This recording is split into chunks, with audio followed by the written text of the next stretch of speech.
Right. And then they call it a charitable trust, but it's just a life insurance policy that goes to that. And then the trust is a way for the attorney to charge you $2,500 to put a document that life insurance doesn't go through probate. That's the only thing that you don't need it for. It's tax. You don't need anything for life insurance. You have people like me who have securities licenses who charge you 2% on a mutual fund, and now you think you got some shit. But really, if you just go through life insurance, anybody who's a teacher who has something with TIA. Tell you, his microphone is fucking powerful. Good evening, everybody. Give you some updates in the NBA. The Nets and the Rockets have got a deal done in principle with Harden going east, and I gotta look up the players, but the Nets are giving up a lot to Houston.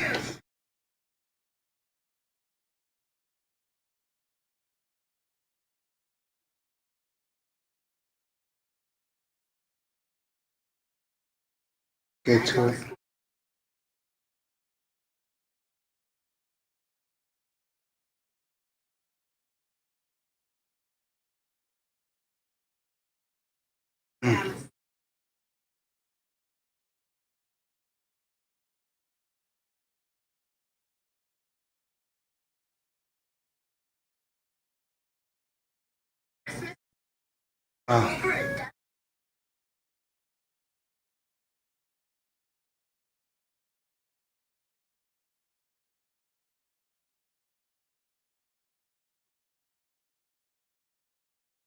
All right. Just getting started. Look like James Harden will end up in Brooklyn. It'll be a hell of a haul for the Rockets. The Rockets are having a good week.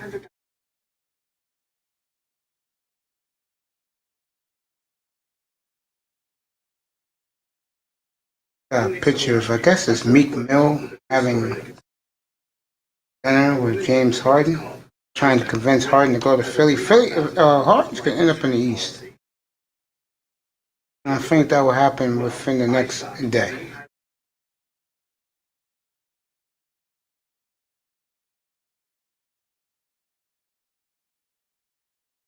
I agree with this writer. The NBA is too quiet right now.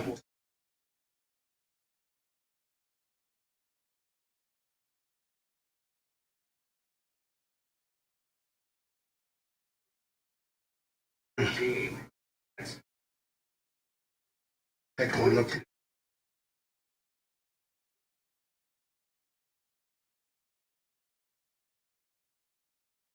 Okay.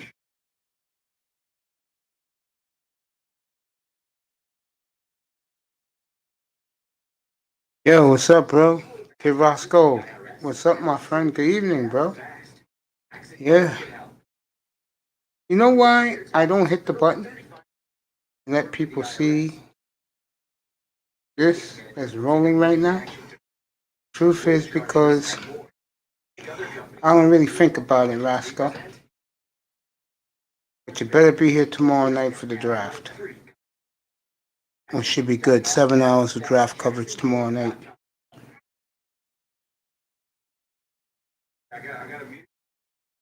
Put a one in the chat room. Everything's good with you back in Texas? Put a one in the chat room. Oh, wow. If you like the NBA, my first show today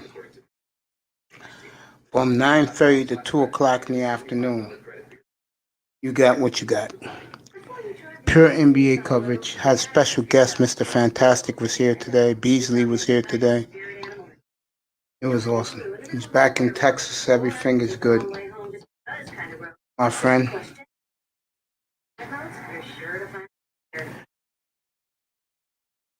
How did your family like you in the Walking Dead the other night? Don't worry, we're doing football tonight, buddy. It's just that tomorrow I'm going to have the draft on here. I think a lot of brothers like the NBA, and you can get the draft coverage right here. We'll be doing football tonight.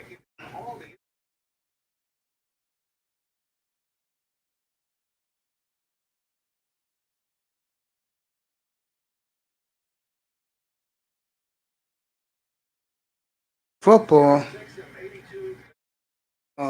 Jordan Howard was released yesterday. That was a good move for the.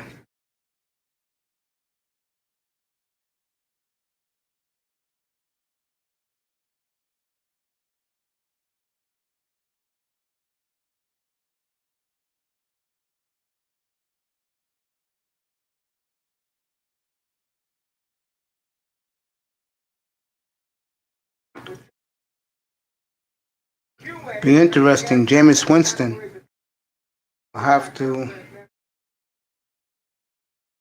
compete for that title.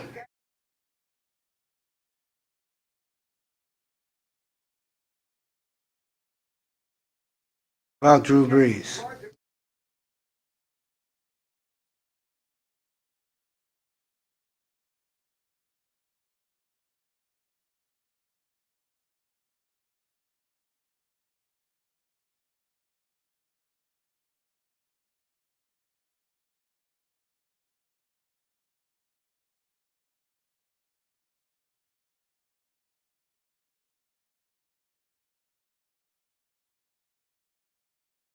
All right.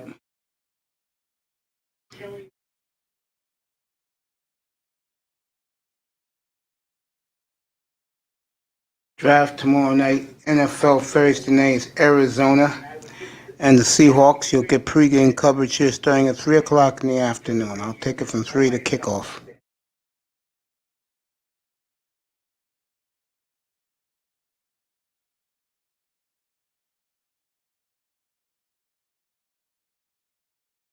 Nice. Yeah, I know Panic is going to be on Amazon. Amazon Prime.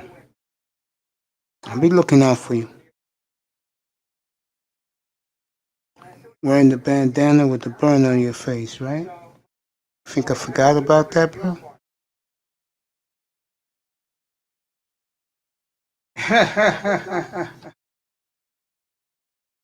Oh, man. When it come up, I'll put the link.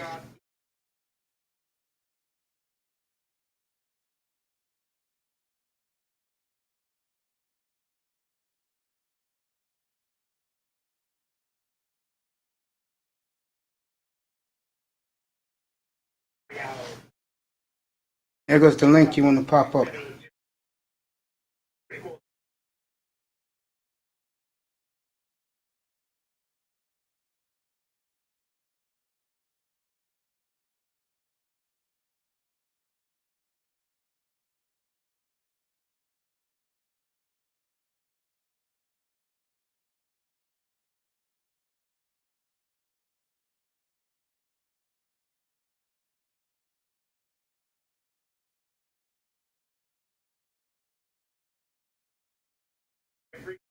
Looking at the only barely point spreads.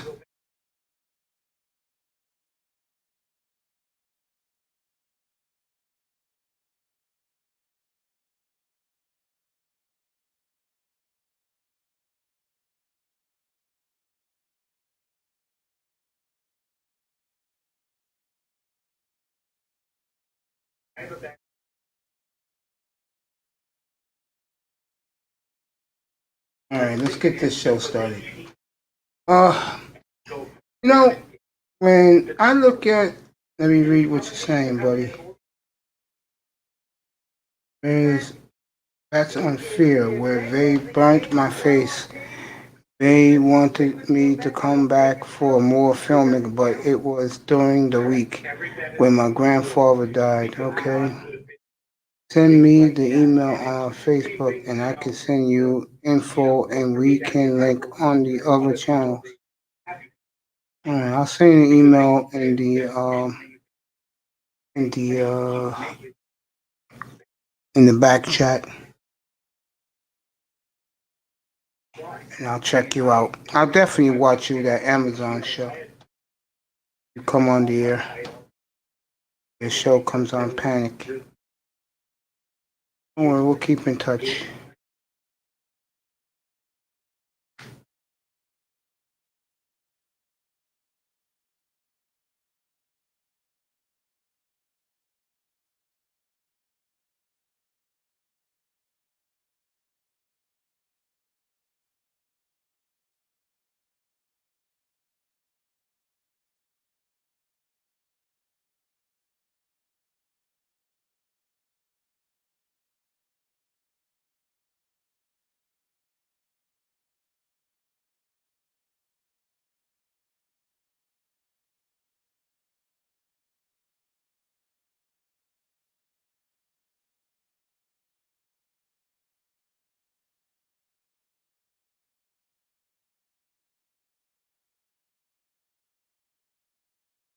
Yeah, bro. I dropped it in the private chat.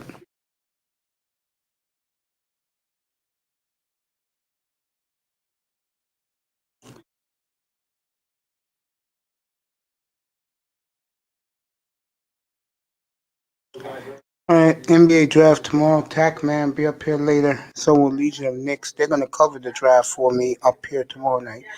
Uh, football wise, let me ask you, kid. Cowboy season's over. Put a 1 or 2 in your opinion. Is it over?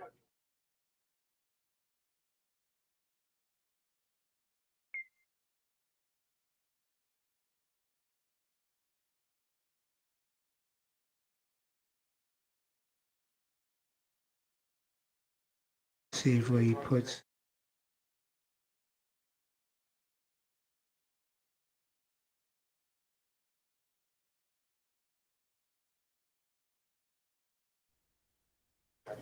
What's up, bro? How's it going, brother? I'm good, man. How are you? I'm doing all right. Just getting settled in. And let me ask you a question. Um, why are you a big fan of mine, man? What's going on, brother? I said, why are you a? Why do you support my channel? Good vibes, good content. I appreciate that. I mean, you can see it, you know. I've been getting that a lot lately.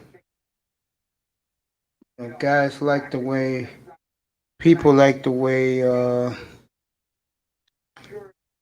I carry myself in here and how I treat the panelists. I I mean, it's tough appreciate to you, have a man. channel where you have different types of panels, you know, different types of sports, different types of chats. I mean, but you hold it down really well. I appreciate that. I do appreciate you, man. You get good people on the chat and in the room, so everything works out. My question to you, young man, is how are you holding up, man? I know it's been about a week and a half. Well, just doing as good as I can be, you know. Yeah, yeah, I would agree with that. I think, you know, I lost my dad and my brother. I lost my dad and my brother 7 weeks apart back in 2004. That's rough, brother. Sorry to hear that. And to be honest with you, I've never gotten over it. I don't think we ever do, to be honest. I mean, for me, I really didn't have any friends back in those days. And when I lost my weight, I decided to part ways with everybody I knew. And I think that was the best move I ever made in my life. You know, I think sometimes when you don't belong, why try and belong? Just go another way. And that's why I did not love it. But that's good. I think too many people want to be accepted, and to me, that's not good. Yeah, I see that a lot. Just be yourself. Good things will happen for you. If they don't like you, the hell with them. I just keep to myself. Yeah, I'm beginning to notice a lot of guys like that. I thought I was the only one. It was Kid Roscoe. Um, yeah, I think sometimes you really find out who cares about you and who doesn't. Oh yeah, definitely. I mean, the older you get, the more you realize it. You know, who fucks Yeah, with you, who halfway fucks with you. You know, yeah, I totally agree with that. I mean, I've had some friends that I've considered brothers. You know, but they showed their true colors. You know, when it come to other homies, I mean, they show that they down for others more than they actually down for you. And sometimes I mean, I wouldn't even say shit. I just, back off. You know what I'm saying? If you want to fuck with me, you can hit me up. You know. If you don't, then I mean, it is what it is. Yeah, I agree with that. I mean, I got close homies that still hit me up. I mean, after years of not talking, they still hit me up and like, hey, how you doing? And those are the ones that for real that are really down for you.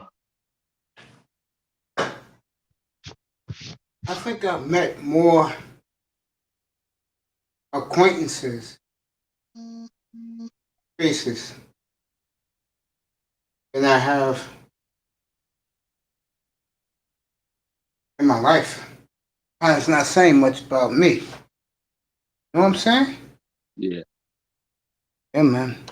I mean, sometimes you gotta know. Good evening, sweetie. Hey, good evening. Good evening, Kate Brasco. Everything okay? Yeah, everything's good. How you doing, Mahogany? I'm doing good. Yeah, Mace, you all right, Mace? tired, but I'm okay. I got a long night tomorrow night. Oh, Getting ready for that. 7 hours tomorrow night. woo! From Yeah, uh, from get your 7 o'clock to 2 in the morning. Gotta mm-mm. get ready for that. That's a lot of drinking boost, I tell you that. You know what? Let get you a panel and let it rock. Let it rock. No, it's your boy, and I know he would be pumped up for you to be watching him up there. He's gonna be nervous tomorrow night. It's gonna be Takman doing the entire draft. The show is his tomorrow night. Okay, I'll definitely check it out. I just wanted to make sure you see that episode with Shirley that I did. She I came over. will. I will watch that. Was that today? No, it was last night. Yeah. 14 minutes. I'll check that out. Don't worry, I'll Oh, see it. okay. I got you. Okay. And I just came to say hi. I'm tired myself, to be honest. I just got home. You sound tired. Yes. Well, relax, and when you get some rest, if you want to pop up later, you can pop up, baby. Okay, I will. I'll see you Yeah, soon. later tonight. Yeah, I'll be on for a while. I'll tell your man I said hello. I will. Bye bye. Bye bye, baby. All right, Mahogany.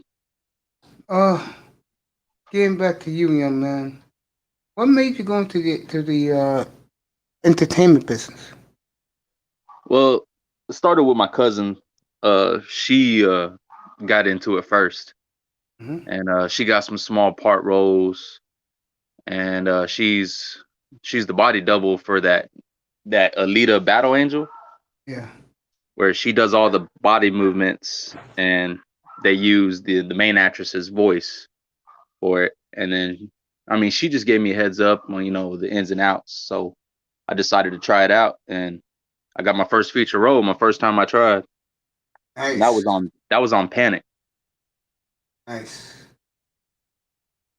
At first I had emailed them about a certain role, and they emailed me back offering me a different role.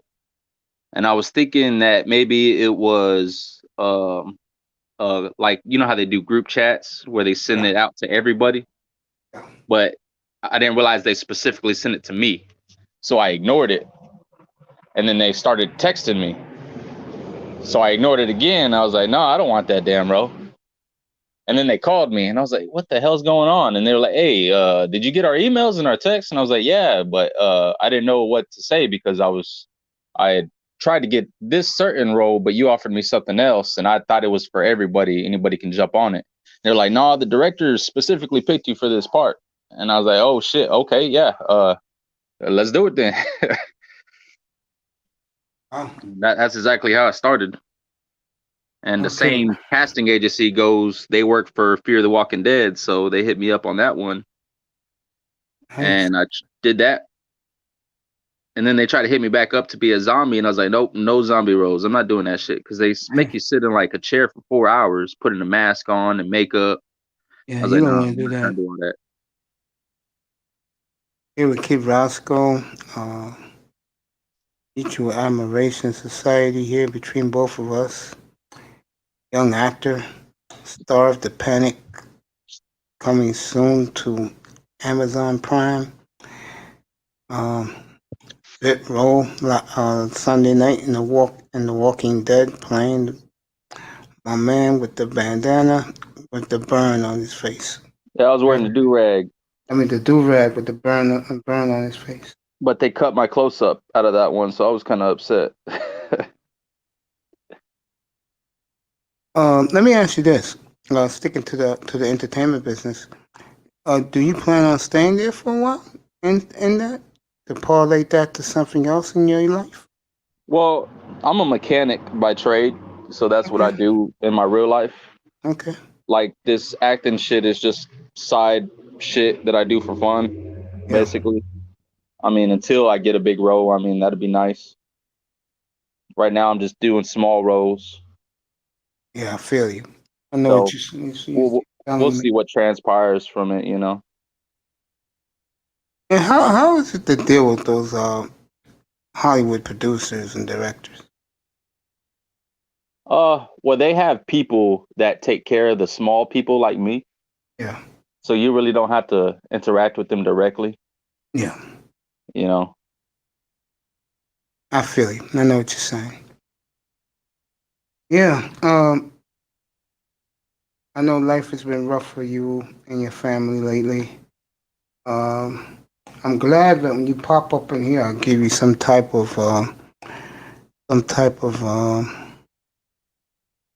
comfort. Because I was thinking about you when you told me about your grandpa, man. And uh, when you're in here, I'll make sure that it'll be nice and comfortable for you. So you just chill and relax. Yeah, I really appreciate that, brother. I can do that for you. I mean, this has been like my biggest loss so far because my grandfather was like my best friend. I had a feeling he was. Like on my dad's side of the family, they're all military, straight edge Mm-hmm. people, and I'm the black sheep. So my grandpa accepted me no matter what, you know. No matter what faults I had, he knew I could be honest with him, and he'd still accept me, you know. Yeah, it's like me and my father was. The rest of the family was. I think the hardest part was seeing my grandma break down and my dad because my dad, I've never seen him cry before. He's always a hard ass. It was hard to watch. Grandpa put the fear of God in you when he got mad at you, right? Oh yeah. I have never had any bond with my grandparents. I did love my grandmother, but I wasn't one of her favorites. And I didn't Yeah. mind.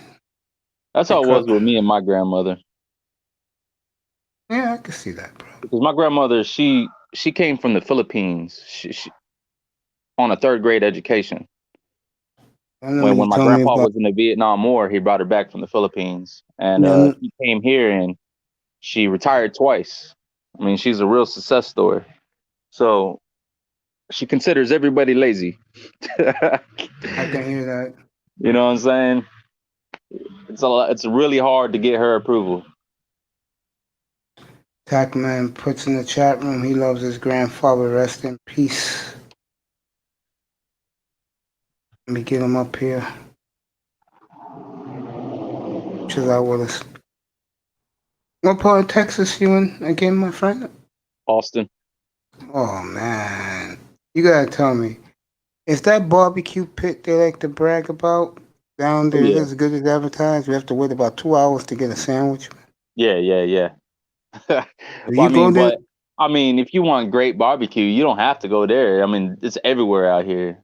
I know. Lockhart, Elgin, freaking Round Rock. I mean, Yeah, just Texas in general just has great fucking barbecue. my buddy who I used to live with, like live around, we lived in the same complex for 30 years. He moved to Arlington about 8 years ago. He loves it down there, man. Says The only all that thing is great, barbecue isn't cheap. yeah, all that great barbecue, he stuffs himself. You know, Yeah, I can imagine eating great barbecue down there every day if you choose to. But I'm Filipino, so I relate mostly to Hawaiian barbecue. Pineapple chicken, Oh yeah, pineapple ribs. with white rice. There you go. There you go. I feel you, man. Up here with Kid Rascal. Yeah, you was telling me that time you had the family over get together because they were all supporting your grandpa. You was telling me that he was asking the family, do they want some Philippine? Hawaiian Yeah, chicken. yeah. I remember that. A couple weeks. Yeah. Our boy, Mr. Miami's in here. What's up, Mace? How you doing today? How are you feeling today? Much love and respect. Much love and respect, brothers in the chat, in the panel. Yeah, I love you too, bro. Just get a mic. It's going through a five. Has been begging this man to get himself a $20 mic for weeks. It's a great contributor. I'm not gonna bitch and complain, but dude, let's get the mic. Come on up. Jeez. I think Takman be up in a minute. I was gonna say something to you. Yo, Yeah, mate, man. that email isn't in the private chat. I guess it Yeah, only I put it shows in in there. there. Yeah, I put it in there.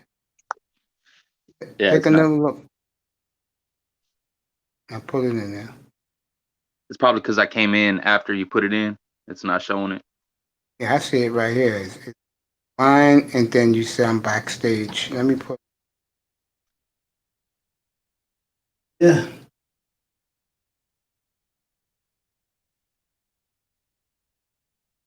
Hi's lumpia. Yeah. Takman cracking joke again. Nah. He's talking some real shit. Get some pancit and some lumpia. Fuck yeah. Oh, food. Okay. Takman love topping egg and rice. Okay.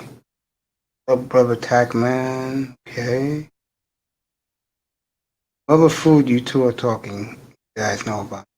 Talking about some Filipino dishes. Yeah. Wow wee. Halo. I'll leave that alone. Mr. Miami. I feel you, bro. Not tonight. Shit, I got a short day tomorrow. Yeah, my aunts, they would bring some lumpia, and that's all I would eat on the holidays. Seriously? Yeah.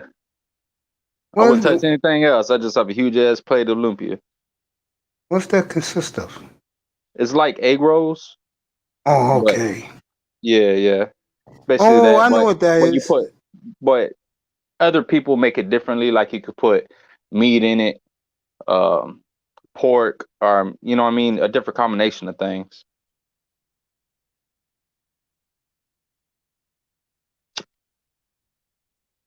Yeah. Wow. Halo is so sweet. You like that too, kid? Oh, kid What's up? said Halo is so sweet. Hello. Oh no, I don't know what that one is. Cheese puto. See, he knows more dishes than I do. Well, he's a man of the world. I see that. I like to see this man come up and talk about his knowledge. Victory Tuesday, that's a nice way of putting it. I wish it was. Instead, for me, it's like, get this show out of the way and please you guys and get a good night's sleep. Be back here tomorrow night for the draft. Should be good. Let me get back to you. Um, how long you been in the business, man? Entertaining. Um, Probably it started. How do you say? At the end of 2018, I believe. Yeah. Yeah, somewhere around there. Wow, not too long. Yeah, not long at all. He says the reason why he knows so much because his landlord is Filipino. Yeah. All right, bro. Take your time and get home out in beautiful San Diego. G.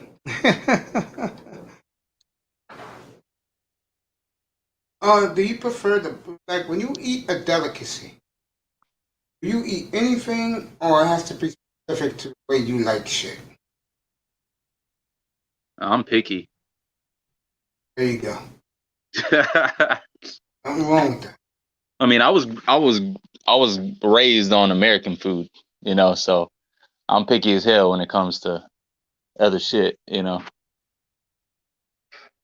I feel you. I know where you're coming from, man. Like when I'm with my family and they eat some crazy shit, I'm like, I'm Filipino, but I'm not that damn Filipino. My grandma, she'll eat squid and fish eyeballs, octopus, all kinds of crazy shit. Wow. Like she would cook for us, and then she would go off and make her own food. My grandpa even had a pond dug out on our farm, and that's what she lived off of, that pond. She'd go fishing every day, eat catfish, mainly catfish, make fish head soup. Hear you, man. Fish head soup. Yeah. It was always rice every day.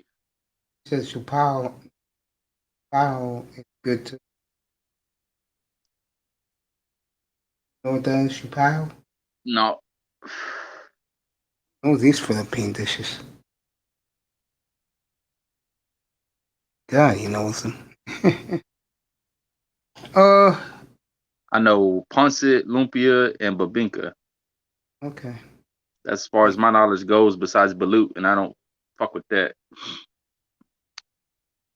You know what's strange? When people live in other parts of the world, what they make out their own meals is fascinating. Like when you go to, let's say, Latin America, you ain't get too much fish, but you can get a lot of chicken. I mean, I ate some stingray when I was in Florida. That was all right. You like it? It's not top quality, but it's all right. I mean, my grandma loved it. That's all that matters. But grandma loved it. I'll say something for you, man. You really showed. I know you was devastated last week and the week before, but I tell you, the toughness you showed, man. I'm proud of you, man. You're one tough hombre, as they would say in Texas. I'm serious, man. You showed a lot of being a man doing the ordeal, and I was I gonna tried. say salute. For real, honestly, I think I was faking it, to be honest. Trying to be tough. Wow. Oh, I'm gonna make it a better topic. Anything next coming up in your acting career? Just they had a casting call for this new show called Walker. And Is it? they're asking for sizes, and I don't know my sizes, so I got to go get those done before I can email them about it. They want your collar size, your arm length, your shirt size, your shoe size, your pants. It's gonna be like a western or an Basically, I action think series. it's like a Western type thing. I think Hear it's you, gonna man. be like a spin-off of Texas Ranger Walker or whatever that show is. Yeah, Walker, Texas Ranger. Yeah, Shot right yeah. down there too. I think it's gonna be a spin-off of that. Nice, nice. I hope you get the part, man. I do. I've seen a lot of casting calls for it for different parts. Nice. And how it is to meet other actors? That was interesting. I mean, on Panic, I worked with Jack Nicholson's son, Yeah, you told me that. and that was his debut on screen. And a kid from, damn, I can't remember what that show is. I mean, these are new actors in Panic. Yeah, the Fear the young. Yeah, Walking young. Dead was very interesting because I got to work with Mo Collins, the chick from No, was it Saturday Night Live? I think so. Yeah. Damn, I can't remember. You know who Mo Collins is? That Yeah. woman? Yeah, yeah. I got to work with her directly, and the chick from Will and Grace. I think that's what it. Really? Yeah, Wow. I was with all the main characters. The only person I didn't get to meet was Morgan. Okay. I mean, but we all hung out together. I mean, on set, and it was just like normal, you know. And Bill, about when you did this one for Amazon. The Amazon is the one. Panic. Okay. Yeah, And Bill, about The Walking Dead. The Walking Dead. Yeah, you know, you met how it was to mingle with some of those actors and actresses, even if it was like Yeah, that's the one where I worked with Mo Collins and that woman off Dar- Will and Dharma Grace. and Greg. Dharma and Greg. Yeah, Dharma and Greg. Okay, remember that show very well in the '90s. Oh no, that show was out when I was a kid. First one, Dharma and Greg was '90s. And how old are you? Huh, champion? Oscar, how old are you, bro? Guess his mic went. Waiting for Takman, Killer to pop up. I have some good times tonight. The beautiful Miss Mahogany and Roots and MJ was here. Got off work. Popped up here for a minute. I'll watch her and Shirley later tonight. Let her know how that was. I'm pretty sure it was a good show. I always watch people who contribute to me if they have a platform. Roscoe is gone. Okay.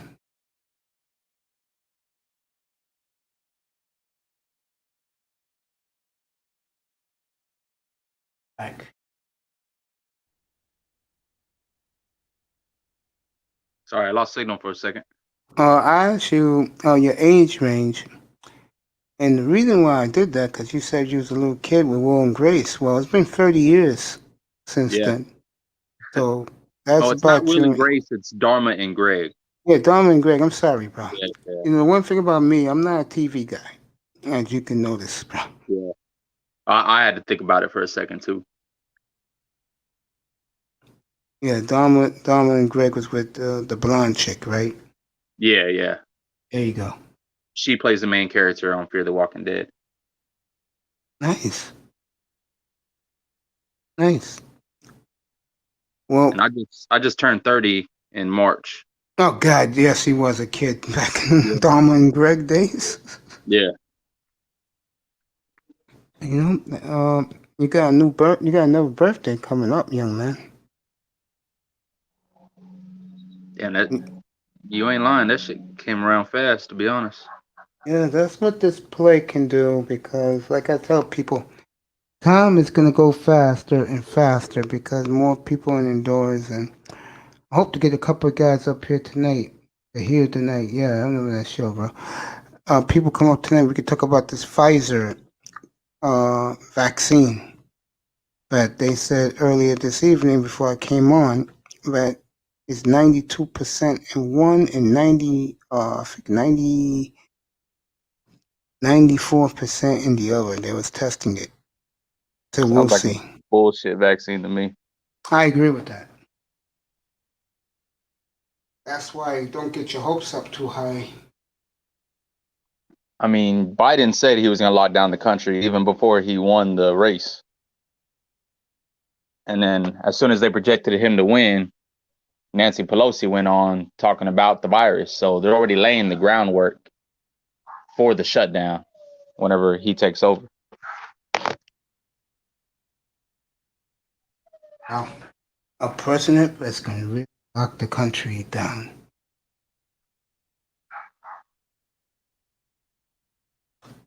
And me. Shout out to all the November and December birthday. That's me. Well, getting back to this. Yeah, I think it's BS too, my brother. I do. I think it's BS.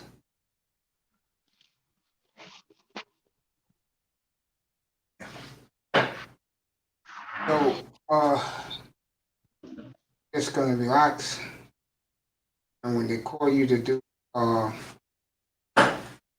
the this show on Amazon, you'll continue. I guess yeah. Is your character recurring for you? Yeah. Not really. I'm not quite sure because it doesn't seem like they would have a second season the way it plays out. It seems like it was just ends. So I'm not sure exactly how they're gonna do that, to be honest. Okay. Because it's like a Hunger Games scenario where Yeah. everybody lives in a small country town and they're all high schoolers and they all pay a certain amount of cash every day. And once they become seniors and are about to graduate, they compete for that pool of cash so they can escape the small town living. And they do fear factor type scenarios, competition like. It's pretty cool. So after everybody graduates and somebody wins the pot, what are you going to do? Another class of students? I mean, I'm not quite sure. I mean, I think there's only one book on it because I bought the book. I just haven't read it yet. Wow. Well, I think the uh I think that things are looking up for you, young man. I do. I think that the good Lord's going to watch over you and be with you, and I know that your spirits will be taken care of. Yeah, he always has been. I even know even in the tough times he is. I just try to look out and see what he's doing. What he's Yeah, working on. I yeah, try not to get too much involved in his plans and what he's trying to do. yeah. I hear you, man. I hear you.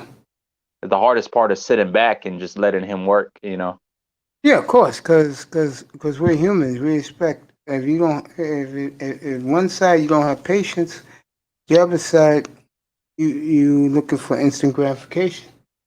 Yeah. Yeah, but you'll be all right. I get a good feeling that God's gonna take care of you, you and your family, bro. So here with Kid Roscoe, I'm about to let my brother go. Just say this to him. I will definitely watch you, and I will definitely support you. And I'll plug your show when the date comes up for everybody to see you here. Deserve that, bro. You deserve the best. Thank you for Appreciate that, coming, brother. bro.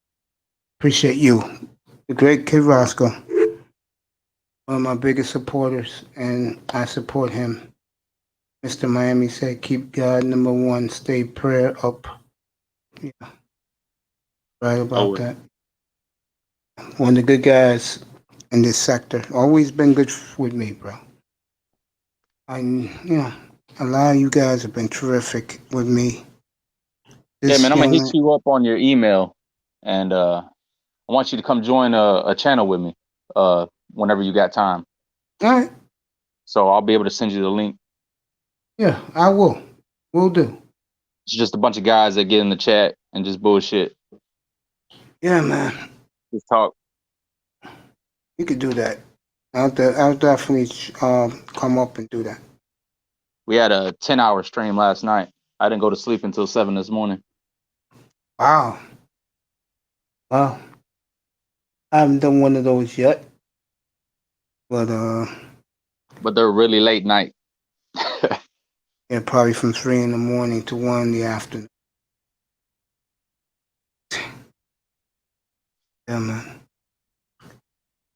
Life buds up. Talk some boxing with him. Got his own boxing channel. Yo, I subbed to Scythe Bud, man, and I've seen him go on, but I was on the other chat whenever he went on, man. I did want to join. He should be coming up. I sent him the link to come up. Yeah, I was on that channel Friday and Saturday. Very good. I was talking about the fight. That was Saturday night. Oh, you talking about Crawford? Yeah. Yeah.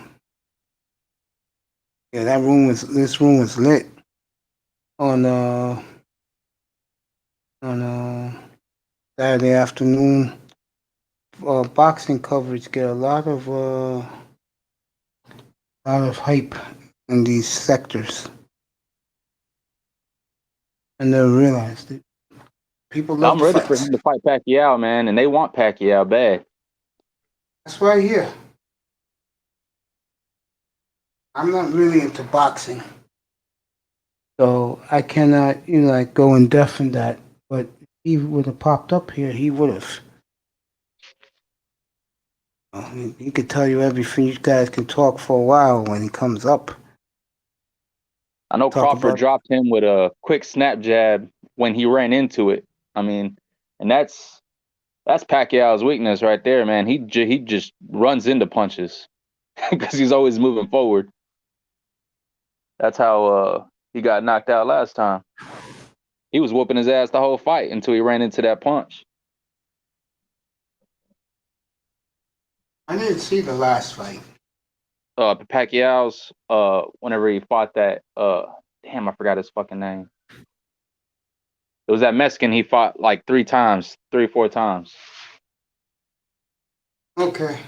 That fight would have popped up. I would hear what you two could talk about that.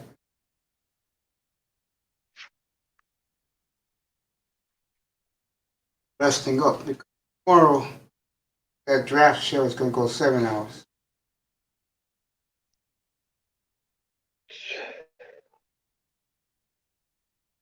Where do you think your Cowboys go from here? You think they win another game? Seriously. I think it's possible for them to win maybe two more. They'll take them out of the Trevor Lawrence sweepstakes. Hold on, let me mute real quick because there's a school bus outside.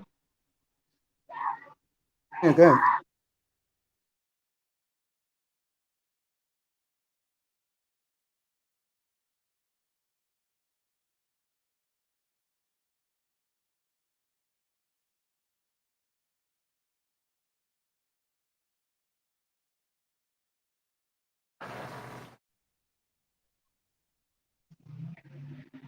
All right. All right. Anyway, What were you saying? no, I just said that you said they'll win 2 more games. In your opinion, I said they'll take Oh them yeah, out of Trevor yeah. Lawrence. My opinion is that nah, they're not gonna go for Trevor Lawrence. They're not gonna get that first pick anyways. I think the Jets But will win 2 games. Their schedule is a lot easier now. They're healthy I still again. think the Jets will get that first pick. But everything the Cowboys have been doing is showing me that they're tanking. Oh yeah, plus the players checked out. I mean, the one quarterback that proved himself was Gilbert, and they're gonna pull him and start Dalton next game. Yeah, that tells you all you need to know right there. Right. That tells you all Yeah, you need exactly. I mean, the one quarterback that actually is doing something, they pulled his ass, and I was like, man, yeah, they're definitely tanking. I'm going to let you incite Bud because he's about to pop up and you guys can talk boxing. While you guys are doing that, I'm going to be chilling. Actually, I got to get off for a second because my phone is dying. All right, my brother. You be good, man. Thank you for coming again. Yeah, I appreciate it, brother. Appreciate you. Thank you so much. Great Kid Roscoe. Scythe Bud's going to join me in a minute. Takman will join me in about 20 minutes out in San Diego. He's on his way home. Getting back to the point spreads in the NFL, I was doing that. for my interview with magnificent Kid Rascal.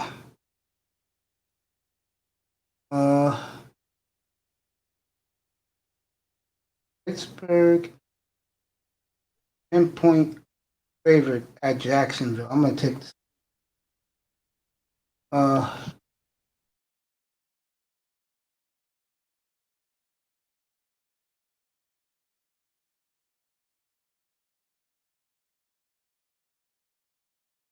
Baltimore is all banged up.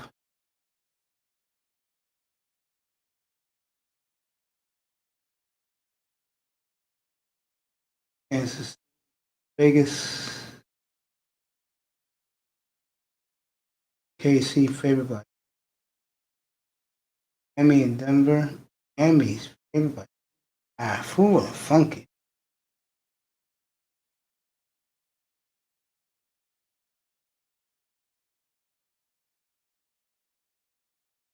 Raiders in Vegas. Vegas and the Chiefs Sunday night. That's gonna be.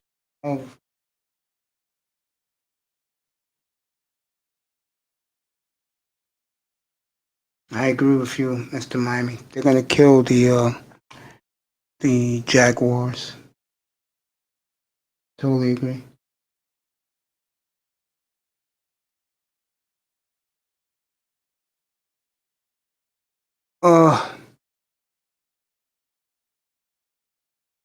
Nothing new. I'm just hanging myself here like this. I'm tired. But I had some hours tonight.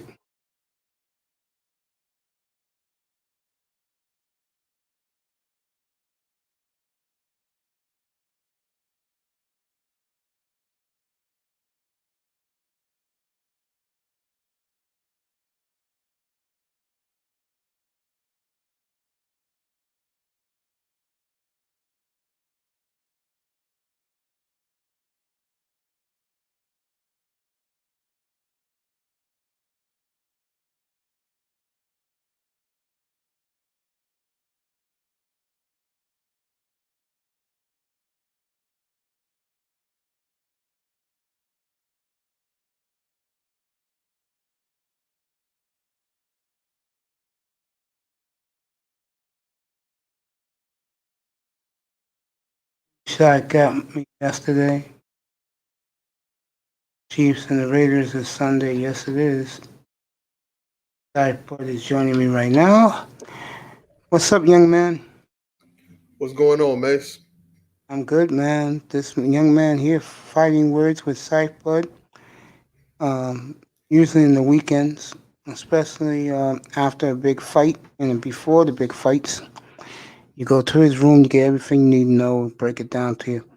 I appreciate that I was in your I was in your room the other night, and I listened to you guys agree with each other. I mean, Yeah, you and Star Platinum, boy, you guys click it well. yeah, man. Star, he picked a good name, man. He a star, man. He a special type of dude, man. So salutes to that brother. You know what I'm saying? He bring a lot of life to the room. So, big ups to Star Platinum, man. Yeah, man. I mean, I didn't know he liked boxing like he did. Yeah. I think because his man's was on the main stage. You know what I'm saying? It really made him enthused about what was going on. You know what I mean? I think it's good when you hook up with other boxing fans and they know what they're talking about. You agree with that? Absolutely, man. I mean, it don't even matter at what level, you know what I'm saying? Be real with you. I really just love to talk boxing, you know what I'm saying? I like to use my imagination, you know what I'm saying? Use my my understanding of the sport and all of that. I just like talking boxing, man. You know Yeah, what I mean? man. I mean, I see the joy you bring to these guys in the chat room when you're up here, when they hook up with you, how happy they are to talk fights, man. Yeah, it's like it kind of bring me back to them days of, you know what I'm saying, watching Saturday morning cartoons, you feel me? Because, like, Yeah. you could do, you know what I'm saying, you'd be surprised of, the amazing things that, the everyday human could do, you know what I'm saying, when you put your mind to it, you know what I'm saying? So, I dig all of that. You I know? ain't even really want nothing, man. So I just came in to chop it up with you, man. I thought I was gonna have class today at 6 o'clock, but turns out I didn't. So you know what I mean, I'm cold chilling, bro. No problem, man. It's good to see you. Good to have you. It's not a problem. I had my day show today, earlier, and I had a who's who of manosphere stars up here, and the topic was the NBA, and I tell you, um, it was one thing I'm noticing more and more is that more people are beginning to gravitate here, and this is about you, young man.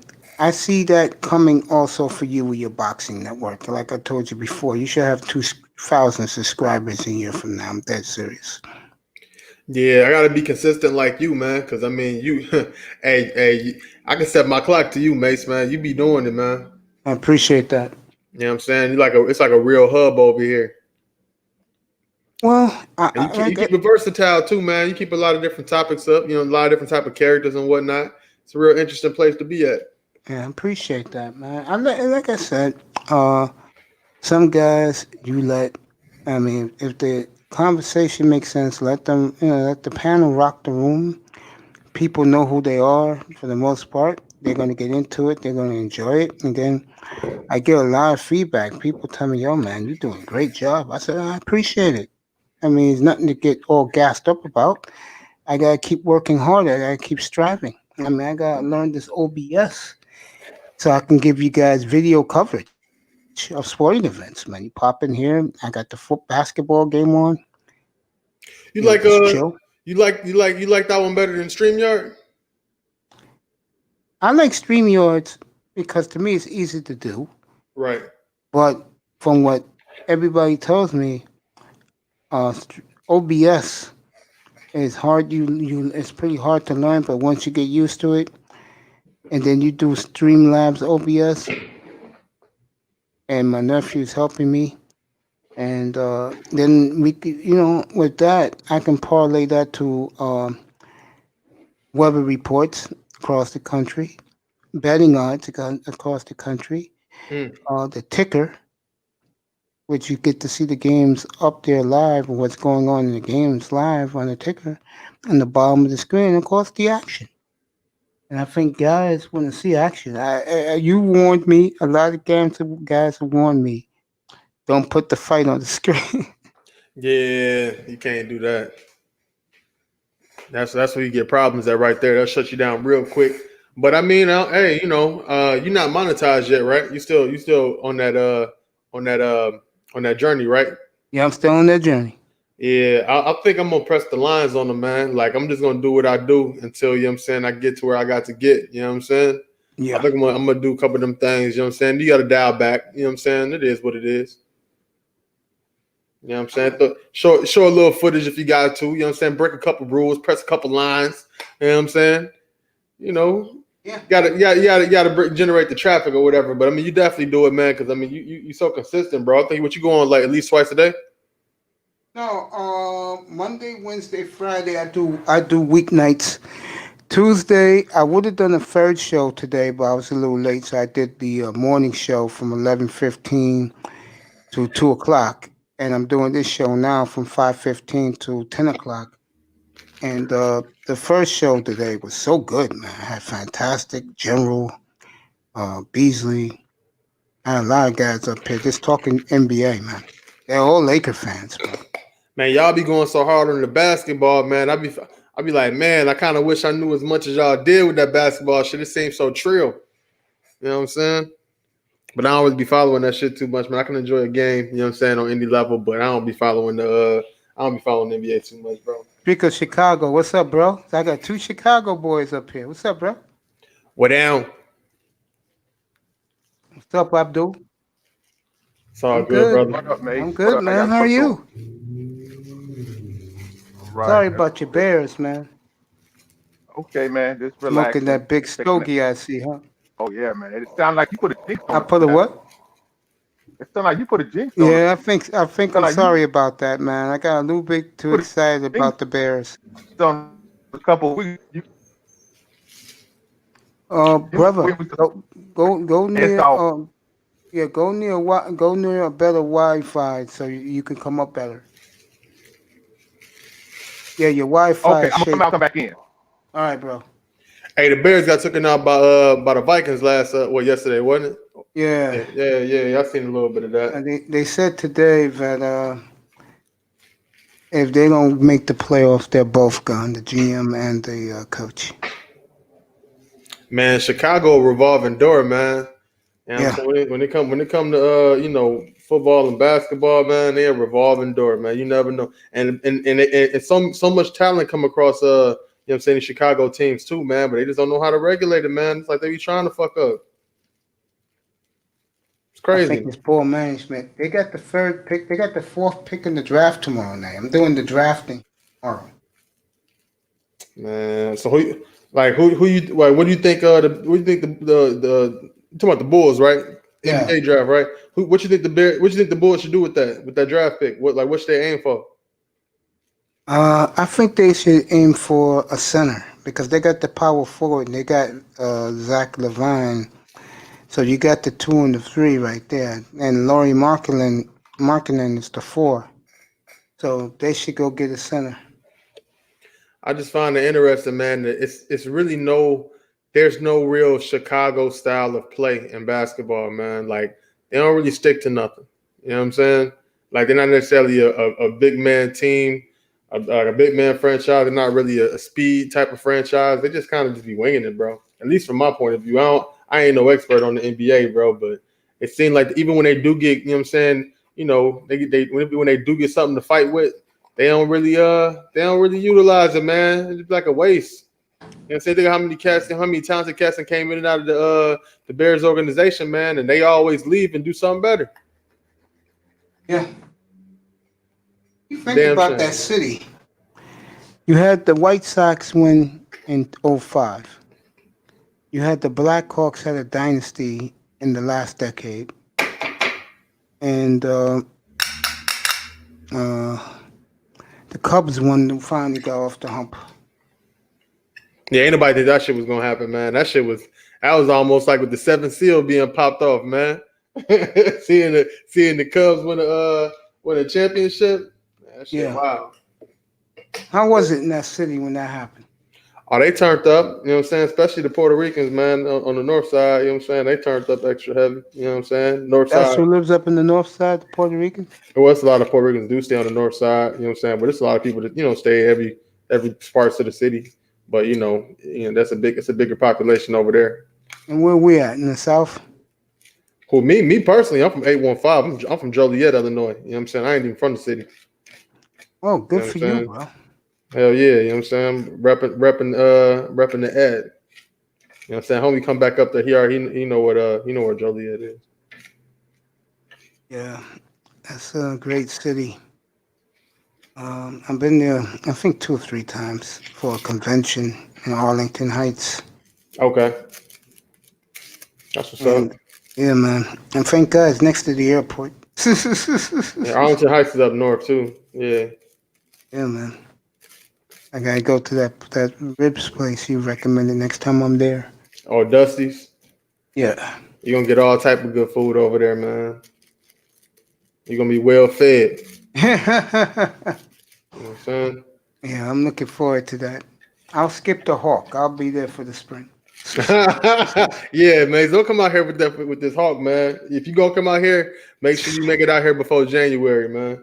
I'll be there in May. Okay, yeah. Because that Hawk, it don't just hit your chest, man. It get up in your bones, man. If you got any arthritis, it's gonna fuck with you. You know what I'm saying? I never checked out the women in Chicago. How are they? Man, it's diverse, man. You know what I'm saying? It's real diverse. You know what I'm saying? You fuck around, you know what I'm saying? The sisters is up here, you know what I'm saying? You got different types of white chicks, you know what I'm saying? You might have an Irish chick or an Italian chick in Chicago, whatever. Polish chicks and stuff like that. You know what I'm saying? You got your Puerto Ricans, you got your Mexicans, you know what I'm saying? You even got Chinatown, you know what I'm saying? But you know what I'm saying? A lot of cats don't be going to Chinatown, be real with you. But it's a plethora, man. You know what I'm saying? When I kick it, like, you know what I'm saying, if I like to kick it or whatever in Chicago, you know what I'm saying, I'll probably hit up, you know what I'm saying, North Avenue, you know what I'm saying? I like that little scene up there, you know what I'm saying? But, I've been low-key lately, man. I hear you, man. You know what I'm saying? I've been low key, man. I'm trying to do some you know what I'm saying, upgrade my life type shit lately. You know what I'm saying? That's why I'm back in school and shit. You know what I'm saying? Doing this, that, and the third. You know what I'm saying? Leaving leaving a lot of destructive stuff behind. You know what I'm saying? And you know what I'm saying? Doing something positive with myself. Yeah, man. I mean, you see, with us, the way I look at it, and I'm talking about black men, I think it's better. I've been saying this for a long time now. I try to tell youngins this: just do you. Yeah. Just be yourself. Do you get yours, and then whatever happens, happens. Yeah, because when you know, it's always good to, you know what I'm saying, to look forward, but it's never good to look too far ahead where you can't pay attention to what's right in front of you. You know what I'm saying? A lot of times, you know, we put ourselves in situations by not allocating our time the way that we need to. You know what I'm saying? Even when we do got good intentions. So, you know, it's best to master yourself, then you can master your surroundings. I totally agree with that. You know, just like in the Art of War, the book Art of War. You know what I'm saying? The first step of war. You know what I'm saying? Is first you gotta wage war. You gotta figure out what's the war worth and and take inventory and stuff like that. So first and foremost, you got to know yourself. You know what I'm saying? And you know, once I got put on that book, you know what I'm saying, a few years ago. Well, you know, some years ago, but you know, that opening statement was profound to me. You know what I'm saying? And it's important to know yourself, man. You know what I'm saying? After that, you can understand your opposition. Facts. You know what I'm saying? Because your opposition is just a mirror of yourself, really. That's why I love boxing so much, man. Because it's war on an individual basis. You know what I'm saying? Like I agree. the war started before you even get into that ring. You know what I'm saying? Shit. Some people say the war is won before you get to the ring. You know what I'm saying? So you know you gotta take self inventory and know how to conduct yourself in life and just be prepared when when shit get, when shit get ill, when shit hit the fan or whatever, you know what I'm saying?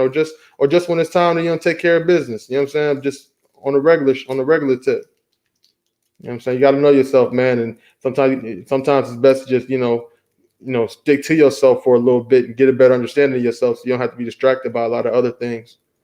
And that's really the path I'm on right now.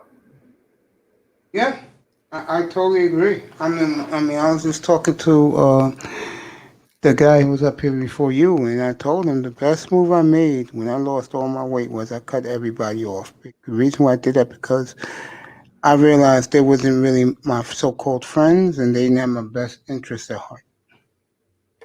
Yeah. Ain't nobody gonna look after you like how you look after yourself. You know what I'm saying? You shouldn't even expect them to. Yeah, I totally agree. Because I don't believe people who claim they're your friends, they're really your friends. Yeah, if it's real, sometimes they ain't even gotta really be said. You know what I'm saying? It be the motherfucker telling you they love you the most. Be the motherfucker tell you they love you the most. Be the one that, you know what I'm saying, that be the cause of your downfall. Because you allow them. You know what I'm saying? You can't put more faith into external things more than you do for yourself. I totally agree with that. I'm gonna roll you up one real quick, Mace. That's all good with you. Yeah, go ahead, man. I'm trying to find my lighter. Smoke. We can smoke and do whatever you want up here, man. Legion, get up here, bro. And your partner's back up here. Your man, you two is talking the fights. Oh, that's He's coming up right now. Legion, come on up, bro. I'm finna grab my lighter real quick. So give me 1 second.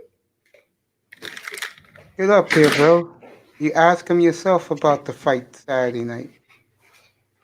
He's gonna be doing my post-draft coverage at midnight Eastern time, 11 your time, tomorrow night.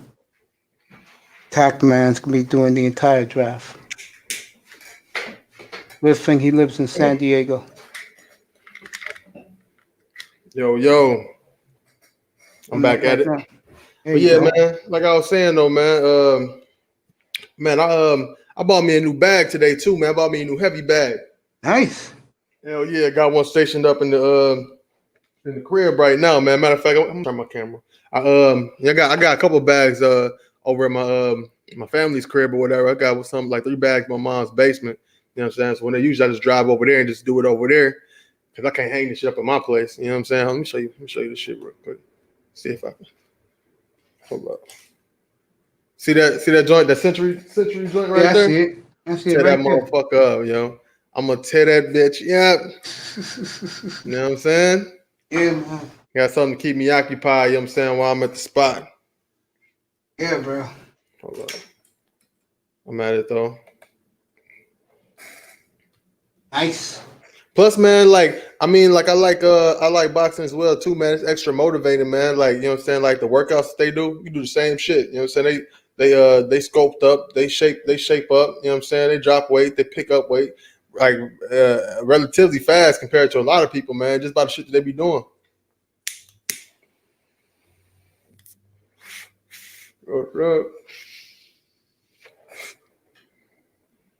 Yeah.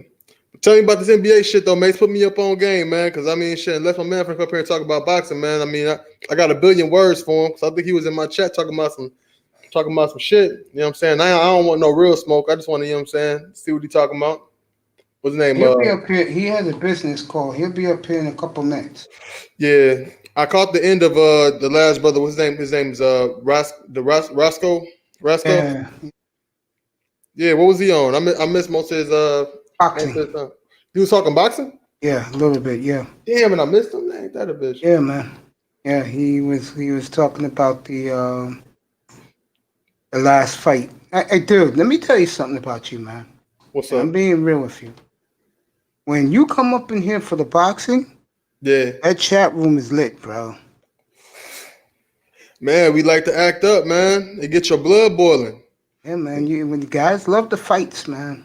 I told my homeboy, I was like, look, man. He was like, cause he know it's my homeboy since elementary school, right? And we was talking about it and shit. He a big basketball fan and shit. You know what I'm saying? But he was like, man, you really fuck with the boxing, man. Like what is it, bro?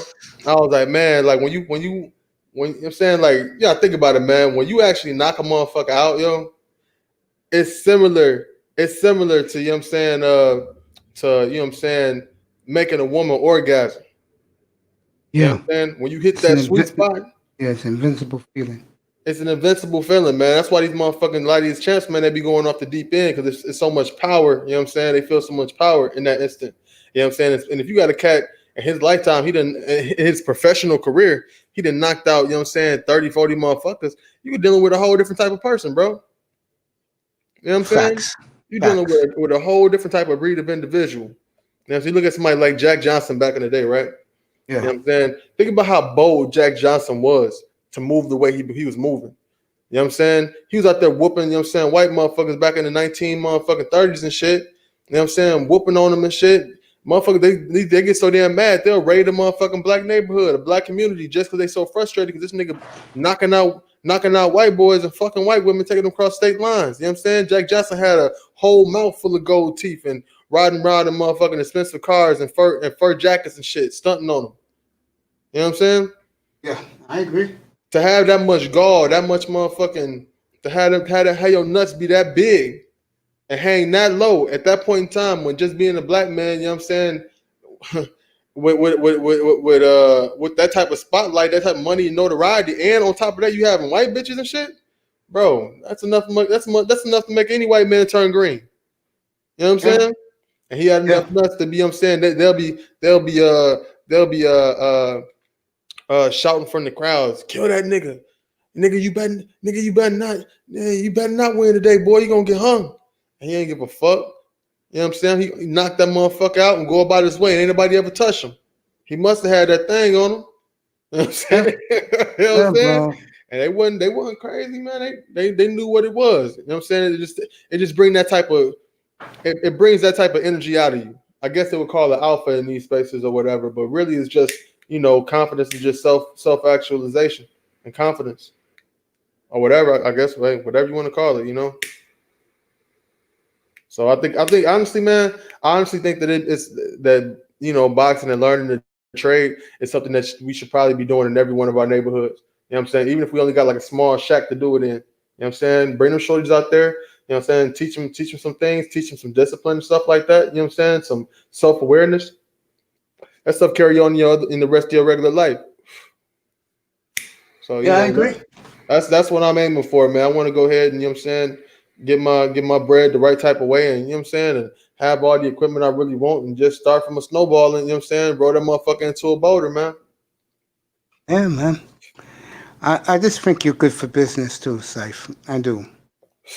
I think you're good for business for yourself, more importantly than anyone else. I think that, I don't think, I know, you know what the hell you're talking about. You have a passion for it, and you'd be surprised how many brothers around this place uh, have the same feel for the boxing game. Not as good, not as much as you do, but you got a lot of fans when it comes to boxing, bro. You know, another reason why, you know what I'm saying, I really want to meld the two spaces together, as far as, you know what I'm saying, like, the boxing community, and also, the manosphere, the black manosphere, is because, you know what I'm saying, we talk about a lot of things in these spaces or whatever, man. Like cats talk about the whole black on black violence, black on black crime and things like that. Honestly, man, when you engage in combat with somebody, you learn a lot about them. You know what I'm saying? And Yeah, at a young age, you learn how to respect it and leave it there. yeah, You I know what agree I'm saying? with that. A lot of these cats, they don't be picking up a gun necessarily because they don't want to take an ass whooping. I don't think that's the case. They pick up a gun because they don't even know how to throw a proper punch. You know what I'm saying? These I agree motherfuckers, with that. they don't. You know what I'm saying, if you really felt like you could walk around and you could protect yourself a certain type of way, you won't be so defensive and insecure about a lot of stuff. I You know what I'm agree. saying? And these kids, if two kids, you know what I'm saying, grow up, you know what I'm saying, like knowing like, okay, well, it ain't nothing to go ahead, scrap it out and just keep it moving. You know what I'm saying? It's always heavy. Yeah. I lost you for a second. I'll wait till you get back in. Lost you for a second. Fighting words with Saif, but what a cool name for his platform. Wait for him to come back. He faded out for a minute.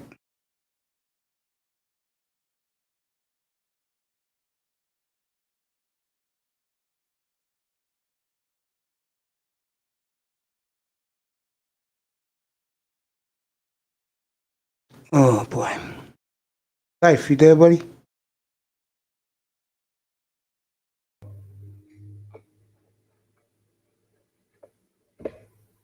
There you go. Am I there? Yeah, you there now? Yeah, I got you. How much I fall off on? Just a second. Oh, okay. Yeah, man. I just think a lot of times, man, like it's all about the imagery behind it, and about, you know what I'm saying, how a motherfucker would feel about it. You know what I'm saying, if they did take an L. And it's gonna be blowing up and romanticized in their mind about, damn, oh, you took a loss, it's not a big deal. You know what I'm saying? I feel like a lot of the problems that come along, you know what I'm saying, with being a black man in America is pretty much due to, how the black man treats himself and how he looks at himself, and in relation how we end up looking at, other black men as well too. You know what I'm saying? And that shit carry a lot of weight, and it go a long way. You know what I'm saying? So, it's like it's always a lesson to be taught, always a lesson to be learned. You know what I'm saying, when you step into the ring. You know what I'm saying, or just when you just engage in any combat or conflict. Yeah, I agree. I totally agree with that. You just said, yeah. I think that if you can get a child in the ring when he's about 7, just train him. First of all, his hands will be lethal weapons by the time he's 16 years old, after Facts. 10 years of training. Number two, if he wants to go in that direction, and if his gym backs him, not financial, just backs him, put a word out, hey, this kid's pretty damn good, he can make a life out of it. You agree with that? Yeah, I mean, you can make a life out of that, definitely. I mean, that's the one thing about it though too, man. Like the life of a fighter. You know what I'm saying? It ain't like the same as like a basketball player. You know what I'm saying? A lot of these cats, you know what I'm saying, like ain't no fighter come out, you you know what I'm saying, with a $1 million signing bonus and, you know, rookie of the year type shit. You know, you got to really fight to get to wherever the fuck you're going to get to. You know what I'm saying? You gotta earn your money. Exactly, got to earn your money. You look at Floyd Mayweather, yeah, he turned out to be the richest athlete, you know what I'm saying, of all time, but you know what I'm saying, he ain't started out that way. You know what I'm saying? He ain't go from high school straight to the pros. He had a motherfucking fight. You had to fight something else. He had his uncle and a great support system around him. Man, what that tell you, man? That show you how important shit like that is. Yeah, I agree. I think when you're a young kid, and let's say if I had a grandnephew, I would pull him in boxing at 7 years old. I'll make sure that the professionals treat him, teach him how to fight the right way. Say it again. When my nephew has his son, I'm gonna definitely pull him into boxing. Yeah, man. Yeah, it's a good thing. It teaches you about respect too. You know what I'm saying? Like Discipline, respect, and to stay in shape. Definitely. You know what I'm saying? I see the homie Legion of Knicks. He asked me what I think about that Bud massacre. That Crawford massacre this weekend. I can't even call it a massacre, but you know, he knocked him out. He knocked him the fuck out. You know what I'm saying? They were scrapping that first too, man. Kell Brook came in. You know what I'm saying? People say, oh, he was weight drained and what the bam. Honestly, it looked like he made weight decently to me. You know what I'm saying? He didn't look like he was that hungry. You know what I'm saying? Like he ain't like he was that skinny in the face. He made weight. You know what I'm saying? He just can't take it to the face no more. You know what I'm saying? You know what I'm saying? A lot of you cats know Kell Brook already got his face broke by Triple G a couple years ago when he went up to 126. Got his eye socket broken. Boom, on the right side. You know what I'm saying? He goes right back down to go to 147 and you know, defend his belt against Errol Spence. And Errol Spence, boom, hit him in the other eye, broke that one. You know what I'm saying? So he walk around there with titanium in his face to keep his eyes, you know what I'm saying, and his skull pretty much intact. You know what I'm saying? So I mean, yeah, Bud hit him with a nice ass left hook. I mean, hit him with a nice ass right hook from the southpaw stance, you know, and he hurt him. And I give him props, you know what I'm saying, to a certain degree because, you know what I'm saying, Kell Brook has never really been hurt like that per se. He never got wobbled. Only time he really got hurt in the fight is when he got stopped by Triple G and then he got stopped by Errol Spence. But you know, I never seen him wobble. But at the same time too, his punch integrity just might not be the same anymore. He just might not be able to take it to the face. You know what I'm saying? Anymore. He might need to go sit his ass down somewhere. Yeah. I know what you're saying, bro. Yeah. I think the boxers. Well, let me ask you this: What up? the boxers of right now, how do they compare to the boxers of 20 years ago? 20 years ago, 2000, year 2000. Yeah. So we talking about welterweights, right? Yeah. All right. So 20 years ago, you got people like in the welterweight division, Oscar De La Hoya. Yeah. Ike Corte. Who else was in the fucking weight?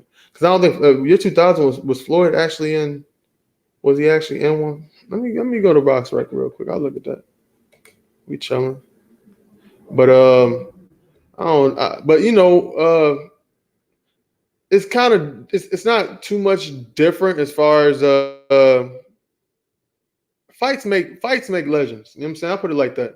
You know what I'm saying? I don't really want to just say, oh, all around, you know what I'm saying, fighters at one point in time was better than the other ones per se, because it's no way of telling, because at this point in time, the people who need to be fighting ain't fighting enough for you to tell, damn, who's really a legend, who's not. The eye test ain't shit when you hit motherfucking, you know what I'm saying, bags or bums. You know what I'm saying? Yeah, I agree with you. I don't want to fuck this up. I had this damn screen up here for too damn long. But yeah, man, so like it's a lot of good fighters of today, you know what I'm saying? It depends on what weight class you're looking for. You know what I'm saying? My main problem with the welterweight division, you know what I'm saying, which is 147, which is the weight class, you know what I'm saying, you probably most familiar seeing Floyd Mayweather fight his big money fights in. You know what I'm saying? I feel like today, you know what I'm saying, you know, these cats, a lot of these cats are older. They waited too damn long to be fighting. They should have fought each other 2 or 3 times by now. You know what I'm saying? By the time you guys retire each other, you know what I'm saying? It's important for y'all to make the fucking fights. You know what I'm saying? So potentially it's a lot of good. You know, ain't no real telling how great they is. They ain't even pushing the limit yet. I sent you I think I sent you some fight film too, Mace. Okay, check it So you out. gotta check them shits out, man. I sent you some recent shit and some. Yeah, I think I sent you a recent fight. It was a fight between Jose Zepeda versus Ivan Barashnik. You know what I'm saying? This fight happened like I want to say a couple months ago. You know what I'm saying? On ESPN. I watch that tomorrow morning, man, bright and early. See? Okay, bet. Let me tell you like this though, man. That was a real good ass fucking fight. You know what I'm saying? I think it was like 6 knockdowns in the fight. And they only went like 6 rounds. They was banging. They was banging. You know what I'm saying? It was nice defense at the same time too. It was dramatic. You know what I'm saying? And with a hell of a knockout at the end too. So yeah, I would say that's fight of the year 2020. Zepeda versus Barashnik. I'll definitely check it out. Remember when I ain't gonna say it was good as Hearns and Hagler. I ain't gonna go that far. You know what I'm saying? But if you know about when Antero Gotti fought Mickey Ward, I would say it's better than that one. Okay. And that's a pretty good legendary fight. I like the legendary ones. Yeah. And break it down and talk about it, but break like yourself. I won't look stupid. No, I'm gonna watch the fight. Yeah, man, you gotta check it out. It's that's one thing though, man. With when I watch like the NFL or the NBA, like I fuck with it, but like I wouldn't watch the game twice in a row. Like me personally, I wouldn't watch it twice in a row too. No.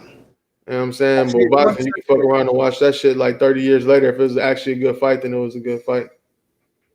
I agree with that. I mean, because to me, if you saw it live and it was historic, there you go. You could tell people where you was when it happened. Hell yeah. Look at how Cass did the whole Ali Frazier thing. You know what I'm saying? That was like big time Hollywood shit. That's where Frank Lucas got busted. That's when they started their investigations. So yeah, like with me, my dad took me to see Ali Frazier.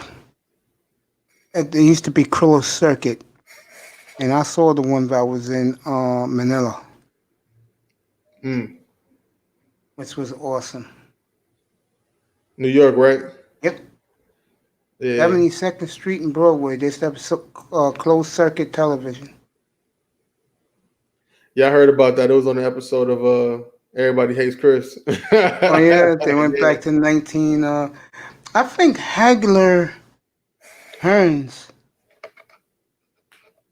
and Hagler Leonard was on closed circuit too. I think that was the last of the closed circuits. Then everything went pay-per-view. What was all right? Now you remember you was around moving and shaking when Hagler fought Leonard. You know what I'm saying? What was the public perception of Marvin Hagler at that time?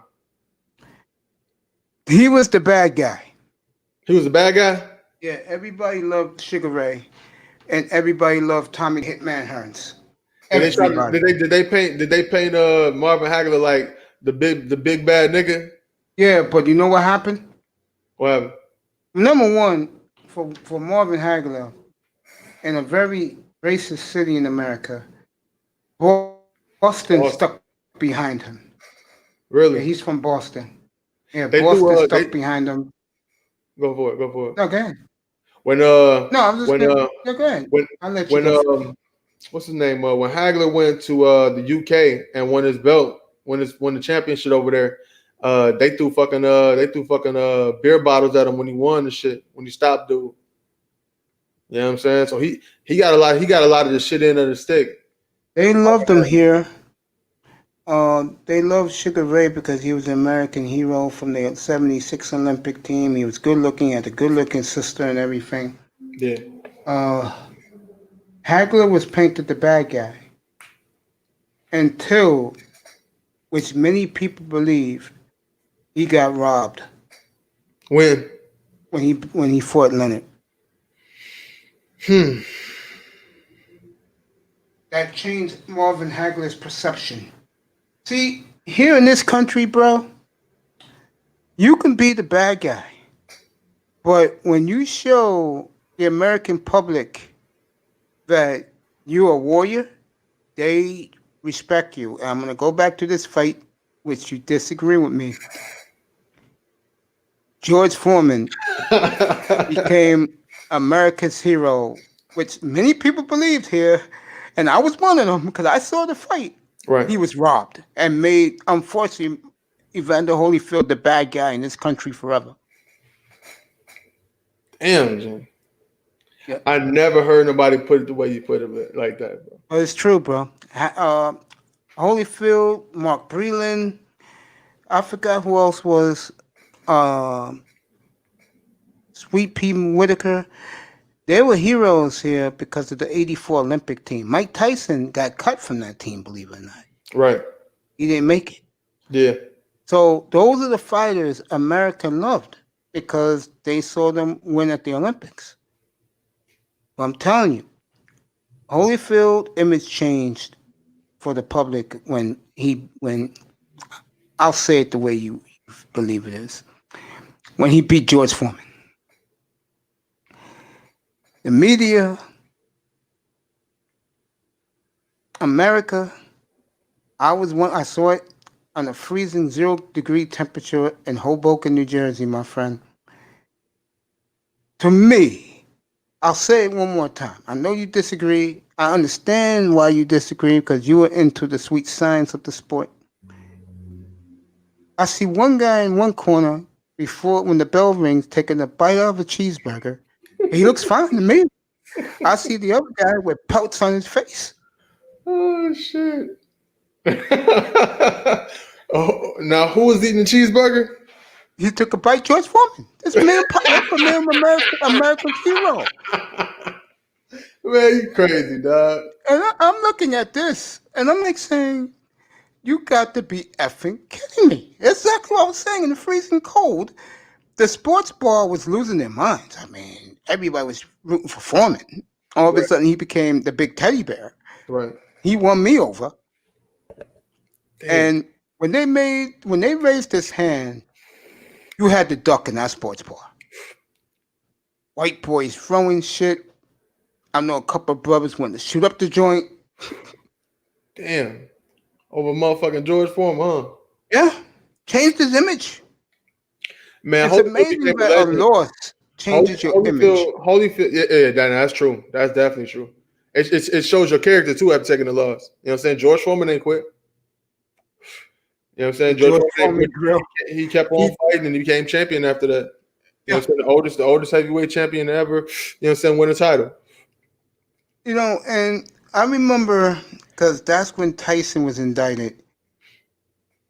Holyfield was talking a lot of shit that he was the real champion, blah, blah, blah, blah, blah. The real deal Holyfield. America loved Mike Tyson. The belt was vacant. I got a fact check on that one. America believed like I did. George Foreman was robbed. He wasn't robbed, dog. Look. He gave it up smooth. Foreman took it with class because he didn't realize what we all began to realize. He became America's teddy bear, and Evander became the villain. Man, I used to watch George Foreman's TV show on TGIF back in the day. Remember that TV show he came on, him and his sons and shit? Man, that's you nigga. Yeah. You was a star if you had a motherfucking TV show. Shit, he became an icon in this country, man. He became a real icon, man. Over a fucking loss. And unfortunately for Evander, and I don't like Holyfield, but I'm a man. After that shit happened, bro, every little dirty shit about him started to leak everywhere, bro. No joke. What? Like what? Marriages, cheating on his wife. Oh. All that shit started to come out, bro. See, I don't really know about all that shit. Yeah. He was the good guy until that night, bro. Then everything changed. Because America loved Mike Tyson. Yeah. And back then, even though Tyson lost to Douglas, Everyone knew Foreman couldn't beat Tyson, bro. But the brother went to jail, so we needed somebody to cheer for. I dig it. I'm being honest. We needed somebody to cheer for. Yeah, Mike Tyson had he was like a living legend. Like, you know what I'm saying, at the time. You know what I'm saying? He's a living legend. Everybody loved Tyson. That's a lot of weight on your shoulders, man. Not to mention the fact that, you know what I'm saying, you knocking motherfuckers out for breakfast. You know what I'm saying? You knocking motherfuckers out for breakfast. You paid like a motherfucker. You know what I'm saying? You from the ghetto. You know what I'm saying? It's like he went to a whole another dimension. Tyson and Holyfield did not respect each other.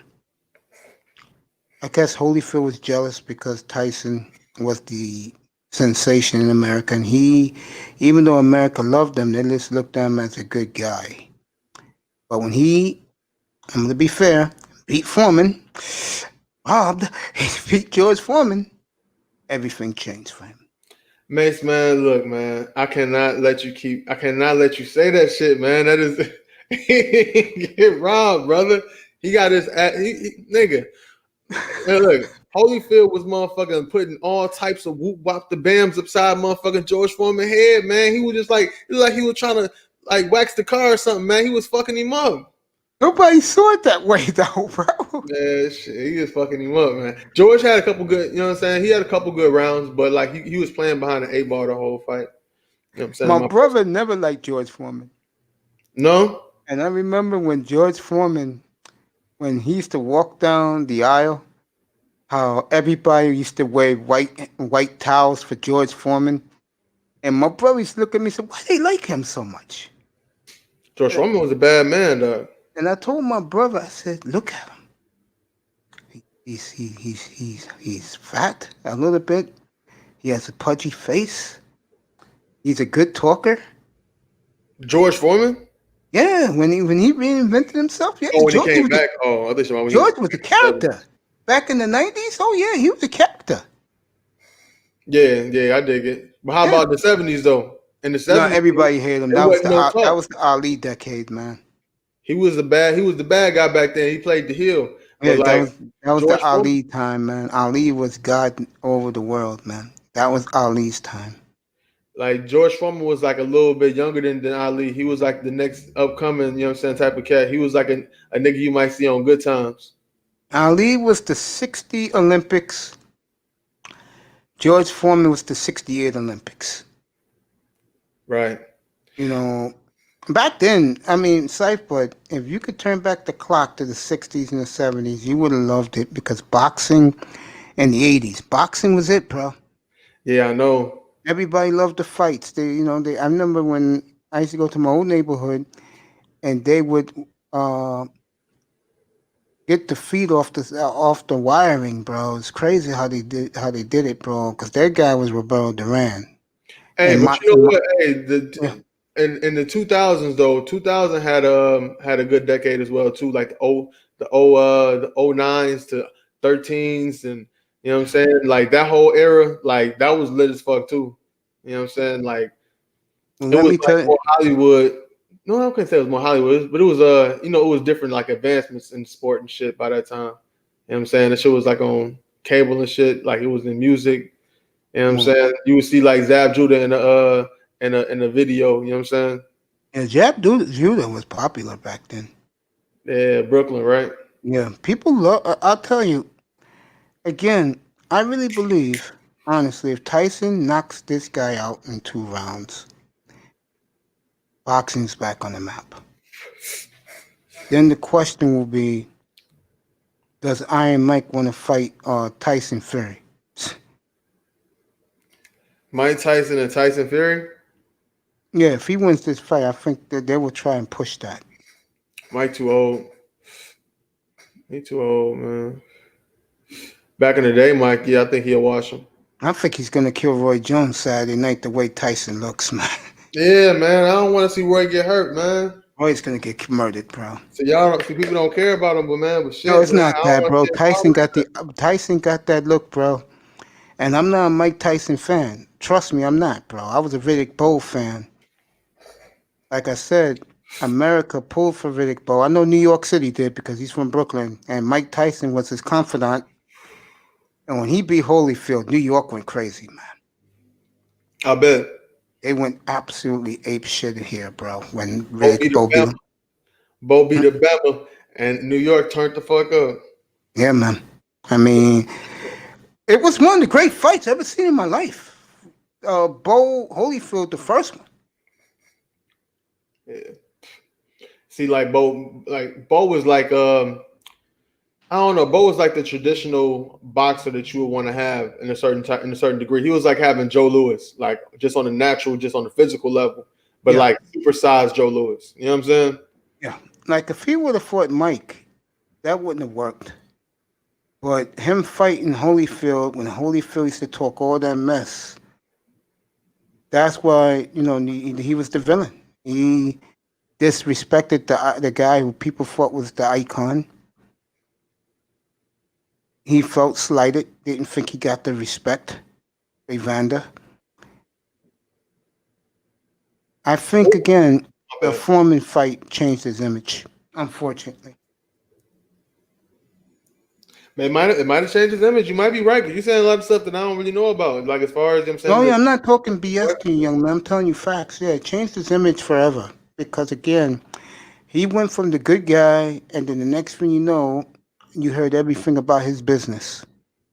And it was never like that with Evander. Never. Evander was a class act. Even I knew he was a class act, but he made the mistake. Forget the George Foreman. He was talking shit about Tyson in jail. What the Holyfield say about Tyson in jail? He was the real champion. He was the real champion at the time. He had the belts.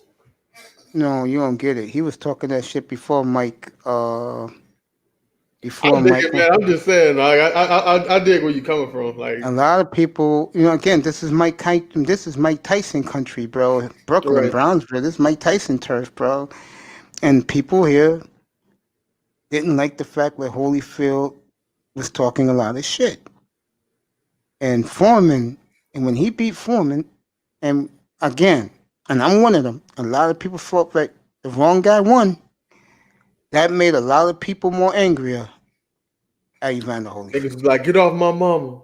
Get off my mama. Guys were like saying that's bullshit. He ain't shit.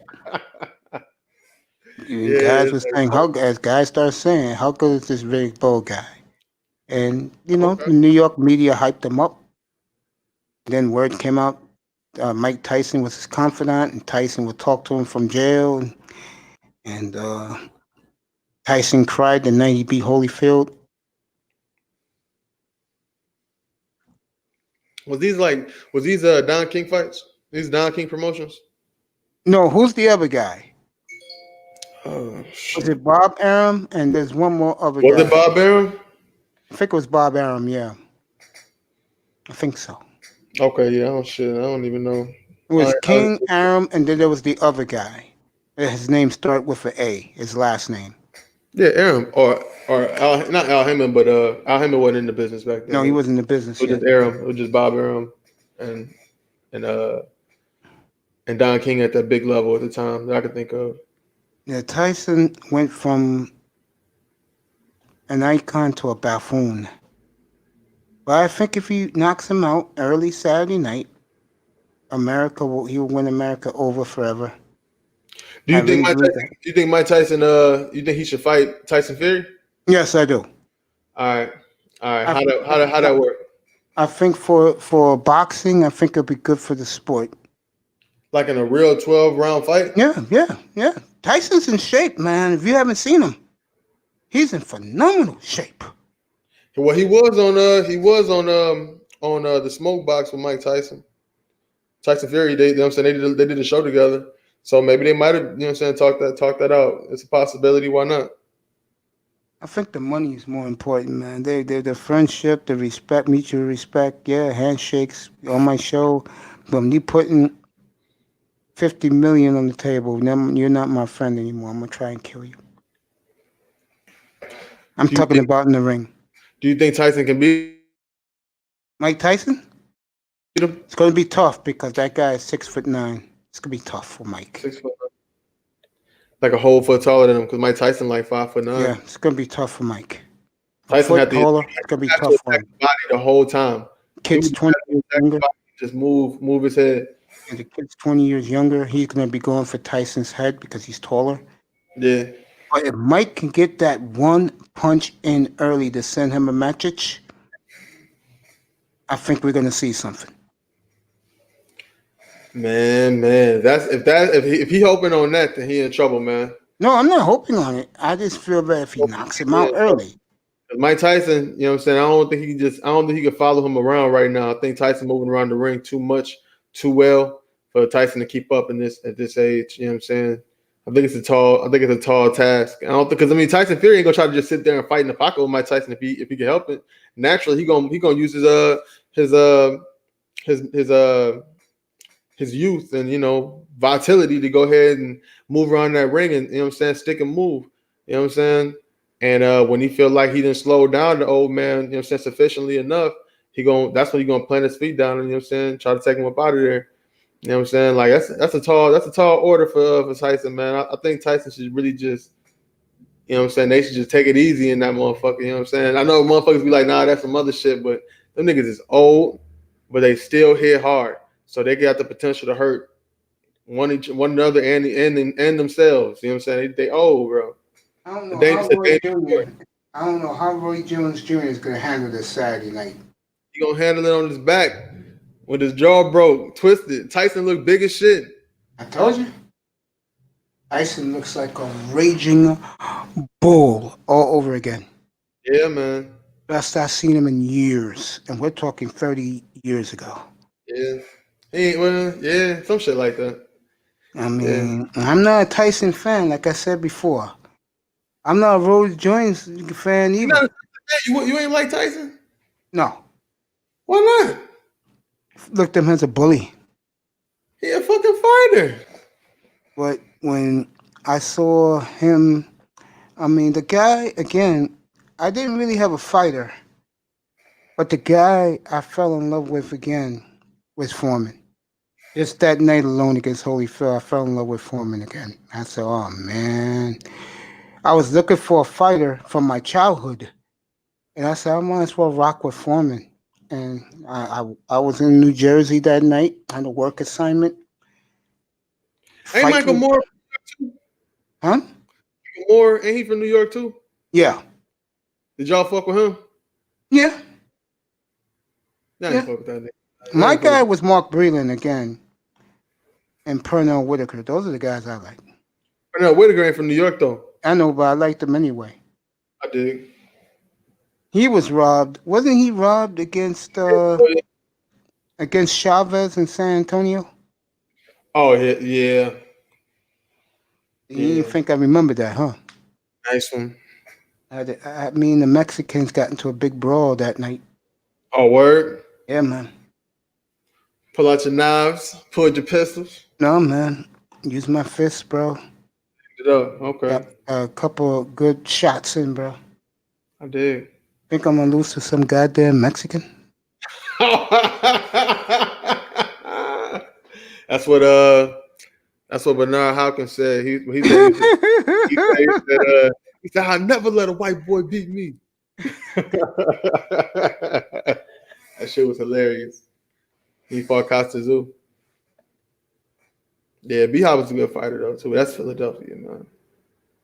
Yeah, I love B-Hop, man. I like his swag. He the executioner, man. He know how to go in there and do some things. You know what I'm saying? Like operate. Mr. Miami, are you serious? You're a fan of Buster Douglas, bro? Really? Come on, man. He don't believe that.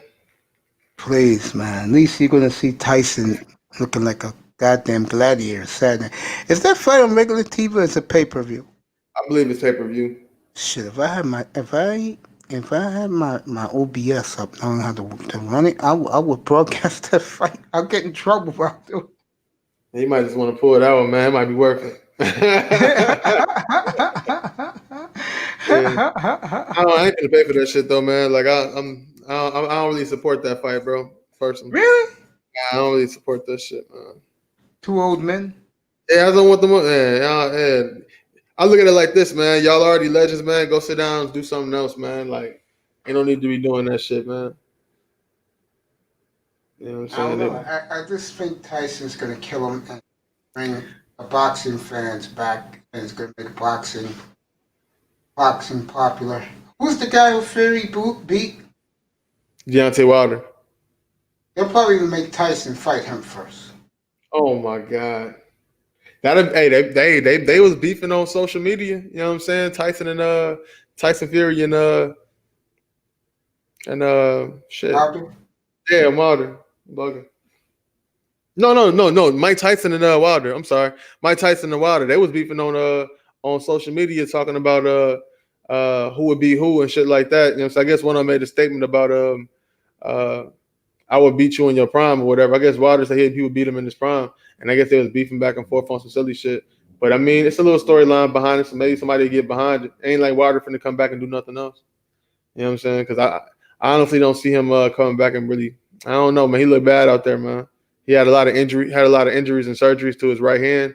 I don't know. He might need to sit it down too, unless he can show something different. You know what I'm saying? Unless he took all this quarantine time to motherfucking enhance his skills and learn his fundamentals. I mean, but that's still a lot. You can't. It's hard to teach an old dog new tricks, man. So I don't know, man. I'm curious if you know this. Who's gonna be in Tyson's corner Saturday night? I have no idea. I got no clue. I'm not keeping up with that fight, man. Like not even. You really disavowed that fight. Yeah, I just don't. I don't support that shit, man. But that's just me personally, though. You know what I'm saying? I want to see the progression of the sport. You know what I'm saying? It's good to compare. You know what I'm saying? Cats from today to the cats of old, but the cats of old is gone. You know what I'm saying? You know what I'm saying? I can't put them in too many relevant conversations because they didn't did their time. Well, that's why he loves Buster Douglas. He's from his area, from Miami. Yeah, Buster Douglas. I don't know, Mace, man. I think I'm gonna cut out, bro. Hey, you have a good night, man. Thank you for the hour of boxing, bro. I appreciate you. Thank you. Thank you, sir. Fighting with Scythe Bud. He'll drop the link. Check it out. I was up there Friday and Saturday night. Awesome. Does a tremendous job. Getting ready for his fight.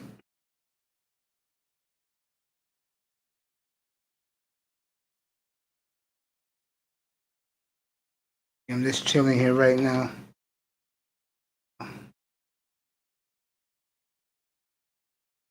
Let me let you guys know about any more new NBA news.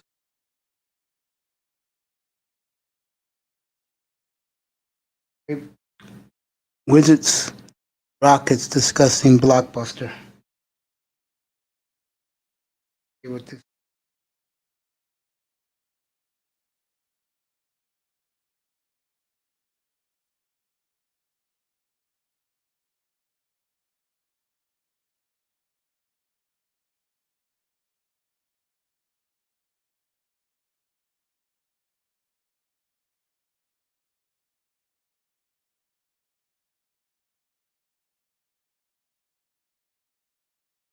Bucks is trying to get Jordan Hayward.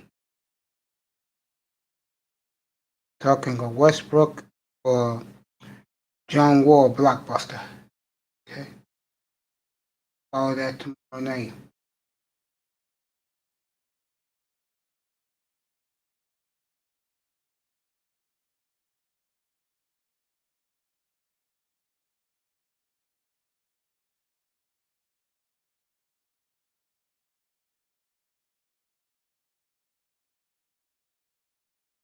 Check out Knicks.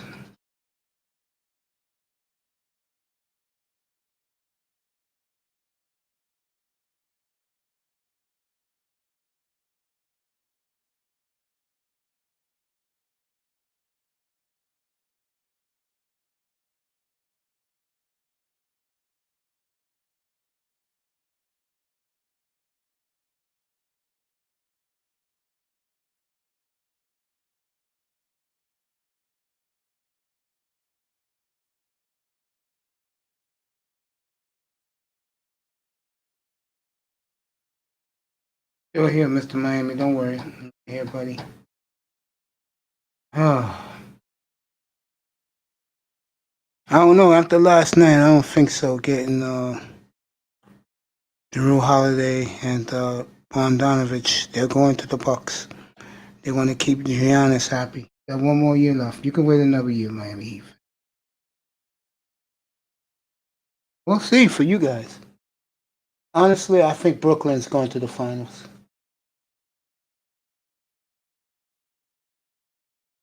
I would die. God, I would die.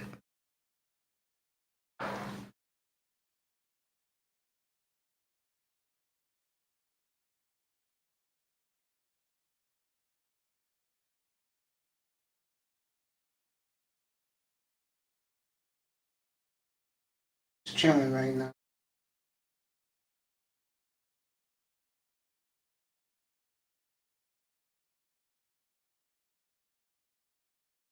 Yeah, bro. Nothing else is going on today. We'll do Dolphins. By the way, we'll do Dolphins Thursday night. We'll do the Dolphins on Friday. We'll do Dolphins on Friday. Yeah, I think the Warriors to me are the favorite. I agree with that, my friend.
Knicks got a nice nucleus.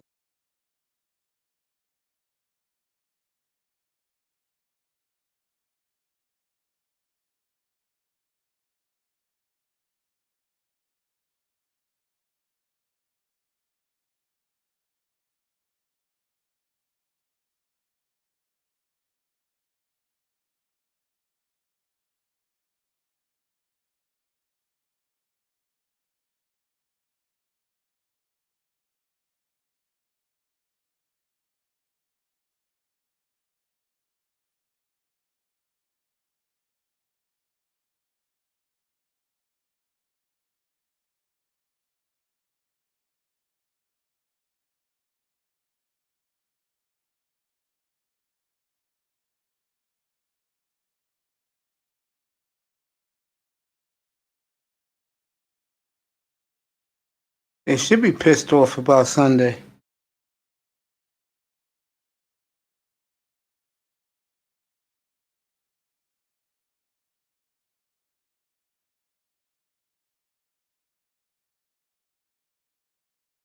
Yeah.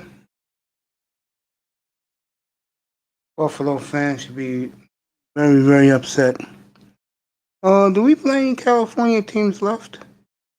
No, we swept them. Oh, we got one more. Oh, I forgot they're not in California no more. You keep thinking the Raiders are, they're not. Houston Texans played Miami Dolphins in 2021. Yeah, but we play that division next year. Yeah, yeah. And what's my brother name? Dwayne. Really believe that the Texans are going to do something with that team and that record. It ain't happening. Stick a fork in them. They were dead since they made the schedule. He and TD called that.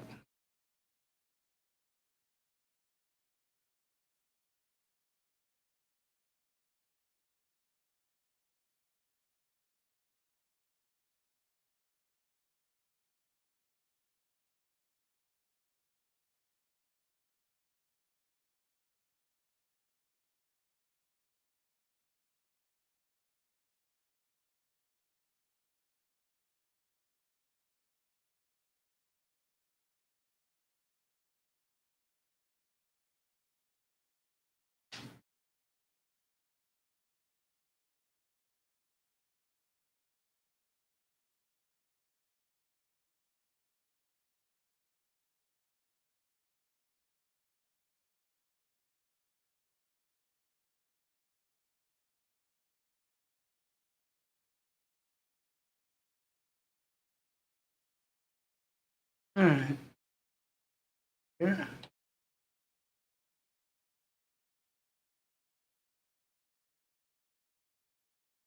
J.J. Watts nightly. Houston, let him go. The fucking media hound. Let him go. Think I care?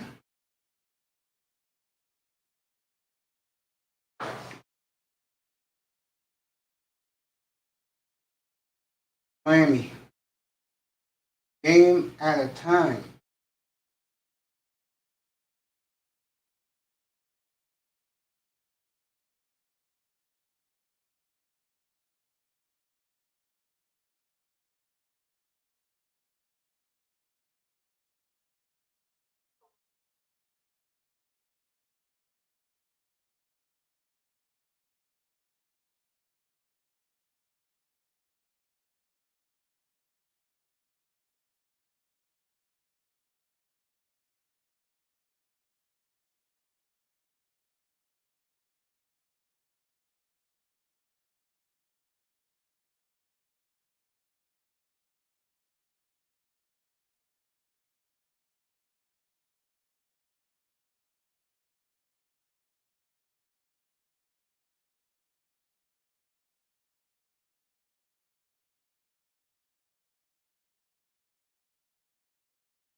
Yo, get up here, bro.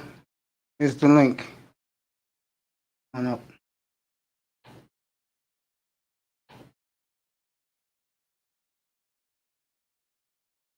Get up here, bro. Talk a little football, a little NBA.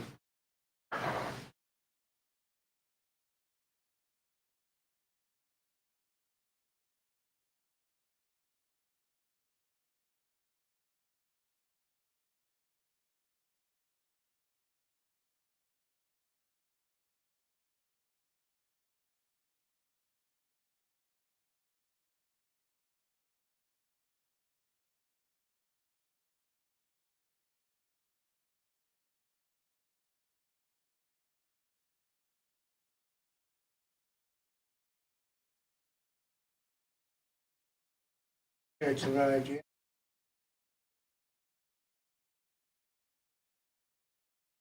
Have a good room tomorrow night. Draft.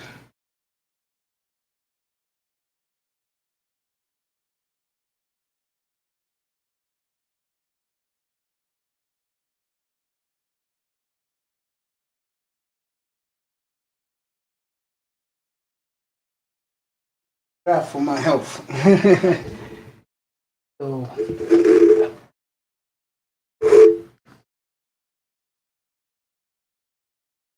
all right. Church is here.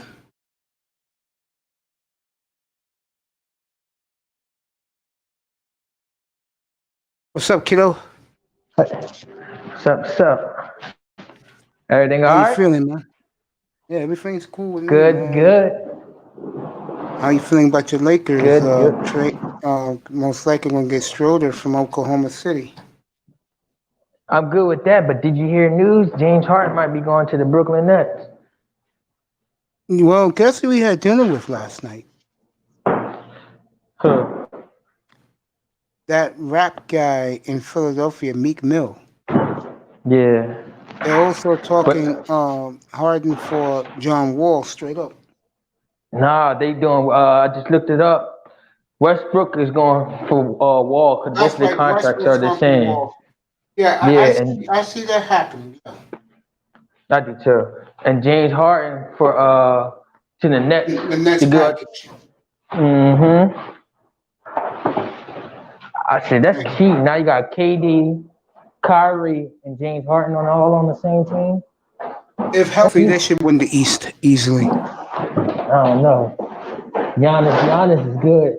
I don't know, cause I seen Jimmy Butler go all the way to the finals by himself, really. So I don't know. They gotta play. On paper, the Nets look good, They do.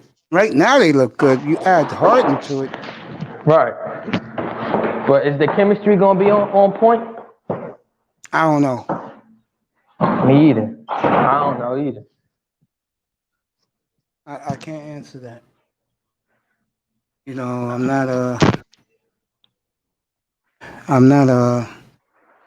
don't know. But as long as the Lakers are champs, right? Yeah, they're gonna repeat anyway. Lakers are smart. They making good moves. Not no super team. I'm glad. Well, don't you think LeBron and Anthony Davis makes it a super team?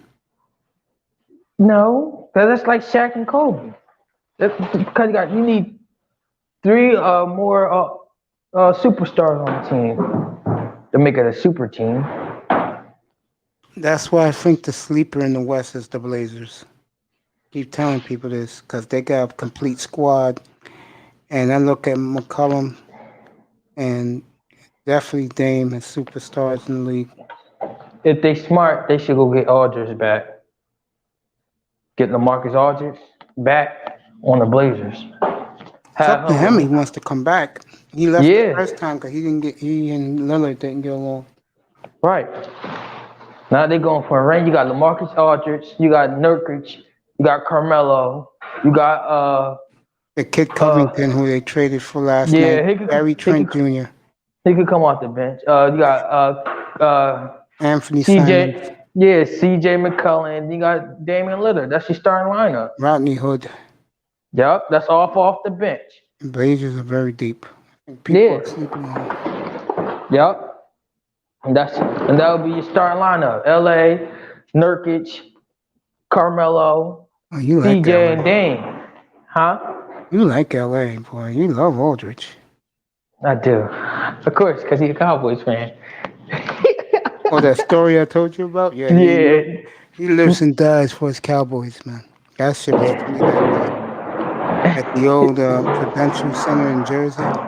He gives me the look. And I'm like, what happened? Huh? He said, are they going to fire him? You going to fire him? I hope so. God, I hope so.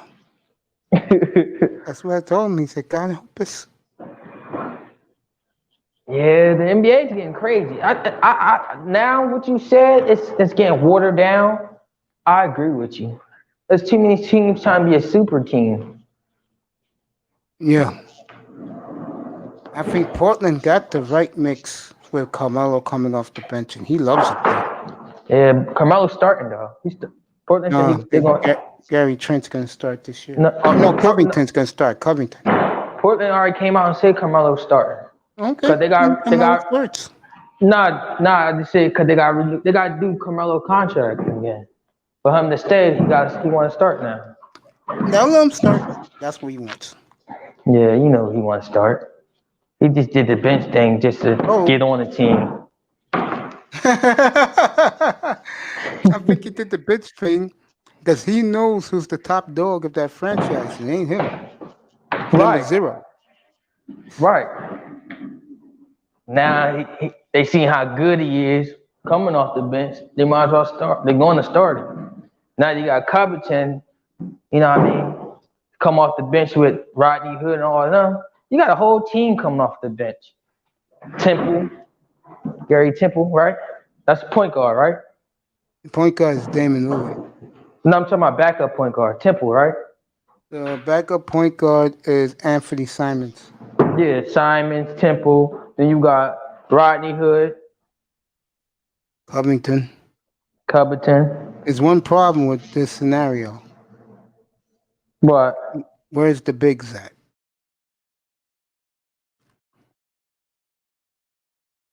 That's why I see them making a trade tomorrow when the trade starts because they need a backup power forward.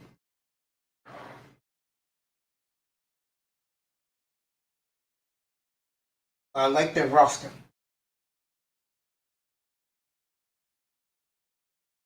I like their team very much.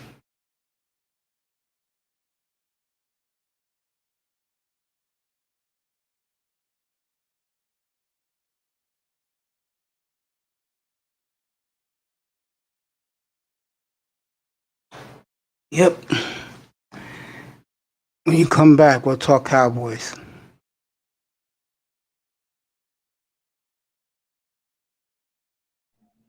I'm sorry, I had a phone call. Don't worry about it, bro. Oh, I got another one coming again. Good. Yeah, go ahead.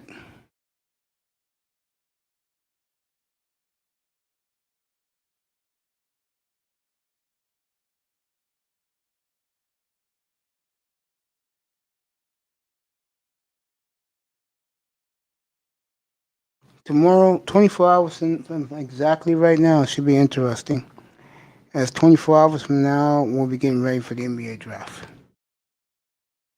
And I'm looking forward to that because I'm going to have a real pro who knows what he's talking about. Is going to break down every pick and why does he fit and why he doesn't fit on that team. So get in here tomorrow night and enjoy it. It's going to be good. 7 hours to draft.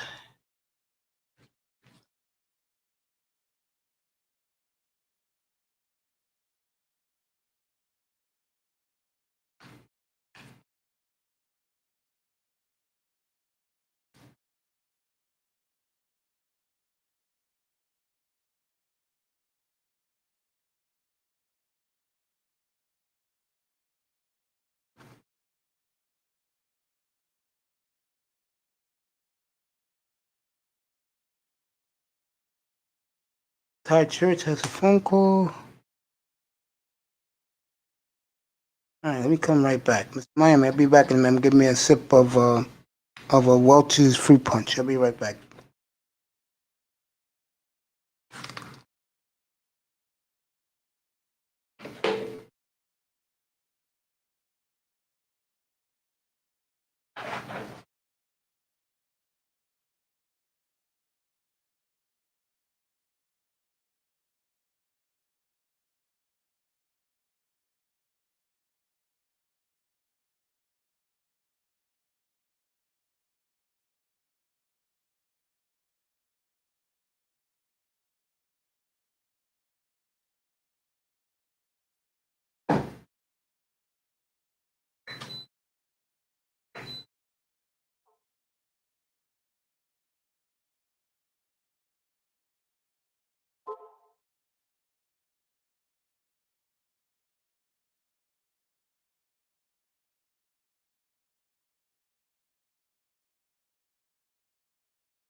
Okay.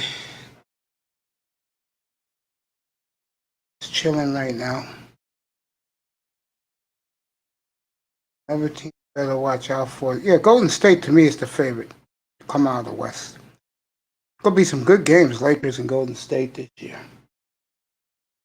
Ty Church left. Yeah, phone call. I'm just chilling right now.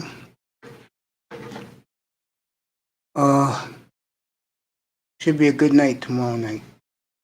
Pick for pick. Should be a good draft.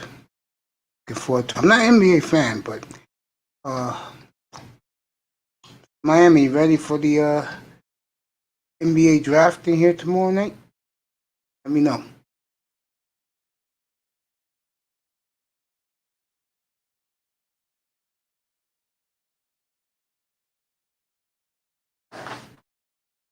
We're in the chat room.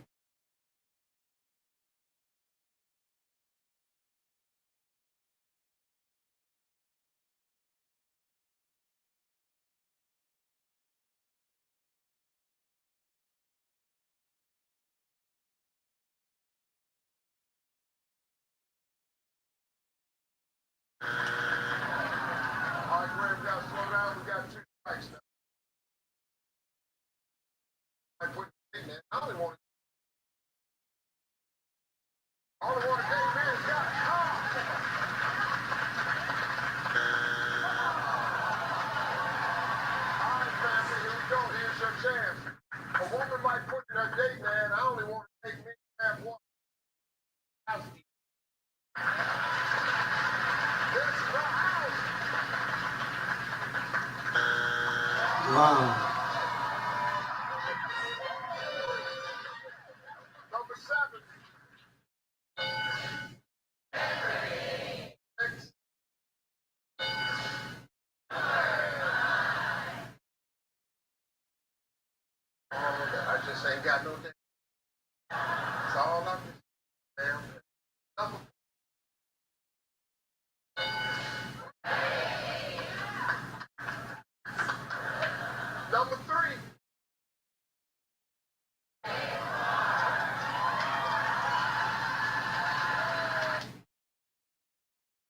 All right, get back to this.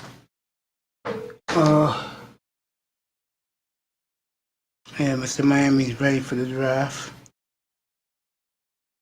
Posted at home. Yep, tomorrow night we'll have it right here, 24 hours from now. Should be lit. Let me see what else is going on tonight.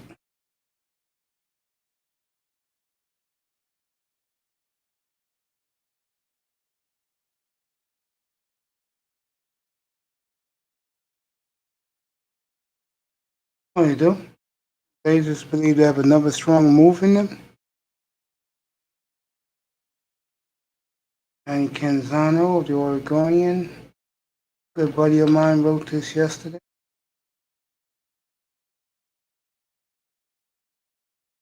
Johnny Canzano, so his 40, his for his Giants be a dynasty last decade.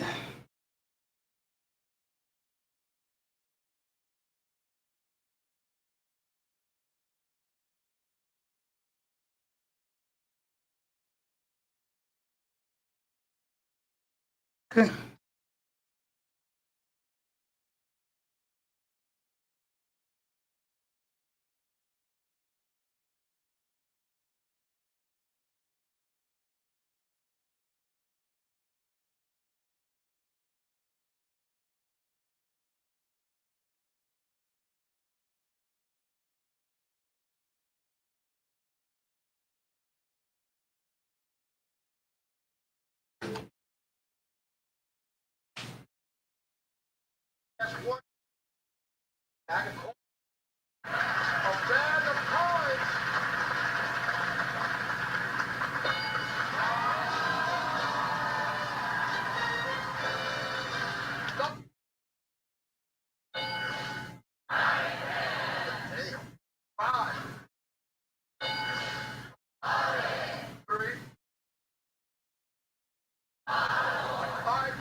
I'm just looking around news. I'm looking at NFL now. NBA. Oh no, I'll know tomorrow when I wake up from my nap what's going on there.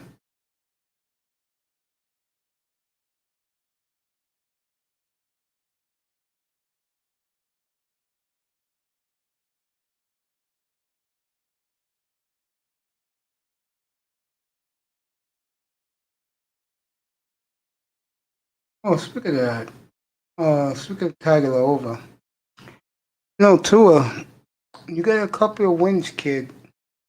Don't get cocky. What I mean by that, the other day Tua Tagovailoa over told the world that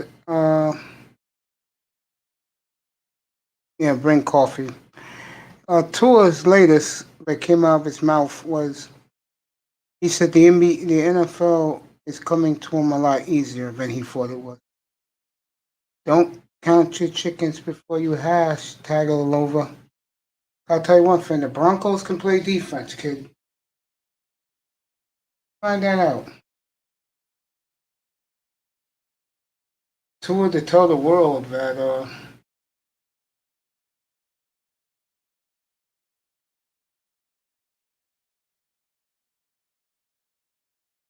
league is easier. Yeah, he's from Brownsville, Brooklyn. That is one of the roughest places to come from.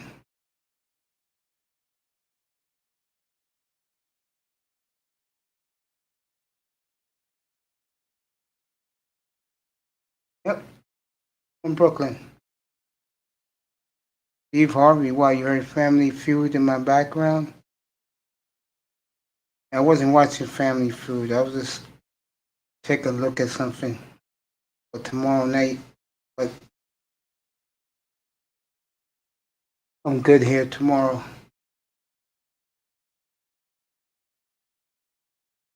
All right.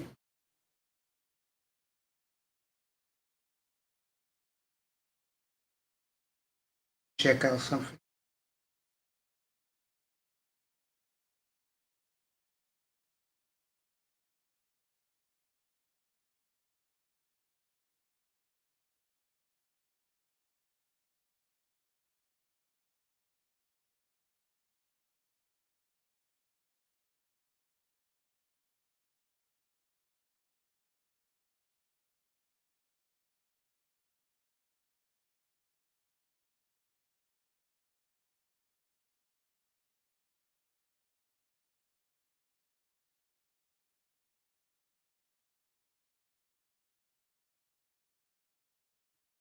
Good draft pick on the draft. We'll see. I think they get the 23rd pick. Check it.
He got the 20th pick.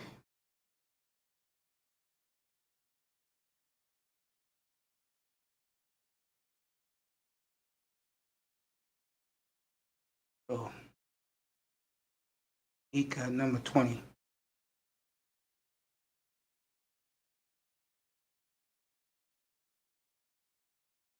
Got the Heat taking a kid named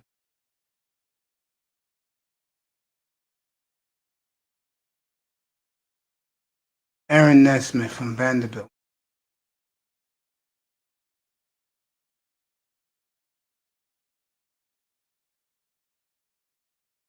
That's what they got them picking.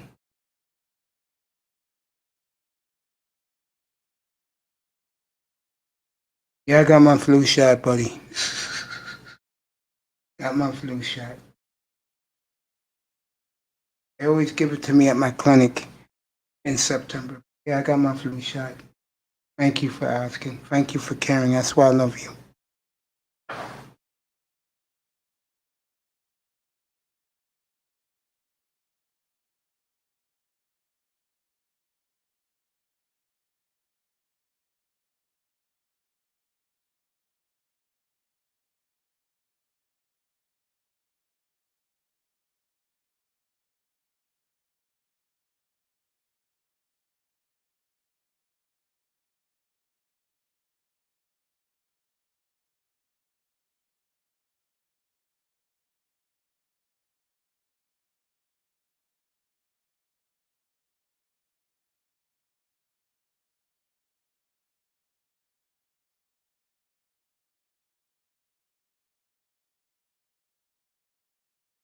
The flu shot at Walgreens, buddy?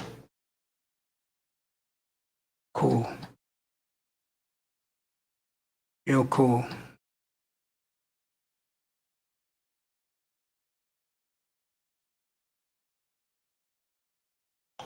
Real cool, bro.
Still here, Mr. Miami. Give me another minute.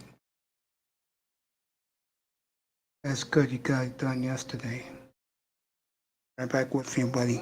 I'm proud of you.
Oh, well,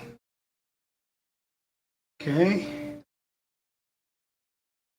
ESPN, NFL Network, beating on Miami. What they said this morning.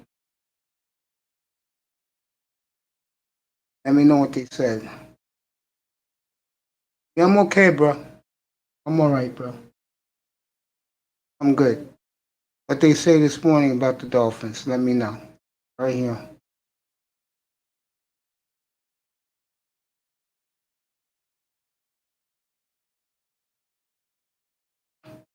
I'm okay.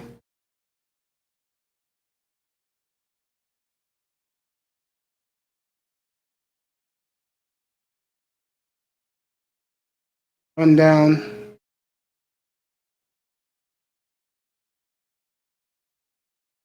Games for Sunday. It's early. Let me know. Knockout chair.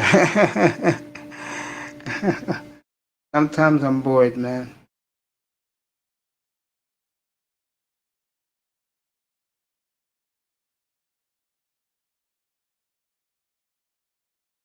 Sometimes I'm bored. Knockout chair.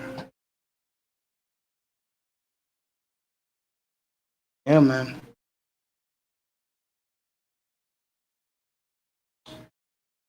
I think tomorrow night's gonna be a long night.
Knockout chair.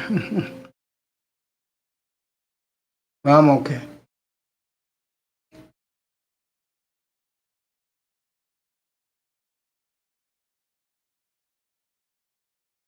So what they were saying today on ESPN and NFL Network hating on the Dolphins today. Let me know about that, Mr. Mike. What they say.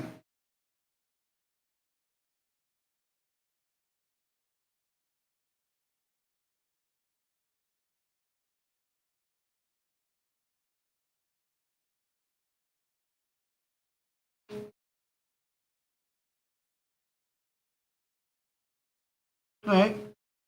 Let's go for the NFL card this week. Should be good.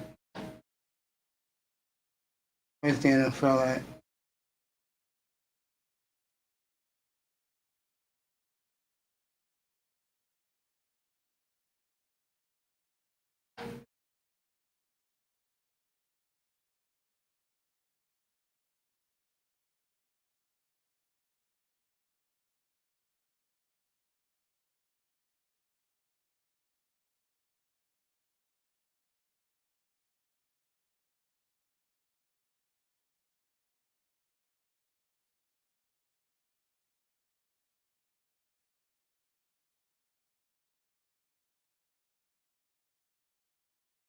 All right, Cardinals and Seahawks. I'll give you the pregame show on Thursday, 3 o'clock Eastern, high noon Pacific time. Big game for the Seahawks because the Seahawks are beginning to swoon now. And this is what happens. Don't get their defensive line intact. They had a line front seven instead of there's three linebackers. They've and Jamal Adams, they'd be a lot better and probably have 8 wins, but instead they begin to fade. Ho hum. Bengals Washington cares. Atlanta Saints without Drew Brees should be interesting. Can Jameis Winston lead them? Steelers will be 10-0. They're in Jacksonville. I don't see an upset there. Patriots and the Texans, no one cares. Miami fans will be rooting for the Patriots hard. If the Patriots win that, I don't see the Patriots win. I think Houston Suckers will win. If they do win that game, though, New England, watch out. Eagles at Browns. That's an interesting game. Eagles at Browns. Playoff implications. Eagles win that game, they're on track. Cleveland wins that game, they'll be on their way to their first 11-win season in 26 years. Lions and Panthers. Lions trying to be 500 this late in the year, and God knows when.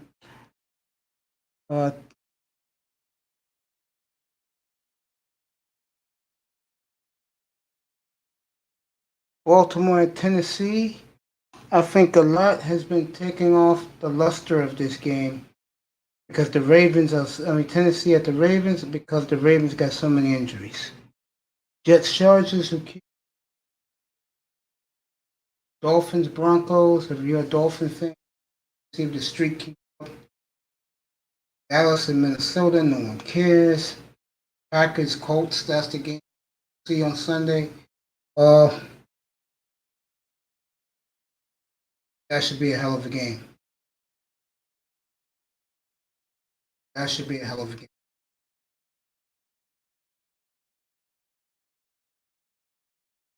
Chiefs, Raiders, is your Sunday night game, and then Rams, Buccaneers, another good one. What's special about that Rams Buccaneers game will be the first ever all African American referee team. The whole crew will be African American on Monday night. Good for the NFL.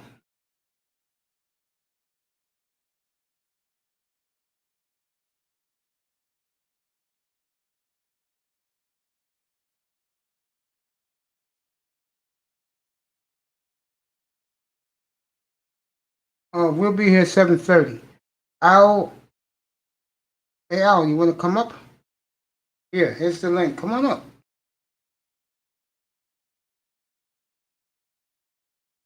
Al, to answer your question, 7:30 start here tomorrow night. 7:30. May start early. I may go 7 o'clock. Yeah, 7 o'clock tomorrow night I'll be here. 7 o'clock. Eastern time, Al. 7 o'clock I'll be here for the draft. 7 to 2 a.m.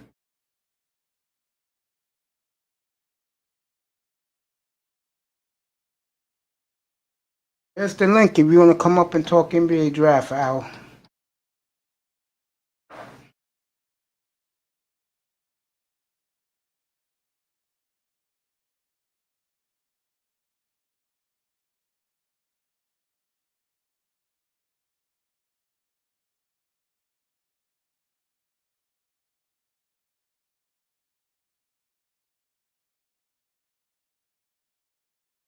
Eight o'clock Eastern time.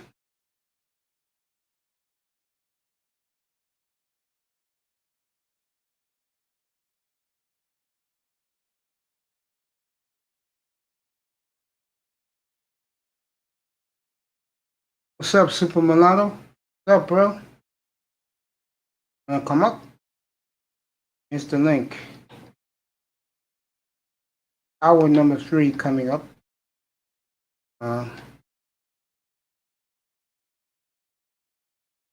7 o'clock tomorrow night, Mr. Miami. What's up, Super Mulatto?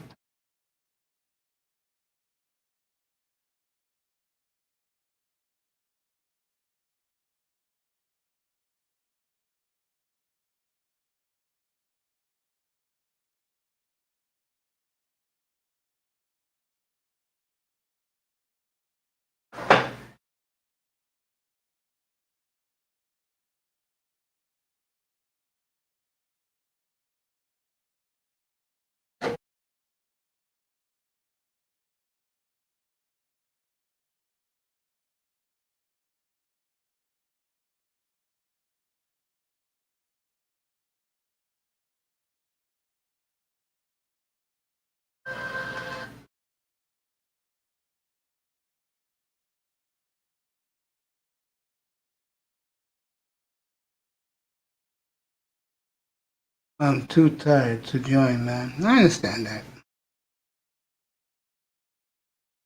I understand that.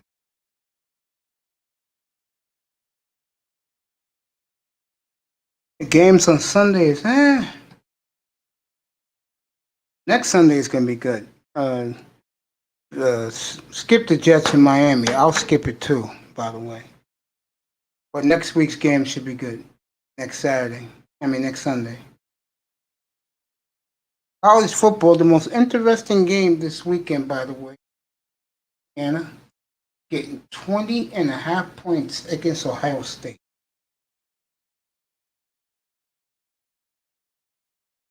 That should be interesting. Usually when teams like Indiana think they're going to pass the litmus test, go to Columbus, and they get destroyed.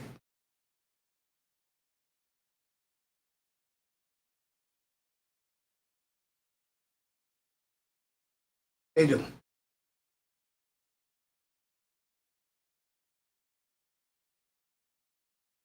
We'll see Saturday.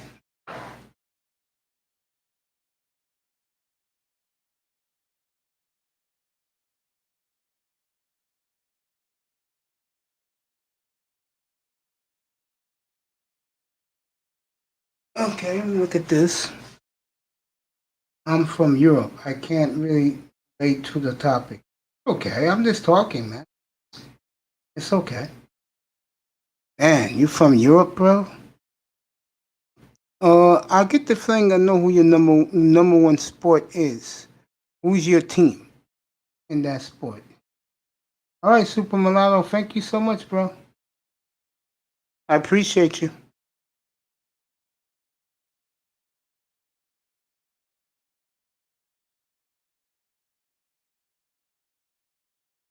Dolphins for life, huh?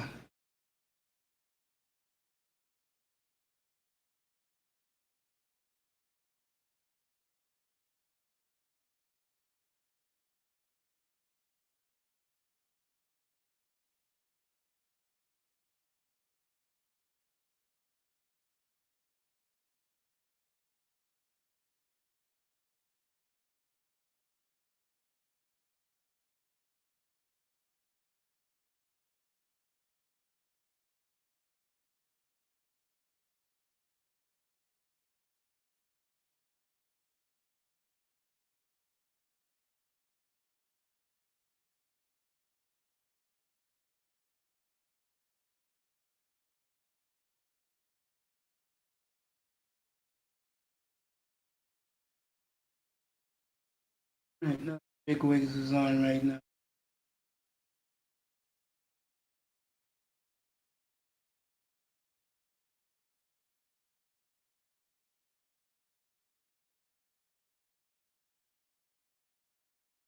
Sure was.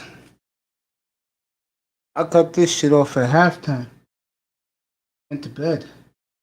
Soccer is your game. I had a feeling, Super Milano. What's your team? Let's drop your team. And I know it's a European team or South American team. Go ahead, put your team up there.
Yeah, the flu shot should have got you.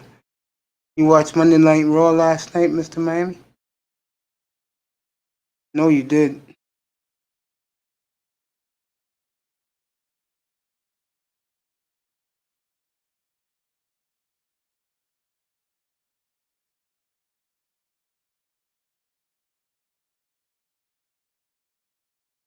Uh, it's gonna work, but not the way you think it's gonna work. But if I was you, I would have went to a good hospital, not a crappy hospital, but a good one to get it. They would have gave it to you.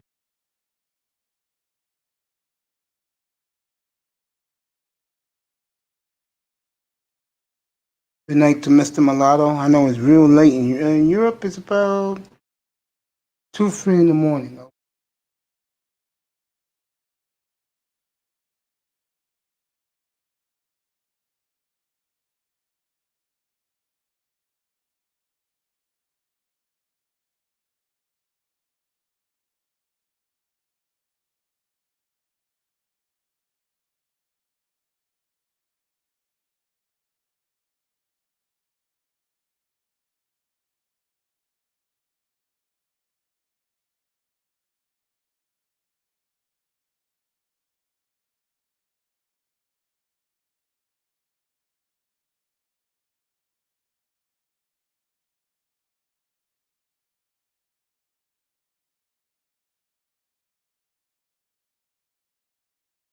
Yep.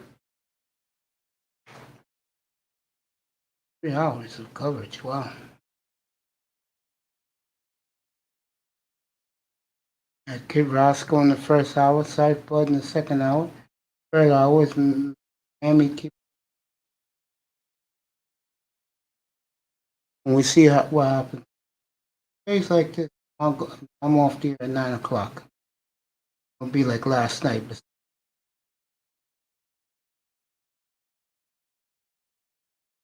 I'll be all. Guys, don't come up. I'll be out of here at 9. Get ready for tomorrow night.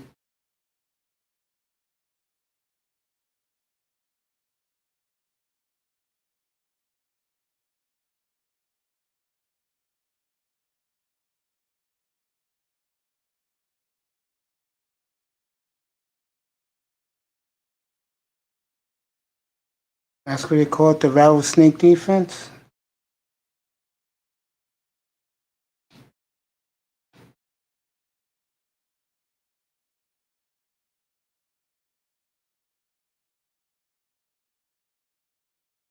Rattlesnake, huh?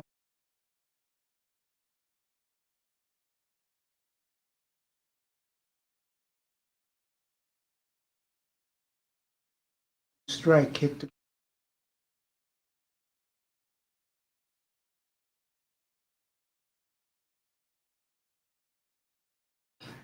Dolphin defense played very well Sunday.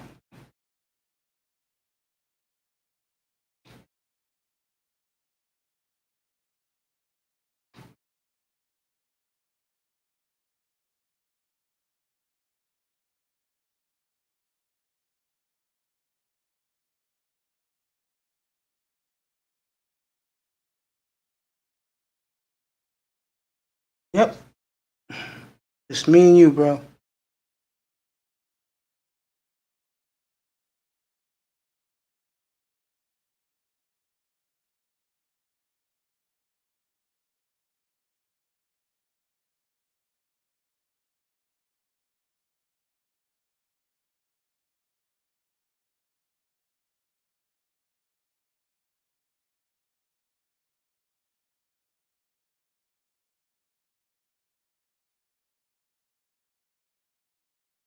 Crazy thing is, there's nobody up in the manosphere either. One strike for hit the ground, huh?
Tua is the GOAT? I don't think so. I think they're winning, my friend, because of their defense and special team. That's why they're winning. Agba, faculty.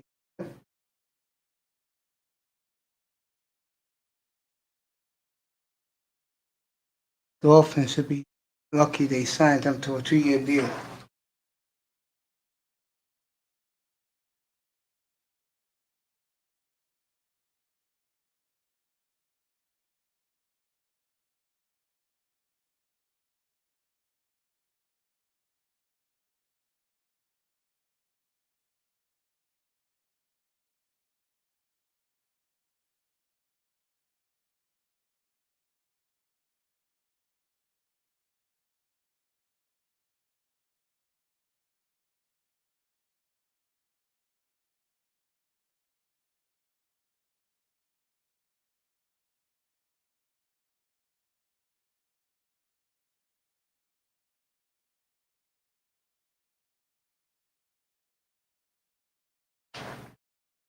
Tonight's another boring night, bro. Hell, I'm already giving you 3 hours. I'm giving you 4 hours of coverage, bro. Damn, I must be doing something right.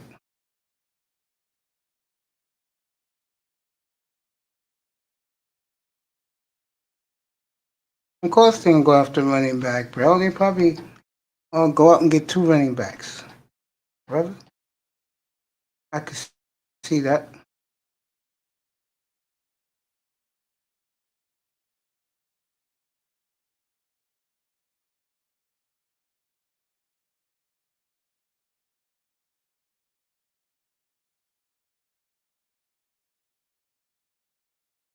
I'll go for another 45 minutes. May even go another half hour and call it a night.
Yep, 44 minutes, bro.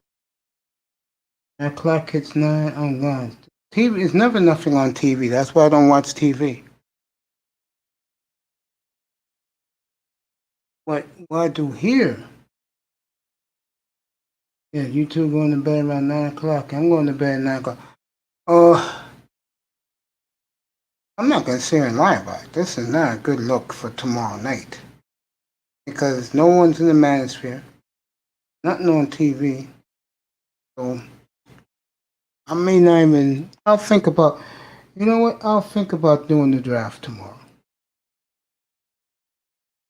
I'll think about it.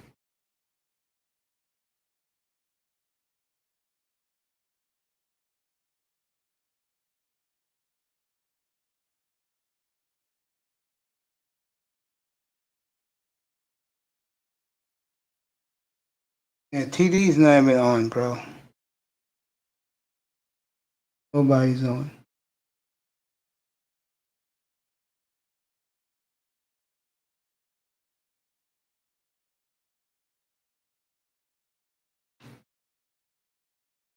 What's up, Lou?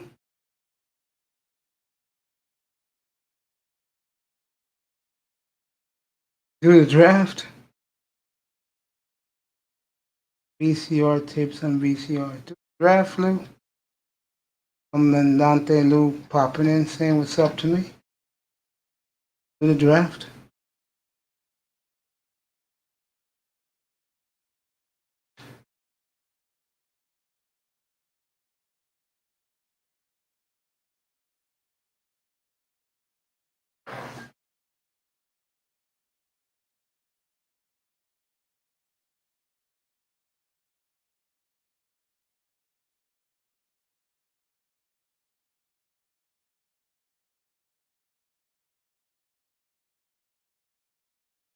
I don't know. I'll think about it.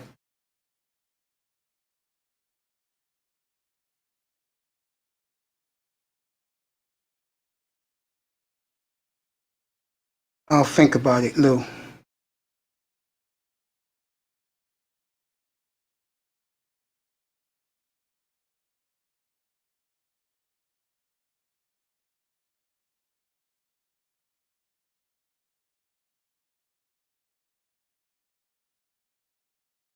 I'll think about it.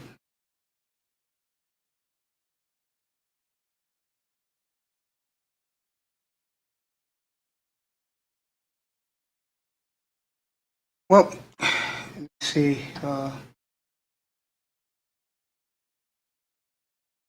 What's up, Church? What's up, Church?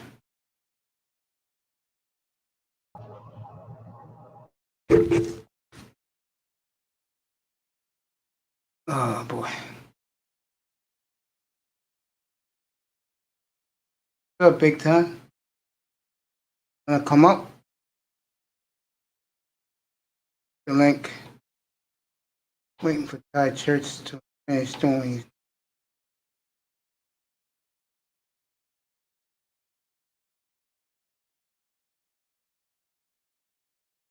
I could talk now. You know what I mean?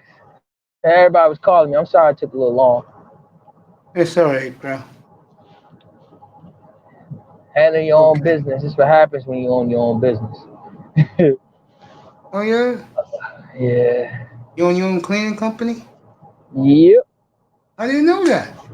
Yeah, I do that, and it's crazy because I own my own, but I low key work for someone, another cleaning company.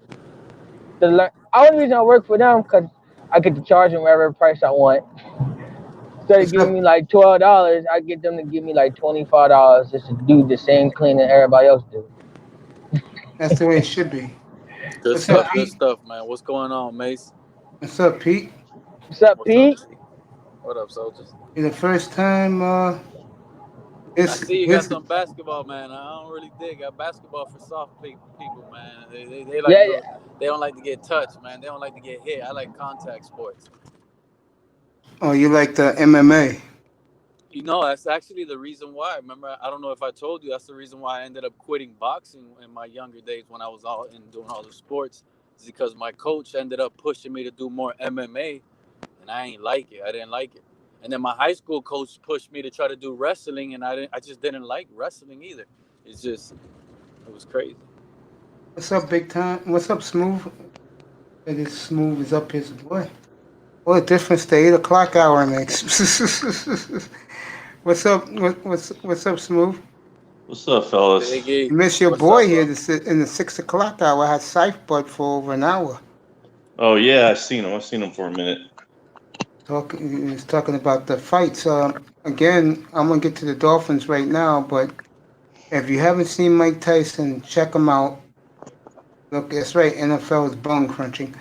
Uh, he looks better than ever, and this could get ugly, very ugly Saturday night. I had Dwayne in here Sunday night. First thing I gotta say is, if y'all haven't noticed, Mason's looking good lately, isn't he? Oh damn. Mace Damn. Mace lately low key been doing something, man. What you been up to, Mace? He's been talking about to those young girls. That's what he's been doing. No, I'm not. Pretty little things up in here. I had a woman call me out at 7 o'clock this morning. I Oh, think who Mace was been that? hanging out with the younger crowd lately. Is bringing his Yeah. young swag back. Sheila E. uh, that's my people. Why she called you out? What she do now? Not bashing of women. She said you a little hard on women. Too hard. But that's neither here or there. All right, let's get to it. Guys, Cowboys going to the Super Bowl. you can't complain. At least I don't have any complaints the way they're playing now. I take it one game at a time. I did something here Sunday night. I kind of regret that I did, but Dwayne was just eating it up. And that was, I said, the Dolphins are the next dynasty in the NFL. And the panel what was up here, you know, you hear some chuckling in the back. But let's be real here. Like I said, it's coming. Mace. You're buying in as well. The 5-game win streak is amazing. Let's not take anything away from this. It's a great feeling. It's unreal. We're 6-3. But if we're not scoring on defense, and I know but it's an anomaly what's going on right now, bro. This special team score, block punts, pick sixes, fumble return touchdowns. Do I need to continue this? This is special what has happened the last 5 weeks. I must agree on. But you know what isn't special? The offense that we're having, bro. I love my team, and that's the problem. It's our offense. This offense can't be trusted if our defense doesn't come. And let's not forget, our defense is coming in, but it's not like stopping people from scoring points on us. Can I play devil's advocate? But Advocate. How much? How much the Dolphins score each game? Like, what's the average? The Dolphins are scoring good amount of points, but you see, that's the thing. Well, what I'm trying to sit here and say is when we played a normal game like the Patriots, even with Tua, these teams, they're not going to make mistakes, throwing pick sixes, fumbles. They're not going to give the game away when you're playing a real playoff team. They're not giving it away. And it's just... I'm gonna say what the Giants fan told me the years they won the Super Bowl. At least get me into the dance. We could go all the way from there. They getting into the dance. I think Miami just got better luck than everybody else. I agree. It doesn't matter. Listen, it's just gonna be a non-believing year. They got that Miami Heat love this year. I ain't gonna say they're going to the Super Bowl, but they got that Miami Heat love. I think fans need to be patient. We all so impatient. Like, they just started winning. Let them continue winning. Like, don't knock them. Oh, the defense ain't gonna play. Every team in the NFL is not good. Pittsburgh still is very beatable. Look, I'm gonna tell y'all something. I'm gonna be honest with y'all, and I know not a lot of people are gonna hear this clip right here, so I'm happy about this. But look, listen to me and listen to me clearly. At first, I was probably the maddest fan that Tua was not starting. It was unbelievable, right? Now that I've seen three games of Tua, now I see that the coaches were absolutely right. I was going to wait a little bit, but I'm going to tell you what's on my mind about this Tua. Fitzpatrick played better and managed this offense better than Tua did. Here we a go. couple red zone mistakes, but he actually did better than Tua. And that's shown on film. Here we go. I'm just stating. You can't have it both ways. First, you want him throwing in there when he really don't know the offense. Now he's doing the best he can with the offense that he know. Now he's not good enough. What do you want from a kid? He's having a good season for a rookie quarterback. I'm a little bit different. Show me that I can count on him and his arm. And this is first year. This is not college football. Did you know that the Dolphins are tied last in the NFL in plays over 20 yards or more on offense? And my Cowboys is got mad 20-yard plays and still can't score worth a damn. What did that mean? The Cowboys, then you should know the Cowboys starting corner And we Tweety. can't score worth a damn. At least He's y'all been out. scoring. You guys been injury plagued on defense, and then you lost your quarterback. Everything on the whole playbook switched from one game to the other. But he's a rookie. You gotta give him chance. Y'all just money. He don't do good. All right, kick him to The thing is, kick him to it the don't matter fire. to me. The thing is with Tua is he's gonna get his chance. The thing is, what I'm stating in 3 games is now I see what the coaches were saying. It was unbelievable that Tua couldn't be better than Fitzpatrick. Now that But we see him, now I see now from these last couple games that Fitzpatrick is better than Tua, and that worries me. but Does he that's have what a I've been chance to saying. progress like you're saying? Yes, he does. He's gonna Right. have to show me that, but I'm saying as of right now. So if we want to talk Super Bowl or anything, maybe it Listen, is Fitzpatrick, even though it's unbelievable, that'll give us the better chance to win the Super Bowl this year. I don't think Pete, I agree with you. I agree with some things you're saying. I'm 50-50 border, but I think that when you sit there and say that Fitzpatrick, and I feel Fitzpatrick has that heart and with the team, but I think the one thing that Tua gives is a little bit more, he's outside the box. So, give him a Can't little bit even of say excitement because all of Fitzpatrick plays were excitement. But Listen, that's because he's better than Tua because he's more experienced than Tua. right. no, right. but he didn't manage But the games better than Fitzpatrick. I yes, think he he's did. managing much better. The He Buffalo was more game. efficient. Fitzpatrick was more efficient. No, It's he was what not. Did you If watch he the was- Buffalo game? Fitzpatrick gave away that game. Listen, man, if he was more efficient than he wouldn't have been turning the ball over. That's the only thing I Right. have against Fitzpatrick. That's Right, the and I only thing, agree. man. And I agree. And Tua was injured, so you couldn't start him right off the back. He still was coming off his injury. Hey, Church, let Big Time finish. Go ahead, Big Time. No, that's I'm all right. sorry. Go ahead, Church. Go ahead, No, man. Go. I was just saying I agree with you. It's like people want him to start right away. He's not good enough. Fitzpatrick is better. Well, obviously Fitzpatrick's better. He's been in the NFL for how long? This is Tua's first year. You gotta let him get a chance to grow. Here's the thing, Pete, that I agree with you. I agree that they're not using Tua as much as they need to, but I do believe that if you watch from the beginning of the season to now, you can see Flores and the coaching staff and how he's building it up. It's very slowly but surely. Somebody said that in the other room the other day, but the problem that I have is if you've seen that fumble that Tua had, well, it was a missed snap on the near the goal line. If you remember that, who got the defender and ran down the field to get him? Do you remember who did that? Tua. The tackle? Right. Did you see how much speed that kid had? Did you see how much speed? Like nobody did. He was on the line as everybody else. That's what I'm talking about, is that I don't think we're utilizing him to open up the offense. I still think we're very vanilla, and I don't think that's his fault in a sense. But I also believe if he can actually run it when he can see 10 to 15 yards ahead and he can pass it, to me, if I'm a coach, I'm telling him, run it sometimes. Go ahead and run it. Just be safe with yourself, because that opens up, that brings a whole different dynamic to the game where he's rushing. I think that Tua can rush for at least 40 to 50 yards a game. You bring that dynamic into this offense, we have one of the most unstoppable offenses in the league. But I got a question. Do you think Tua's not going to be able to get 40 yards a game? See, the Tua is Why do you say that, Pete? Why do you say that? Yeah, he could average 40 yards. Because he That's going to run. doesn't run. He runs to pass. He doesn't run to try to get yards on the ground.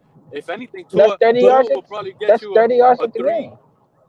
I'm not saying he can't run. Obviously, you saw, but he's not going to run. That's the thing. He is not. He's going to either throw the ball away, because it's already been seen in games where he could have probably ran and he threw the ball away. Running throws the ball away. But I got a question. Do you think they conservative with him because he just coming off injury and they just don't want to end his career so early? So they're just being vanilla, just taking their time? I just don't think he has a receiving cast in front of him to open up the playbook like it's needed to. Like you can't count on a Jakeem Grant to give you every route tree on the outside. You can't even And count on Preston him on the Williams outside because he either. might get jammed up if they jam him up. He sucks getting Sure. jammed. No, I agree with you on that, Pete. But also, though, I don't believe that they're given. You know, You can't he count. does like his speedy wideouts. So bring in Malcolm Perry. Bring in Malcolm Perry. And then pay attention to these fans now. Oh, Devontae Parker sucks. He only has 40 catches this year. He sucks. Let's get rid of him. Who is the only wide receiver on the Dolphins? Preston Williams, He's Devontae out, bro. Parker. I forgot he is hurt. Just Devontae Parker. And that's it. Grant, if you want to call him a receiver, I'm telling you, he had a good rapport with Grant on Sunday. Grant had to defend his position and say, "I'm not just a punt returner. I'm a wide receiver." He's a gadget. Because you're just known for a punt returner, bro. That's all you got paid as a punt returner, not as a wide. I'm gonna tell you right now what the answer. But what do you think? I'm sorry, Mace. Real quick. Big time. Go ahead. What do you think? What do you think the Dolphins used Wes Welker when he was here?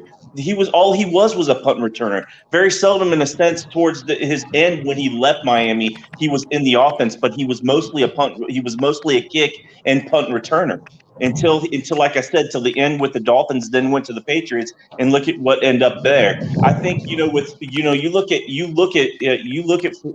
at what Grant can do, and if they bring in Perry, they should bring Perry in for that speed. You bring in Merritt. You bring those guys in. I mean. Like I said, man, they're running this offense very slowly but surely. But we only have a short time frame here going in. We really need to get it a little bit together where we pass, Denver, and then we get the Jets, and then we get who else is the next? Who's that? The Bengals, and then Kansas City's right after that, right? Oh, you're gonna like the Bengals. Yeah, you're gonna like the Bengals. We need to get those 3 games right there to move this offense along a little bit. Or we're gonna that game against Kansas City. The only thing that we might have is that defense, and I think Tua's going to open it up. Especially in that game, but they need to let him run. I don't know if the coaching staff. I think Tua thinks that pass to run. But if you can get him to open it up, which I think, like I said, 30 to 50 yards, he's definitely good for it. It's just a question of why this is happening. Big time, real quick. Only reason I say I disagree with you because I see my quarterback. The Cowboys fans said the same thing. Won't Dak Prescott run? As soon as he runs, he get hurt. Quarterbacks are not built to run the ball. They built to throw the ball. Yeah, that was this is what I'm gonna say to big time. I'm gonna be honest with you. I was right there with you. Exactly everything you said. Right, is exactly me too. How I felt in 2012 when we drafted Tannehill and his 220-pound body, 6'6", 4.5 speed. I thought, man, this guy's gonna run wild. I said, same thing I said. I'm comparing this guy to Cam Newton right now with a little more accuracy, and he never ran the ball. He got his bell wrong. I wouldn't run it either if I keep getting my bell wrong. But how many systems did he run through? How many systems did they run through, Pete? Because they're running from the pressure. Tannehill stood in his pocket, knowing he ran a 4.5 faster than all these D linemen, and he just stood there holding the ball, taking sack after sack after sack. Where's all that awareness, speed, break tackle you used to play receiver at, bro? Do that. Stop being scared and let it go. He never did it. So that's why I was telling you, I was there with what you guys got going on right now with how you feel with Tua. I was already there with Tannehill. But I felt like that with Dak Prescott. I'm saying I feel like that because I'm a Cowboys fan. I felt like that with Dak Prescott. As soon as he tried to run, he break his leg. That was, church though, but that was a little flukish though. It happens. It does. You're right. You're right, but if you go back and look at that play, the guy kind of horse collared him a little bit, brought him back. He kind of ended up in the wrong direction. So you're right. You do put yourself in a position that way where you are running. But you look at a Kyle Murray, you look at a guy like Mahomes. You look at some of these these quarterbacks that actually can option pass to run. They're not using Tua that way. It also, like I said, the offense is very vanilla in that sense, to where I think it's just how Flores is running this offense, or how the teams are running this offense, to where they're just gradually building him up. But again, it doesn't mean that they can't open him up. Doesn't mean that he can't do that either. I'm gonna be honest with you. When you start looking for them to open up the offense for him, it's like year 2 or year 3. Look, when this is how open easy up the it whole is for offense the Broncos to smack up the Dolphins. All right, I'm gonna tell you how easy it is. Dolphins and Broncos ain't doing Listen shit. how easy it is. How it is. If you don't fall for the little zone blocking motion for the running game on the Dolphins, because you can't be scared of this Dolphins. So, and you actually pay attention to Smythe, Gesicki, and the other tight end Shaheen, because they're running so much multiple tight end sets, and they're passing out of that all the time. Play action, 3 yards. Why? Because the tight end's open for 3 yards. The guy can't even run after the catch. It's 3 yards after 3 yards after 3 yards. And then Changeli wants to run the ball every single first down. This offense is the most. This is so predictable. When a team sits here and a defensive coordinator is like, this has been going on for 3-4 weeks. It's been the same thing, bro. Running the play action and throwing to these little offset tight ends that are blocking and delaying out off the route.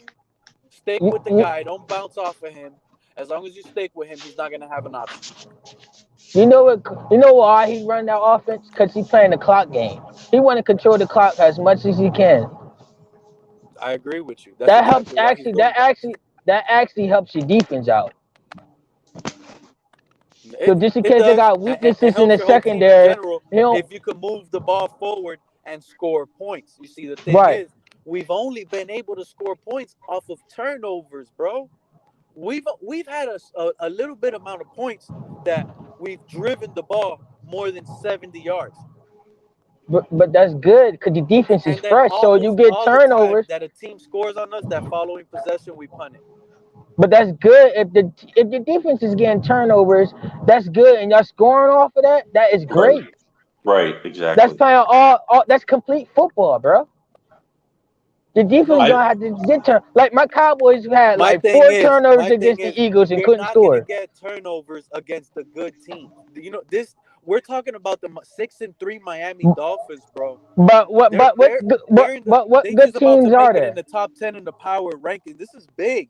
But what good teams are there? People weren't seeing the other side of it either. Can you name me the good teams? Name me the good teams. The Pittsburgh Steelers. I can name. Ben Roethlisberger throw picks. Really good Ben Roethlisberger will give you some picks. Are really good teams are the Colts that are right under us in the power ranking. Phillip Rivers give out picks too. That's all you gotta do is apply pressure to both of them. They giving out picks. Only person I can see you have an argument is Kansas City. What I'm talking Mahomes about don't is give out interceptions. Offense, bro. It's not producing offensive yards. You can run the clock all you want, but this defense is good. It's getting turnovers good, but it isn't stopping teams from putting 28 plus points on us. Go ahead, Church. Go ahead.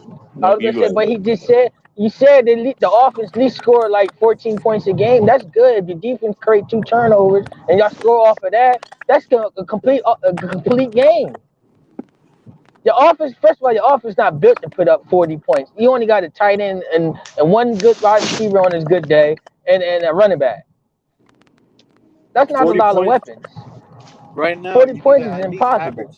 28 points because the Dolphins defense is allowing like 26 points per game. And y'all averaging like 28 points since y'all winning them. But in this 5-game win streak, we've done things that don't usually happen. It only happens to a team maybe twice a season. What are you talking about? Week after, I'm talking about block punt, running it back, fumble return touchdown, pick sixes. But Pete, I feel you, man. I feel you. You're waiting for the ball to drop. I feel you. But what happens if the ball doesn't drop? Because look at what the Baltimore Ravens did. I understand what you're saying, but look at the great defense. I'm saying the Chicago Bears with Rex Grossman. They was giving away the ball. What happens when there's no turnovers by either team on each side? Do you feel it's going to happen? A good defense, and Dolphins are showing this right now, will create those turnovers. Yup. That's what a good special teams. Our special teams Yup. is right up there, man. And you're right. Yup. Our defense is on and off, and I'll give that, especially middle. You know, these guys sometimes over pursue. They're not. They're dictating to figure out where to go or what to do, when instead of just letting the play come to them. I get that, and Right. I feel you. You're waiting for that ball to drop, but what happens if it doesn't? I feel you in the offense too, because on the offense, when we are not pushing the ball and keeping our pedal to the metal, we're not doing it. We're playing conservative ball. Or like this last game, I just looked at it, just reviewed the game. We had 2 times we were on like 3rd down and 2. We go ahead and run the ball on 3rd down on 2 instead of rolling to it out to the right side. It was wide open. There were a couple times there that we're wanting to extend the play. Instead, we decide not to extend the play and just play it safe. And we cannot do that against Kansas City or the Raiders. We're going to have to play rough. We're going to have to Right. play hard-nosed football. Because if we don't, we are going to get beat like we did in Seattle. I agree. But I was going to say, did y'all see the Chicago Bears when they last went to the Super Bowl? They didn't have no offense. Russ Grossman was giving interceptions left and left, right. I'm And gonna say, I think y'all got better offense than them. I will say this right now, and I don't think Big Time's gonna be happy with what I'm about to say. But you know what? Honestly, that's the way Flores wants to play on offense. I know it's boring, but he will rather have Tua, who he is confident will not make no mistakes, Amen. than Fitzpatrick makes a big mistake at a big spot. I Right. agree, Mace. I agree with that. I agree That's with clock. you sitting there That's clock saying, game. I agree with you sitting there saying that he wants to bring him along slowly but surely in this offense that makes creating this vanilla offense in a sense that, of course, you don't want Tua to make these same mistakes as Fitzpatrick. That's great. That's fine. That's dandy. That's good, because he's going to learn from not making those mistakes as early or making a critical mistake when you actually need those points. But when you're making these calls on 3rd down and 2 and having a run or rolling Tua out too far, do you notice? Here's the thing. Do you notice that when they have a 3rd down and 2 or 4, they'll roll Tua out to the left side really wide? Estelle, if you look at, like, let's say Kyle Murray, you look at a Mahomes, or you look at even Josh Allen, when they roll him out to the left side, they roll short back to the left side to give him time away from the defender. Instead, Tua's going to the defender. Why don't they shorten it out to bring him back a little bit and then toss it out? Because he had Adam Sheen in one, and they would have gotten the 1st down on that. So I think sometimes the what they call kind of hurts Tua in a sense. I agree. There was I actually agree a with play that. that they I agree called with that. that he threw it to Smythe early in the game, and if you look at that, maybe the safety just gave up because he threw it so quick. That's what I think happened. That the safety saw Tua throw the ball, so he just let Gesicki run past him. But man, Gesicki was wide open for at least a 60-yard touchdown if the safety really didn't say what I just seen. But see, and that opens it up for what I'm saying to you, that I think Tua is good for 30 to 50 yards. I don't think he's as dynamic running as Murray, but I do believe that he can be up to that level. And if, like I said, dynamically, we can open that up for Tua, or he can do that himself, or maybe if Shea will let him do that, I think if you give him a 1st or 2nd option like that, our offense is going to be just brutal for defenses out there.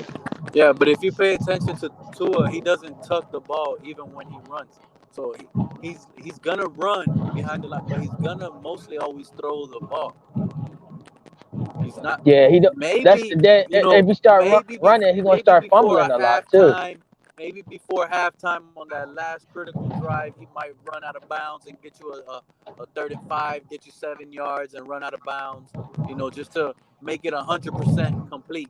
But more than likely, he's gonna throw that rock. Are you happy with him with his athleticism and what you've seen when that ball dropped on the ground from that drop snap, and he caught that defender? Nobody else was close to him. Did you see that speed? Are you happy with him only getting 15 yards a game? You're telling me that's the only thing he can do is 15 yards a game? Do you really want me to tell you how much I love Tua, bro? That I was happy that he did the right thing and balled up his fist when he made the tackle so his fingers don't get injured. Pay Right. attention to that. That's what I'm saying. He had hip surgeries and all that. I think he needed to just take his time and learn. I ain't He trying to made make the him rest tackle 30 with his games. fist closed, both of his fists. He made I'm the happy tackle to do just that like because that. he the type of player would break his fingers doing that if he had his fingers Exactly. Other open. people gonna try to grab a jersey. This guy, he's a big dude, bro. He's gonna rip you off. Now he played it smart, and I paid attention to that, man. And I would love for Tua, to come out and ball out. But what I'm trying to sit here and tell you is, it's this offense that's probably limiting Tua. And I agree. Just like it's this offense that's probably limiting Devontae Parker because he is the only one there. That's who they're keen on to stop. Once you stop him, if nobody else does anything, then they're going to just continue to just stop Parker, and this offense is going to continue to go nowhere. That's why I think y'all need Preston Williams need to be hurt. If he wasn't injured, I think it would have been easy. He needs to come back. He was the one proving other teams, look, when we throw it deep, he's catching the ball too. So now you can't just throw it all on Parker. Right. Y'all need another receiver. Because Grant need to step up then. If he the next man up, he need to step up. We need a real tight end, bro. Like, you guys don't understand how bad Gesicki is. I mean, he makes those tough contested catches, but I think that's all he's made his name. He's not a off of. blocker. Like, everything else, blocking is tremendously bad. Let me tell you, like, bad. And then his route running is also bad in short routes. That's why they use all these other no-name tight ends for these short little routes. That's good then. You need two tight ends because just saying that with Cowboys, our number one tight end ain't the best blocker either. He's far from the fucking best blocker. But we use him on deep routes. Then we got another tight end he shocked me. He's actually doing good, but we use him on small routes. And then we got a blocking tight end. So when he come in the game, you already know we're going to run the ball. I like Danny Schultz. He's a good tight end. Yeah, he's shocking me. Danny Schultz looks like a young Jason Witten with speed. He do, but our number one tight end, Swain, is way better than Danny Schultz. No, I disagree with that. He's way better. He's way faster, and he got better hands. Y'all got him from Seattle? Nah, we got Schultz we drafted him from Oklahoma. I'm talking about the other tight end you're talking about. Nah. We got Schultz we drafted him too. We got him from Indiana. That's what college. Yeah, Indiana. That's what college. No, Stanford. He went to Stanford.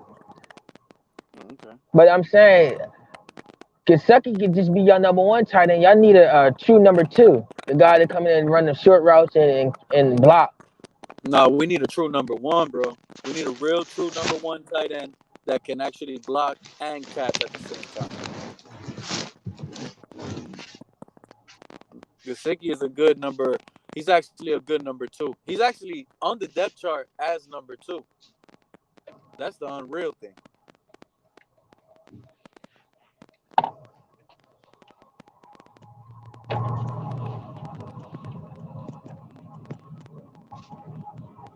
But this other dude that we got, Ahmed's, you know what? Tony Pollard on the Cowboys. That's another dude I really like. Have you paid attention to Tony Pollard, Ty? He probably backed out. Can y'all hear me?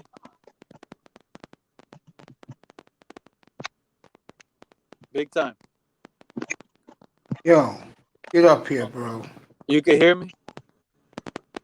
I don't care about no Tua chicken katsu. Yeah, I hear you, Pete. My bad. I pushed myself out by an accident. Church will be back. Oh, cool. So, Pete, man, listen, man. I get where you're coming from. I do, man. You know, I listen to you on the panels. I listen to you, man. I think you get a little bit too much flack. I do believe that, but I also believe that you're looking for you kind of nitpicking a little bit. But I also think that you're waiting for the ball to drop and for us to lose it that bad and say, see what I tell you? Don't be like a TD, man. Don't do that because I believe that. That's actually. I'm just telling you the concerns. Okay, That's all I okay. say. But that's why I That. tell people. That's why Larry's the first one to tell y'all. Y'all need to listen to Pete first and pay attention because y'all might not catch the little word I tell you guys. I All said right. it Okay. worries Facts. me. See, when I say it worries me, I'm telling you that this is a little small concern that needs to get fixed. That doesn't mean I hate it. I love to. I want to succeed deep down. To be honest, I know the issues offensively. I know my team. I know football. That's what I'm saying. And then you got the whole this offensive line is really good. This offensive line to me is not really good. I'm sorry to tell you guys. And then you're gonna sit here and try to tell me like everybody told me, but we've only allowed 14 sacks all season. Okay, so sacks doesn't consider. It's the way you have to play the game of football. And this team right now it's forced literally to just play two styles of football, either really tight with tight ends or spread it out. But you cannot just do I formation. You can't do strong formation. You can't do seven-step drop backs with this offensive line right now. By the time this Tua is on his 7-step drop back, this guy's on his back. So they have to manipulate it the way they're manipulating it and play the way they're playing it. So it's been working. But in the second half, when the team already knew what the Dolphins' little trick game plan is, it's been shut down. That's all I point out. In the second half, this team has been shut down even in the last 5 games. I'm not saying they didn't score a touchdown. Yeah, they managed to score a touchdown off a short field position. But can you count on this team to go in the playoffs and beat a team like Pittsburgh who is going to score and maybe not make mistakes? Can you score? I And think continue to go on long drives. Yeah, I think, I'm not saying I disagree with you, man. I've talked to Mace about it. I think that the one concern I had was when we first seen Tua was offensive line, to see if it was more of a mirage of how good our offensive line really was, or was actually Fitzpatrick actually making it look better than what it was. And I think that in a sense, we're noticing though with a younger quarterback that they are having to do a little bit more. They're still a young offensive line. They're still learning. So of course the learning curve is there, but overall they've done a decent job. But I feel you on that. But on the defensive side of things, what I'm concerned with is that when you go against a Pittsburgh Steelers team that has that speed, and then actually, Miami did very well against Arizona's speed besides one big play. Look at what they did with Hopkins.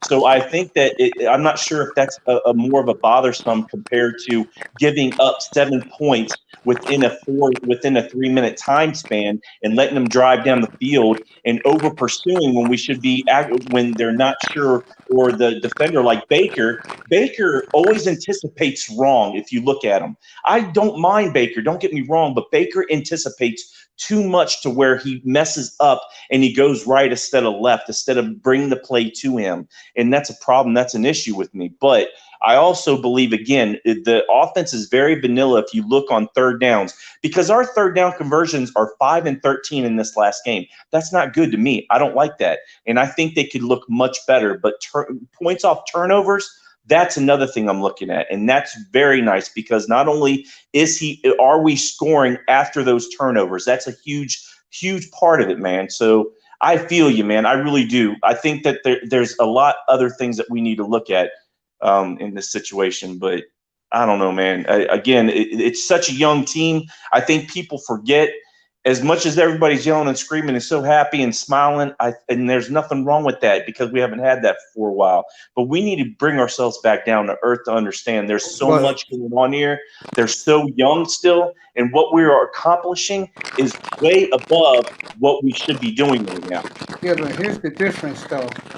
But back out and come back in. It sounds pretty bad. No, I'm here. Oh, shit. I'm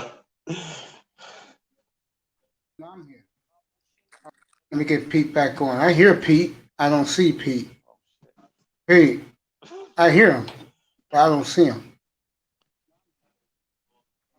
Pete's like, what the hell is happening? I said that. I don't know what happened. Pete, I hear him. Yeah, you hear him, right? Yeah. Yeah, I hear Pete too. I put the link. I'm gonna say something to you right now while I got you by yourself. Everything you said, you're on the money. Yeah. The only thing is, I think Flores likes playing this way, and I hate to tell you why. Because if I tell you why, you're gonna be like, huh? No, go ahead, Mace. I want to hear it. He's beginning to be on the ego trip, bro. You think, man? Yeah, I think he is so in love with his defense that he thinks these kids are invincible with him pushing the buttons. But don't you see, like in the beginning, how he started everything off? I think there's this mentality with Flores of him having this Dr. Jekyll, Mr. Hyde thing, in my opinion, and how he's brought along this team so slowly but surely. He's going to do the same thing with Tua in the offense in the same exact way. That's what I think, anyways. I mean, you could. I mean, I'm not saying that you're not wrong or right about that. But we all know with Flores, it's about the time. You know, the time that time is on his side, so to speak. He's going to take his time to develop this team. I think he's more thinking like further ahead for many a years and what he's going to do, because of some, like you, I'm going to agree with you on this compared to what I probably thought maybe, a month ago, that, these wideouts that we have now, we're probably not going to have next year possibly, and Parker might be one of them, just for the simple fact is that we can use them as trade bait, and depending on how much we're going to have to pay the dude, and plus with the wideouts that are coming out next year, we'll have a full fresh squad. So I could see that happening, Mace. I mean, you might be on point with that. Well, look at him in Alabama, Smooth. He had nothing but he had all Americans running to him, all fast and speedy. He doesn't have that now in Miami. But I'm gonna tell you what impresses me about Tua in Miami so far. He's thrown the ball on the spot. Yeah. And guys are catching the football. That tells you something right there. I think he likes his speedy wideouts. That's something I'm I learning. told you guys that. Well, I mean, I didn't. Well, here's the thing. I mean, you had Parker and you have Williams, and he did like Preston Williams, and Williams got hurt, unfortunately. But I didn't, I didn't think like it, to me, what I'm seeing right now with Grant and Perry, and I wish they would bring in Perry more in these third down and 2 situations, 3rd and 4 situations, is that. The speed, it seems like because of their speed, he's able to throw the ball where he really wants to and throw ahead instead of throwing behind him. I think that kind of helps him in the sense that instead of making a big mistake, where he can actually rely on their speed where they can catch up to the ball. I hope that makes sense. I know what you're saying. Yeah, you're right. Because you know why? One thing I seen about this kid, come up Black Wall Street to a talk radio. Get up here, bro. You know what it is about what you see about Tua that is impressive? The kid is so goddamn accurate, man. Pete, get up here, bro. Here's the link, both of you guys.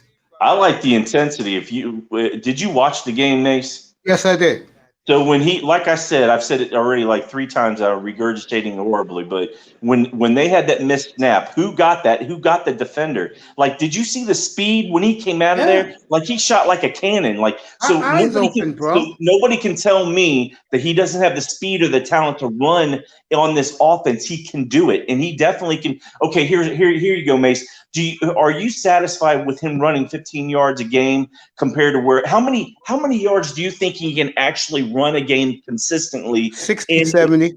See that? Okay, so you're above me, so you see something, don't you? You see that he I can see what you see, my brother. That's why you don't see me arguing with you. No. I mean, I'm not saying that. I'm just saying I don't understand why nobody can see this. Like, just because I get it, it's the RPO. I get that he's looking for passing first to running, but the dynamic of giving this the opportunity to do that, it just makes perfect sense for this to happen. And I don't know if Cam Galen's going to allow that to happen, or what Tua is thinking when he's doing this. Because I get stay on the panel, eat what you're eating. You already know. All right, go ahead. Just stay on the panel, eat what you're eating, bro. I can hear those chips or whatever he's eating. Maybe plantain chips. he's in Miami right now. He likes crunchy things. Yeah. What's up, Black Wall Street? Good evening, bro. He likes crunchy. I'm gonna put my thing on mute right now. But I was gonna say to you guys before me and Smooth was talking. Yeah, Smooth, you're right, bro. I saw the speed. It opened my eyes. I tell you again, Wells, opened my eyes. The speed. You're right about that. His pinpoint accuracy opened my eyes too. Who's pinpoint accuracy? Tagovailoa. You guys pinpoint accuracy. I mean, I saw it. I mean, who's pinpoint accuracy? Big time. Yes, sir. Yeah, I'm just telling you, bro. I agree with you. What we both observed. No, I mean, I agree with everything Big Time is saying as well. I'm just saying, you can't disagree with the offense that's been going on. Now, if you want to sit here and tell me, he hasn't been needed, that's true. But he has been needed, and he's had bad third down situation, and the play call has been bad, like you said. 3rd and 3, 3rd and 2. They want to just run the ball every time. It's predictable, and it just, we're gonna open it up maybe, hopefully, sometime soon. But at the same time, he hasn't really been needed much. We've been playing with a lot of leads, so that I'll give it to you, Big Time. You don't have to give it to me, man. But here's the thing, though, man. Like even with the run calls, even with them running the ball on 3rd down, even when they don't run the ball on 3rd down and 2 and 4, they're rolling him out so wide. Do you notice that defender always coming at him, and it's like he doesn't have time. Instead of rolling him back further, it's bringing me back, Big Time. You're bringing me back to when I was like 13, 12 years old, and I'm looking at Jay Fiedler do all the rollouts. Okay. You know what I'm saying? It's looking like a Jay Fiedler right now offense. I don't know, man. I hope they can get away from that, because it's easy to see. It's like they're really not. I don't know what I'm trying to say. They're really not disguising that very well.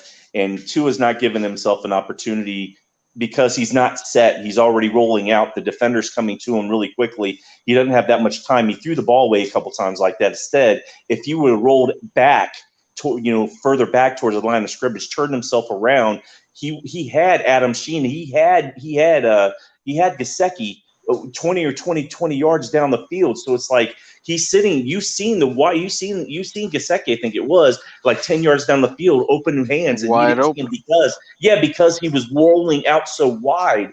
But that's what I think. That's the play I was talking about that I brought it up earlier.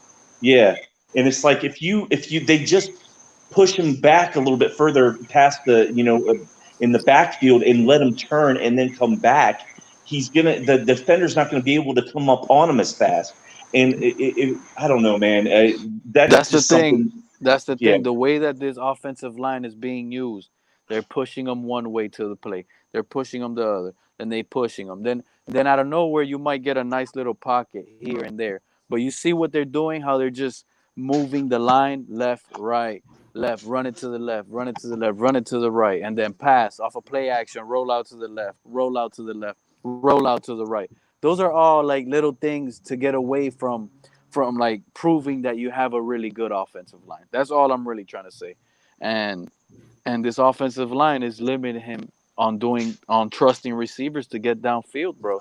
This offense is is in the NFL last on big plays ability. He doesn't have time to drop back and throw. He's always going to consistently to find a big play. He's going to have to do what you're saying right now. Roll out wide. He has to roll out wide, continue running, and throw on the run almost every single time. He's accurate at that, but you know how hard it is to throw a ball on the run accurate every single time?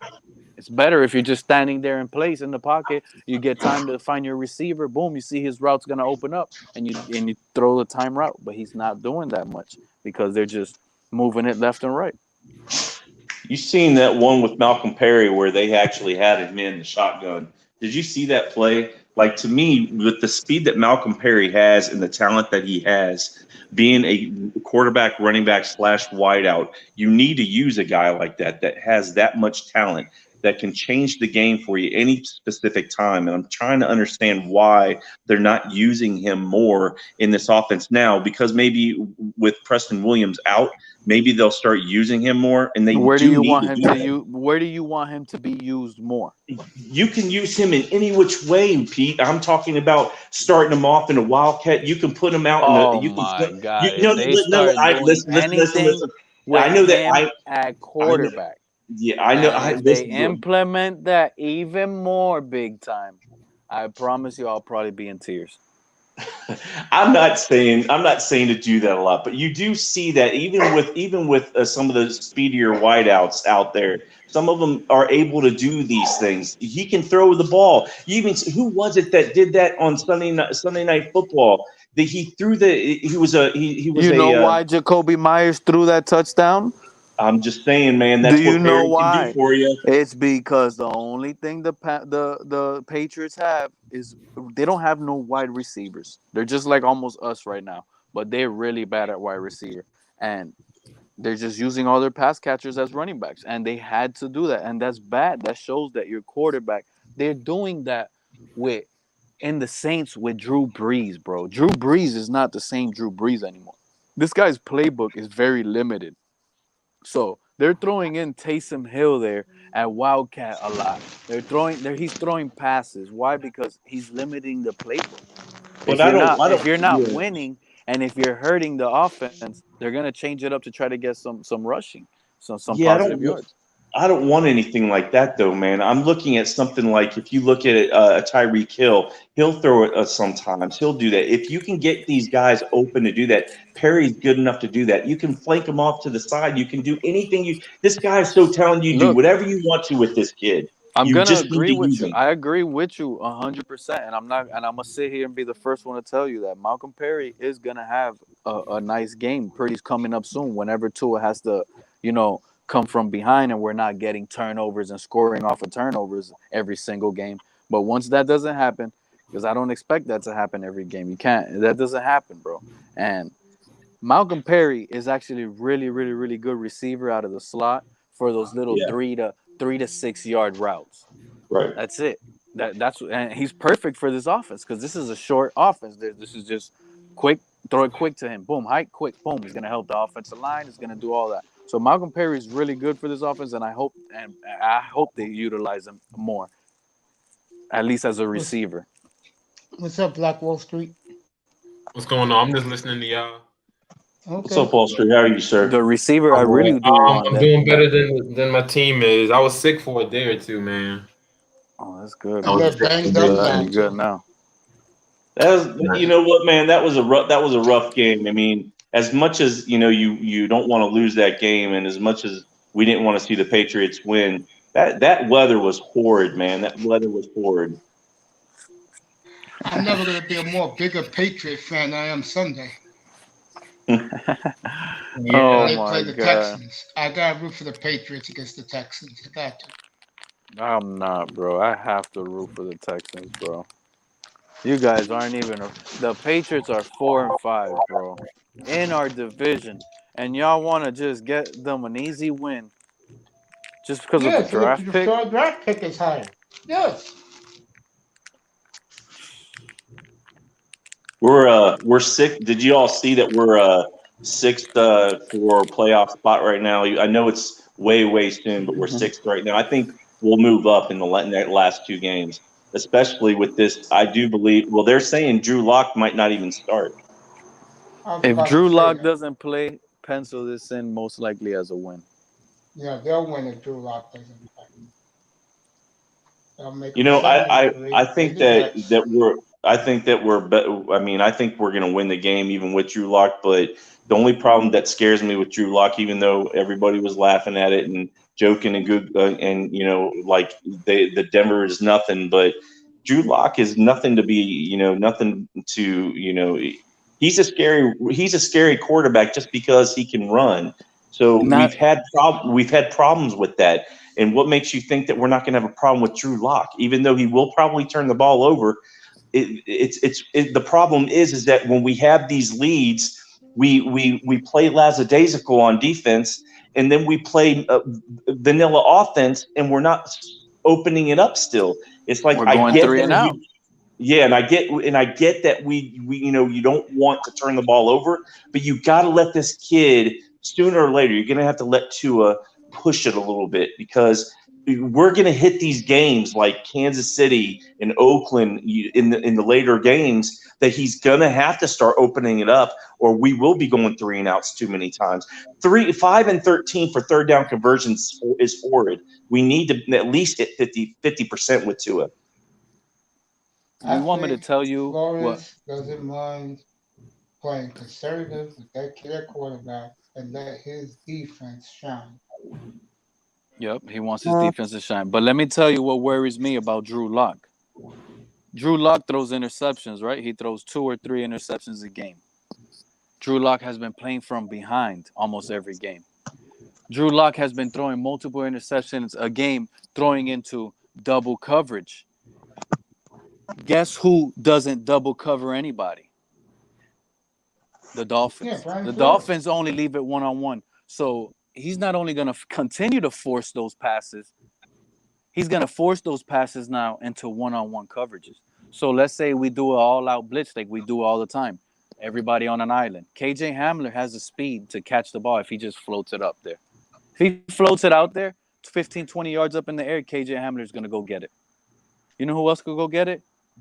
The other receiver, Tim Patrick. Only one Jerry Jeudy. Jerry Jeudy don't have the speed. He has the route running to do that. Jerry Jeudy most likely is going to get shut down right now in this game. The threat What's is going the to weather? Go ahead, Pete. I'm sorry. The threat in that game is going to be KJ Hamler, Tim Patrick, and the tight end Noah Fant. And also they're going to utilize Philip Lindsay. You guys will see. Melvin Gordon is too slow to try to get through the tackles on these blitzes. You need someone fast that once you pick up the blitz, he's gone. Philip Lindsay is going to be the guy off a little stretch. They pick up the blitz good. Boom. All he needs to do is shake the safety. He's out. I know what I'm telling you. This defense is going to allow big plays, and this is the quarterback that can actually allow the big plays. Drew Lock. He's going to continue to throw those deep balls.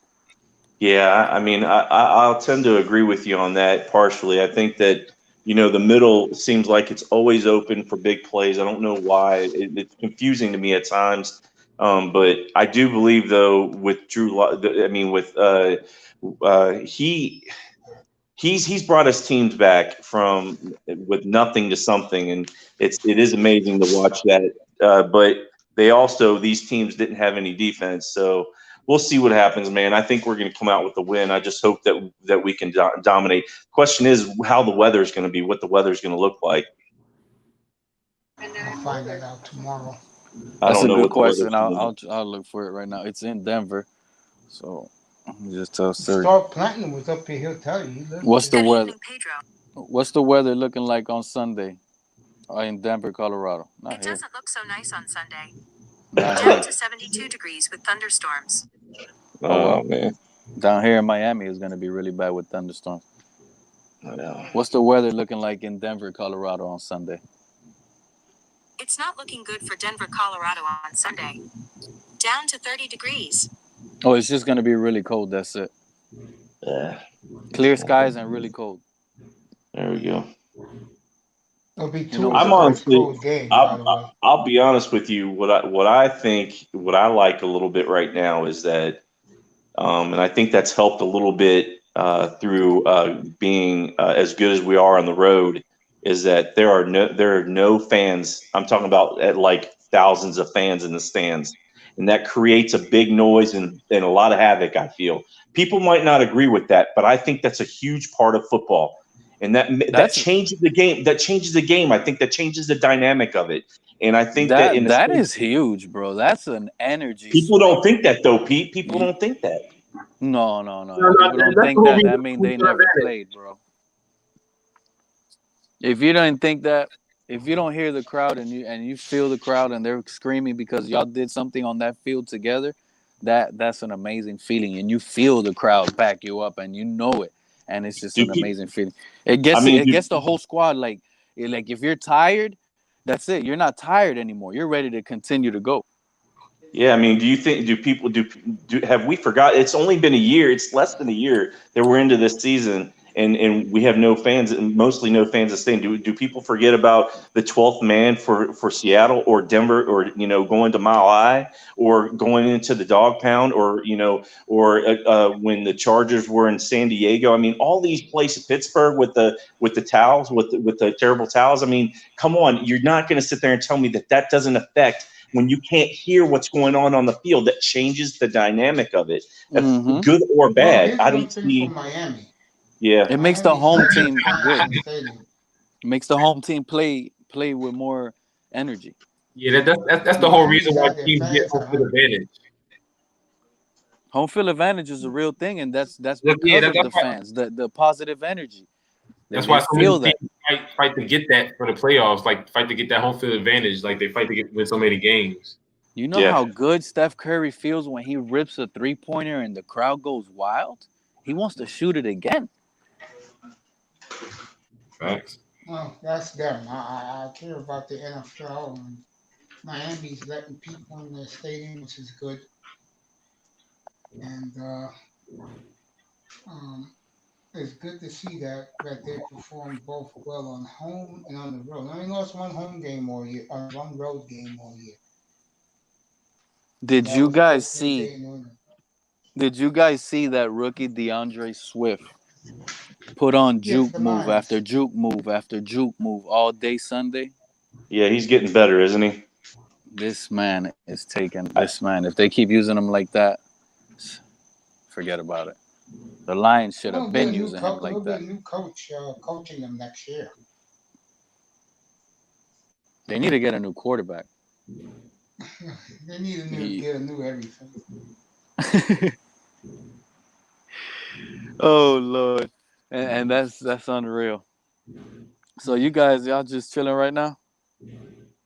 Yeah, just chilling, bro. Mace, I thought you were gonna have the best rappers ever tonight. That's Saturday night. Oh, I thought that was tonight. My bad. No, I'm moving. Oh, you got rappers coming up on here? No, who's the best rappers? No, because guys, people. I had a room today which was outstanding in here today, and we just talked the NBA all day. Yeah, I heard some of the conversation, Mace. Yeah, that's right. You was there about the Lakers. Yeah. The general is a huge Laker fan. I can see. Yeah. I'm a huge Laker fan too. I think I'm a little bit more, a little bit off from the general, but a realist compared to. I wouldn't say that. I mean, Breaking news right now. You guys are not gonna believe what the Chiefs just finished signing. The Kansas City Chiefs just finished signing DeAndre Baker, cornerback, the first-round pick that the Giants dumped off because of that assault case that happened in Miramar, not too far from my house. Oh shit! He just dropped the case like this morning. Yep, and the Chiefs just finished signing him right now to the practice squad. Damn. Andy Reid is just, man, he's the professor, dude. Talking about, look at Belichick, and I give it to Belichick and what the Patriots organization has done. We really, when you start getting older, you'll realize, I don't know if anybody, and I'm sure people will in here, but I'm just saying you won't realize how special that organization was and what they did in just the short amount of time frame that they did it. But Andy Reid, what he's doing, he's building for his future to have more chances for Super Bowls. This guy is just he's a professor, dude. And you know what's funny? Dwayne's conversation the other night. What's that? When me and Dwayne, I had Dwayne on the platform, and I had a group of guys up there. Black Wall Street was up there, and I said something. And when Dwayne came up, you couldn't shut him up. About the Dolphins? What I said was the Dolphins are the next dynasty of the NFL. Oh yeah. Oh. And Oh yeah. He Black put it Will out there. Smith was up on the Do it in the panel, universe. and a couple of other guys were on the panel, and they were like, you could hear the chuckling in the background. And then I told the guy who was a Cleveland Browns fan, I said, when the last time your team did something? The 95 Bernie Kosar. And then he said, and then I said, at least like you young guys right here up here right now, I said, at least they're going to see a dynasty again. Will we ever see that in Cleveland? That run game is serious. I didn't mean to call him out like that, because it's my boy and all, but I know either he was snickering or that man in here was snickering when I made that comment. And I'll tell you else, guys, you could hear a pin drop in this town. It got silent.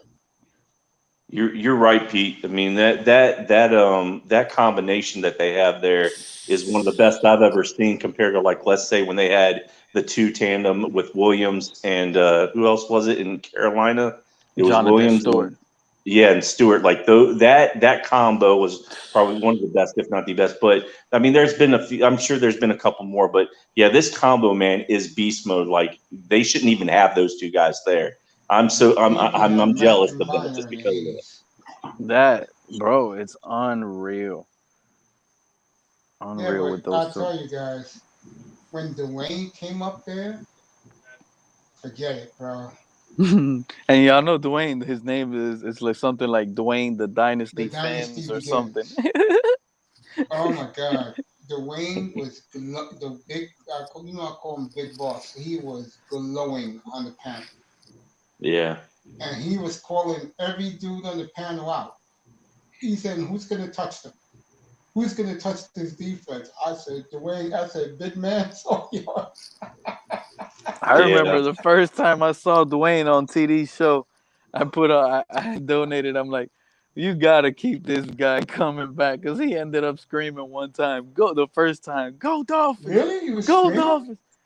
Yeah, when he was leaving, that was his introduction to leaving. You know what I mean? His goodbye. He was like, "Oh, all right, bye everybody," and go Dolphins, go Dolphins. And he started screaming that shit out of just regularly talking.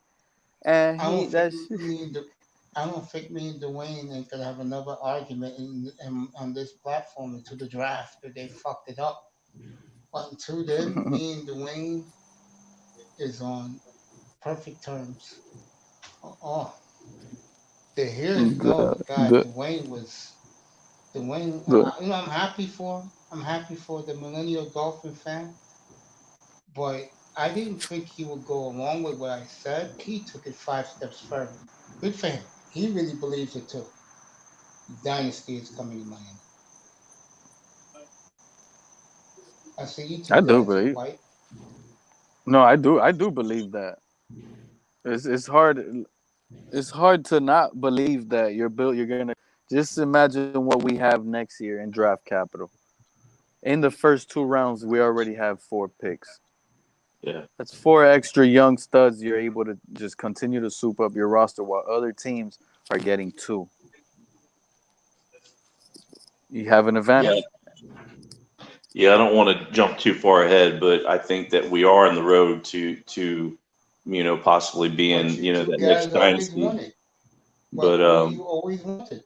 You guys. Yeah, I mean, if you look at if you're looking at what Andy Reid's done in Kansas City, I think we're on the same road, and I think Flores is good enough to get us there. But I also believe, because of how patient he is, as well as the way he talks in after the game, and talks to all the reporters, I think it's just how calm he is. Like I said, he's very strategic, I think. And like I said, he's slowly but surely. So I think I think the reason why we've been so consistent in a sense is that because he's bringing the team along so gradually, not rushing it, just letting them get into it. But I do believe in the first 3 games, I think there was a twist there. I think because of what the coaching staff was doing in the first game. Like I said prior, I don't want to go backwards, but I'm just doing it really quick though. Is that I think that with what they did in that first game, it was more of a frustration on my part, wondering why the coaching staff was doing what they were doing and manipulating these players. And a lot of these players that you knew that you knew of and that were already established, they were having problems. So I think, Flores and this coaching staff was putting them in situations that not necessarily they should have been doing that. I think, once 2 or 3 games after that had passed, I think I'm not saying that they pushed away from that, but I do believe they kind of like maneuver themselves in a situation where they needed to say, okay, if this is not working any longer, then we're going to go ahead and possibly dump that, and let's establish what we have now. So, but that, I don't know. I just slowly but surely, I think that's Flores's like motto, I think. You remember what I said earlier? You're probably going to remember now, but I'm just reading now on NFL.com the power rankings. They have us ranked at number 11. They dropped And what 2 is spots. They were 9 last week. it says we went up 1 spot, that we were 12 last week. This is on NFL.com. Okay, that's the NFL. Okay. Yeah. All right. And listen to what it says under their little description. It goes, "We've reached the point where the Dolphins are getting a huge impact play on defense or special teams every week. Is that sustainable? Probably not." That's true.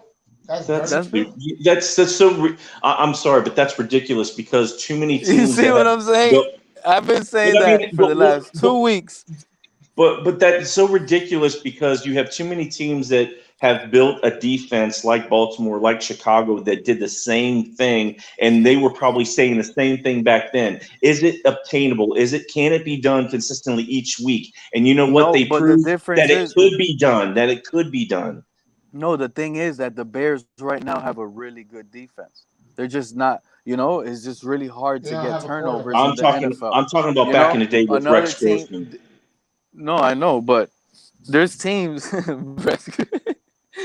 thought you were talking about now. I was about to say the Bears have a really good defense, bro. It's just they're not, yes, we all know their offense sucks, but turnovers and getting scores off of them.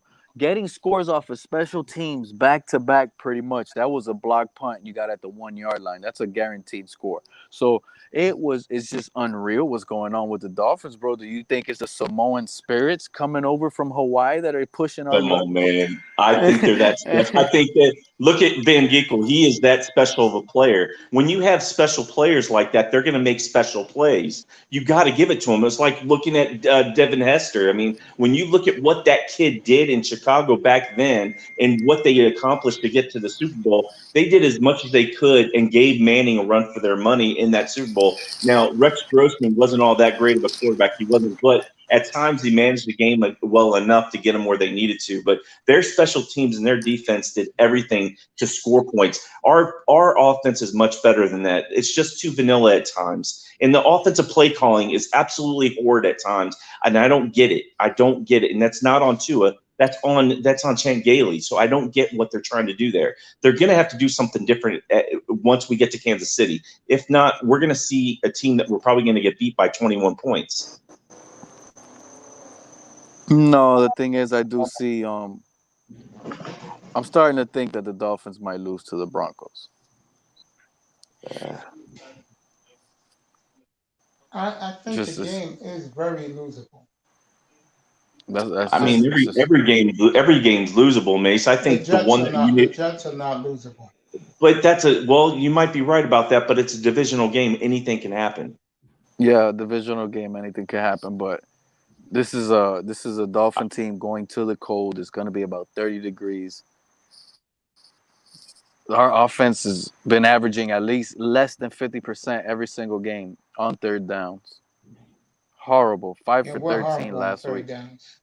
Yeah, 5 for 13 is not going to do it on third down. We need to convert better. Well, that has to do with the play. That's what happens when you don't have that number one receiver. That has nothing. But Mace, the 5 of 13, I've seen 3 of those plays, and the play calling was absolutely horrid. I mean, Tua had nothing to do with that. It was what they called. So no, not on him. It's on the team. That's why you need an alpha receiver. They don't have it. When they're running it on 3rd and 2, 3rd and 3, that's not. There's no wideouts to deal with that on that. That's a horrible call when you have a quarterback like Tua. I get what they're trying to do there, but not at that specific time when we're close to being in the red zone or actually in the red zone. You don't do that. You need to be more aggressive.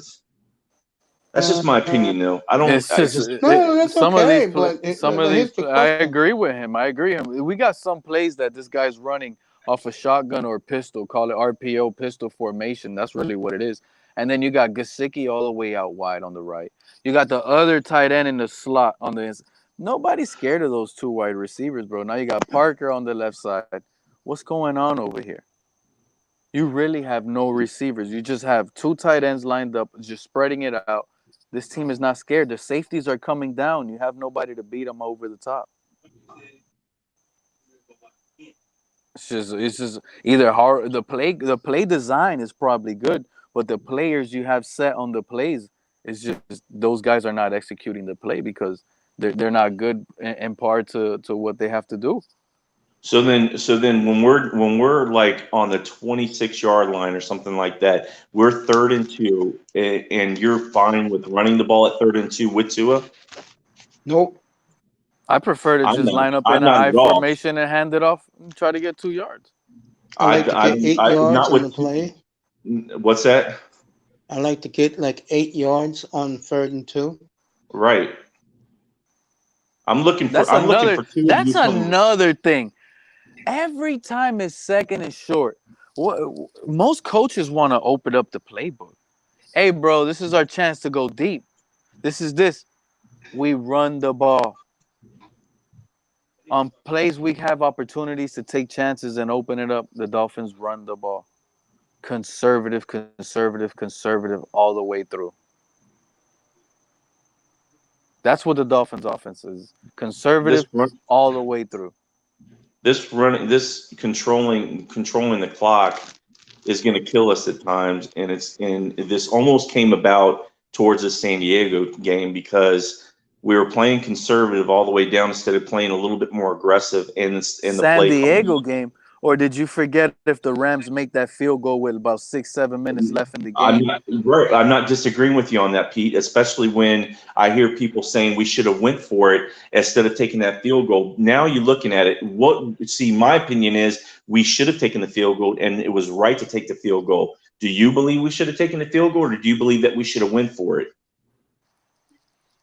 The reason why I'm going to say we should have went for it is because we were so close to the touchdown right there. And it was such a short field goal that if you would have scored that touchdown with that extra last play, you would have completely put them away. There was a lot of time left. But what happened is the Rams went down. The Rams went down, wasted a lot of time on that drive. After we kicked it off, they wasted a lot of time on their own possession. They wasted a lot of time. Went down and missed the field goal. But they still had enough. They had 3 timeouts. They were down 2 scores. If they would have made that field goal, they would have been only down a touchdown and a 2-point conversion. Arizona was another one.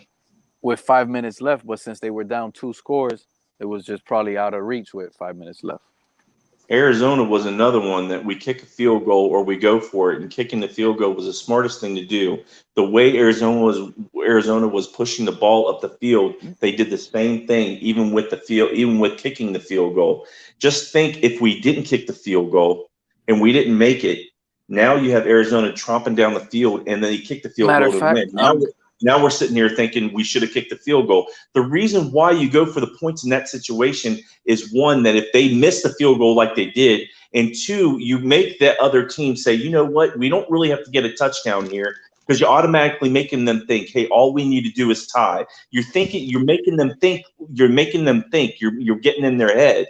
But I mean, to people to sit there and say, let's go for it. That's the same way with this game prior in this game with San Diego, is that we're letting them back in the game when we shouldn't let them back in the game. Then Sanity said it yesterday, though, too. She said that there were a couple times that we would have been putting them away 28-35, putting up 2 more touchdowns at a specific time, depending on how the game, how the play went. And it's true. That is very true, but it didn't happen that way, though.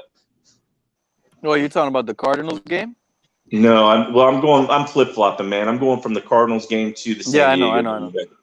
I know. But in the Cardinals game was tied.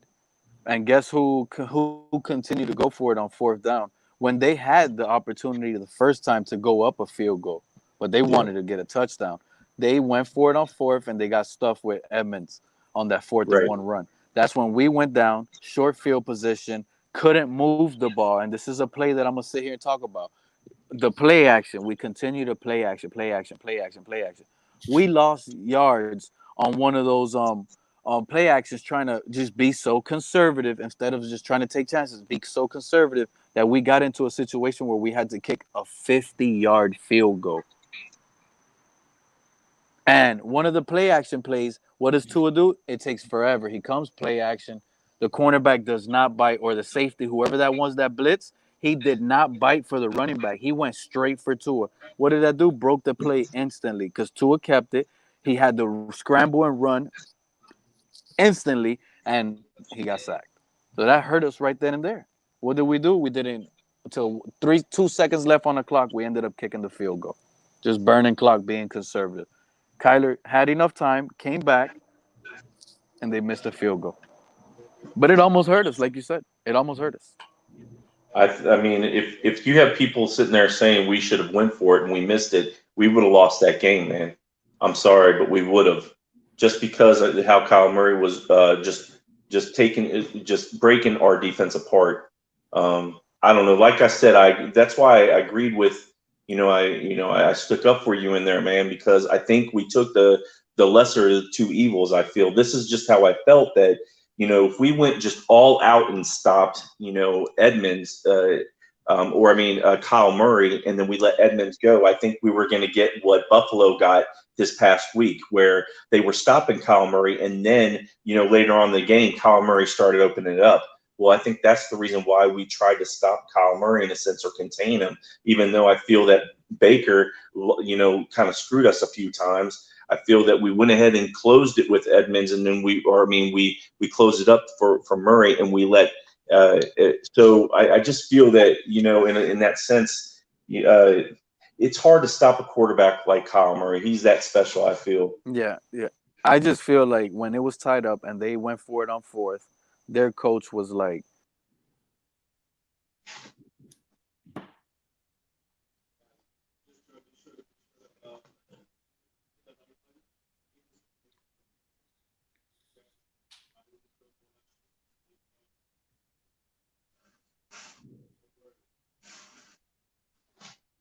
Hello? He said, and that coach was like, nah. What, Pete? What did you say, Pete? No, I'm just playing. So Wall Street, what's up with you, man? Nothing, chilling, man. Listening to you should be talking. You should be saying something. Getting into this, we can.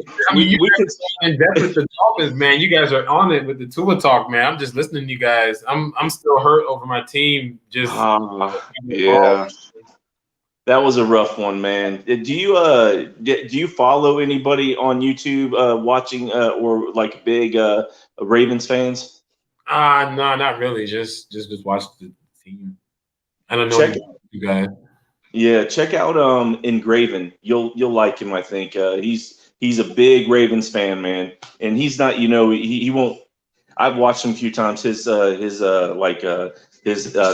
and like I said, I think you'll like what you see there. But he's pretty cool. He's been in a few streams that I've seen with other individuals. But yeah, he's a big Ravens fan. That's the bottom line. Yeah, he's a big Ravens fan. You said Engraven? Yeah, Engraven. Yeah, Engraven. Check it out. For sure. But yeah. I heard over that. So right now, the Ravens would be the 7th seed, and you guys would be the 6th seed. I can't. I don't remember the 7th seed, but I remember we were 6th. So are the Ravens a 7th seed? Yeah, we're the 7th seed right now. Well, how didn't they open up to another playoff team? Yeah, so we would be that team. Okay. Would have been the last wild card, and then we're that 7th, whatever that they're adding now. So we got some looking up to do. We got an uphill climb for sure. I don't know, man. I don't.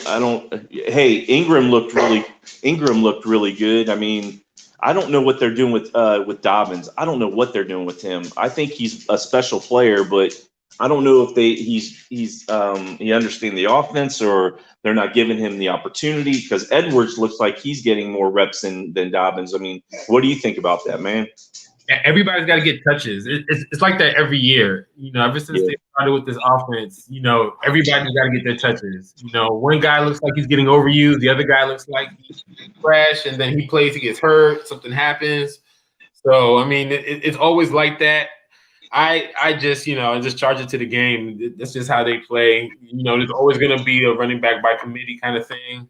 So you just gotta deal with it. But oh my God, they had a receiver throw a touchdown. I mean, my God, I just don't know what to say, man. I'm just getting flashbacks.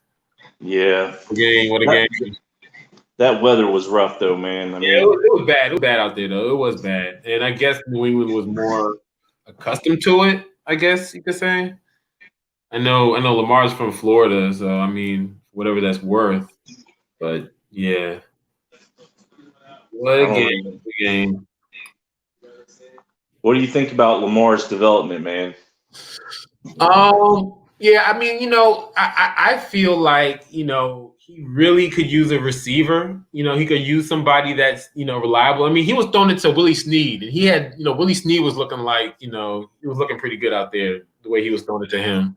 If he had another pass catcher, he would be good. I mean, I think he's developing okay. I mean, he has his habits, but I mean, he's pretty accurate. He gets the ball where it needs to go. It's just the offense. Like, they were talking about last week. He said, like, the defenses were calling the plays. I mean, the NFL, man, it doesn't take long for people to kind of catch up and figure out what's going on. So I think he needs to take that next step. I mean, he took a big step last year. He hasn't taken that next step after that.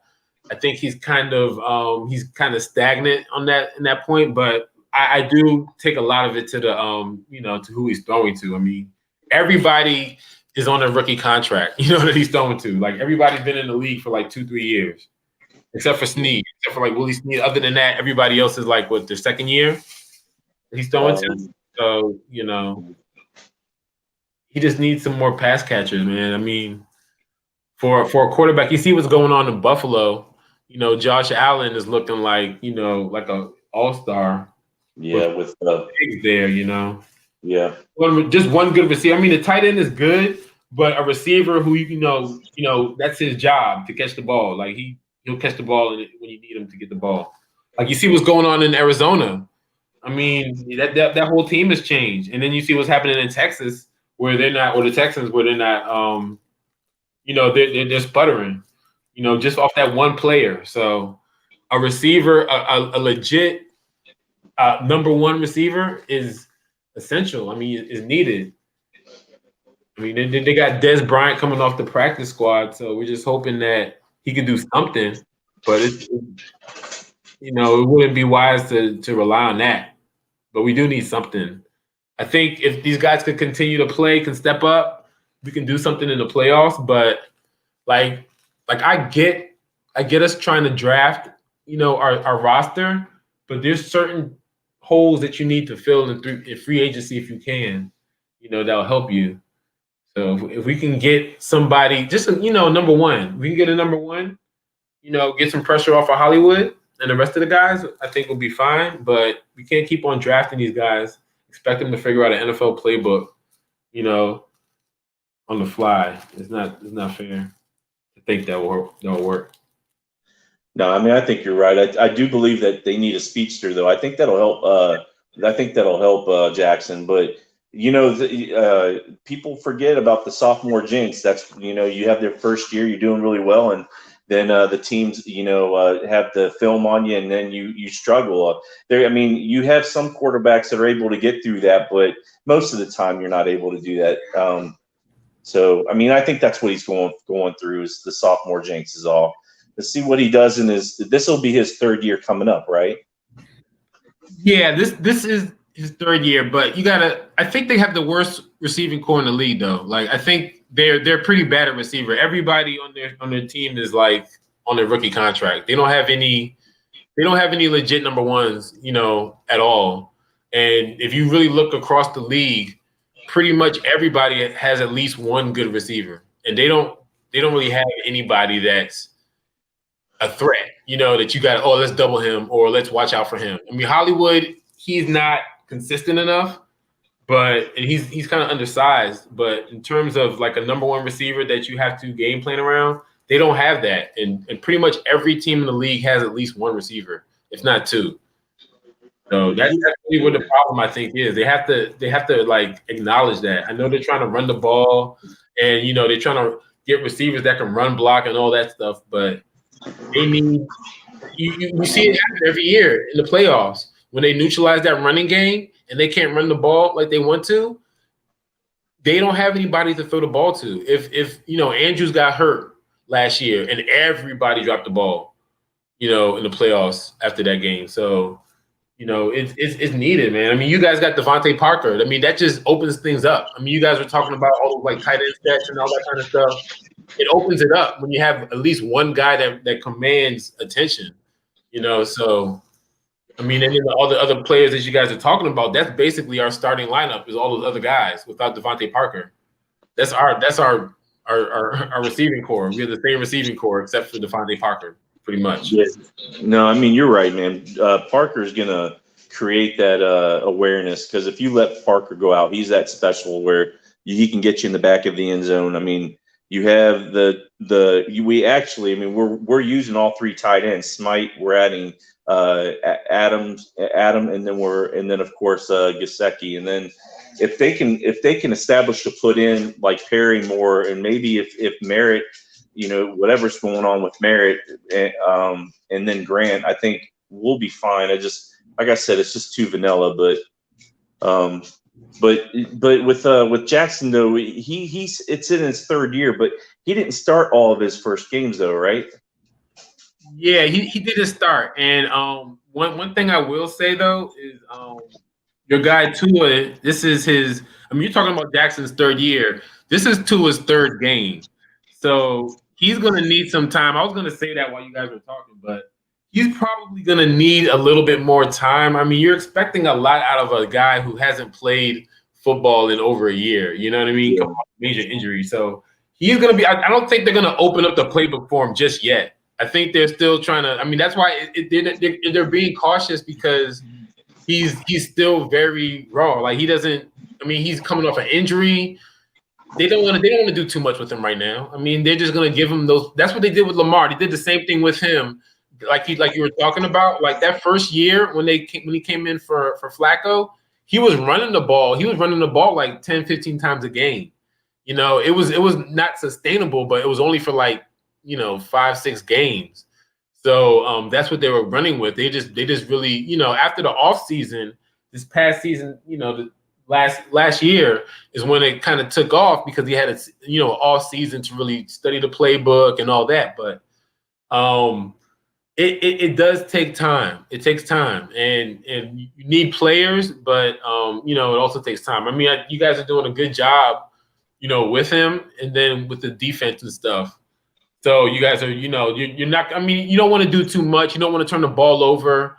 He hasn't seen. I mean, just imagine. There's so many different type of blitzes and all types of plays that he hasn't even seen yet. So to try to put him in those situations, to just like drop back and just throw it to the open. I mean, that's asking a lot in the NFL. These are the best players in the world. So, you can't go against some of these teams and just expect to just throw it, just gun it, just off the rip like that. He needs at least. He's gonna need at least through this stretch that you guys are talking about, like these 3-4 games. He's gonna need that to at least know what the NFL is about. He still hasn't even seen, one week is a 3-4, 1 week is a 4-3. He hasn't seen that much yet.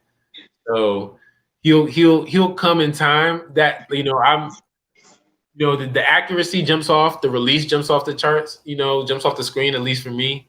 So as long as you got that accuracy and that release, I think he'll be okay, man. With what you guys are doing, you guys are pretty good. It's just my team is trending down right now. That's why I'm hurt. I think you're right, man. I think that everybody's expecting a lot right now, and I think, and I'm even doing it in a sense. I'm not looking as high like that, but yeah, you're right, man. I think that with what we see and the progression that we're seeing so rapid, so quickly, I think that we're getting spoiled too quickly, and everybody's talking so too high where anything can happen. We're just not giving the kid enough time. I'd like to see a little bit more transition, but I do believe, like I said, give or take the next 3 or 4 games, I think that, maybe, we'll see a little bit, hopefully we'll see it open up more, and I'm sure we will, but you're right. It's only been 2 or 3 games. Heck, he came into the season mid-season, and look at what the kid's doing. So yeah, you're on point, man. I think we're asking way too much. Because I don't think that there's still question. We're all over, these individuals are all over to it, and then they sit there and say, well, they'll give us time to figure out if he's really the real deal or not. Well, if this is not telling you he's not the real deal or not what we're seeing, then I don't know what you're looking at, because you're probably not going to get it from any other quarterback coming out of next year, probably. So I don't know, man. Yeah, he looks good, man. He looks good. He looks like it's not too big for him. You know what I mean? Like he's doing his thing. That's what I like to see. And then, another thing, man, you got to remember, they benched, Fitzpatrick for this guy. Like they saw something that we didn't. You know what I mean? That they benched him. They're like, you're good. Let's get the rookie in. So that he's talented. Ever since Alabama, like, there was a lot of hype with this guy, even in Alabama, and you know what? As a matter of fact, if you think about it, that's just like how it happened in Alabama, where they benched the guy. Oh yeah, Hurst. Thought about that. Yeah, Jalen Hurst. Yeah, if you watch that game, like when they did that in the second half or whatever, and then him at the second to the last play, he ends up taking that sack. Yeah. And then they panned over to the sideline at Saban, and you seen Jalen Hurst over there walking like, come on, coach, put me in. And you think in Saban's head, you're going, what are you doing, Tua? And you're saying, why would you let that happen to him? Next thing you know, he goes into the next play and he throws a touchdown like right on point. You're going, that's the type of quarterback that you want to forget about that last play. Yeah. But either way, man, I don't know. You're right on point that it's so early. More time is needed. I think just everybody's so happy to see what they didn't even expect anyways, So he's wrong. And then I think on Pete's side of things, I think that because we're progressing so much that he's waiting for the ball to drop, unfortunately. And I get that. I do. I understand that. Totally respect that. But I'm not trying to wait for the ball to drop. I'm trying to sit there and think like, okay, if we're doing something that we could be doing better, like third down conversions, then they better be working on that shit, a little bit better for the end of the year when we play a tougher team like Kansas City, or we're gonna, like I said, we're gonna lose by 21 points. But I think again, I think Flores and Greer, as long as they get a winning record, they're going to be happy, because they know this is not their time yet. And I think the fans should pipe down a little bit, because if they really believe that this is a Super Bowl team right now, they're going to be disappointed against Kansas City. Just enjoy what's going on right now, because it's only going to get better. That's the point. When Adam Gase won in 2016, did you really believe in that team, though? When Tony Sparano won in 2008, did you really believe in that team, though? That stupid Wildcat? I had a dude tell me that was the greatest invention of all time. And I looked at him, I said, you joking, right? And see what happened when teams figured it out? Yep. I remember that. Ray Lewis was like, no, go there. And Reed was like, go there. And that was that.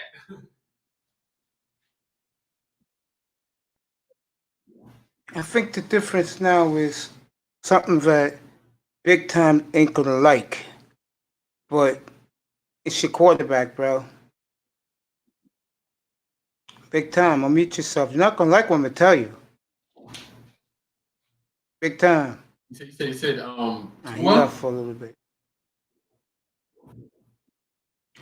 Yeah, this is just like their teams in the early 1970s, and guys like big time, they're gonna hear that. But you're not gonna see Tua as long as that man is coaching, throwing for 400 yards a game. What he's doing right now is exactly what they want from him. Boring. Like I was telling big time. This is only his third game. I think they want to play boring football, bro. That's what they want to do. Man. That's what the Ravens did. We won the Super Bowl with boring football. We won games 9-6. Yeah, but I don't think Dolphin fans, like big time, I don't think that's not what they bought into. They thought that Tua was going to come here and light up the skyline. And that's not going to happen. I think what you're seeing right now, that will get better with Tua. He'll be more accurate. He'll make more big plays with better receivers next year. But if they're expecting that was in Alabama. That's not in the NFL. You ain't gonna do what you did in Alabama in the NFL. Am I correct about that, big time? I mean, Black Wall Street. Can I get Henry Ruggs, Jerry Jeudy? That's what I'm talking about. 3 top 10 offensive linemen. Yeah, that's what I'm talking about.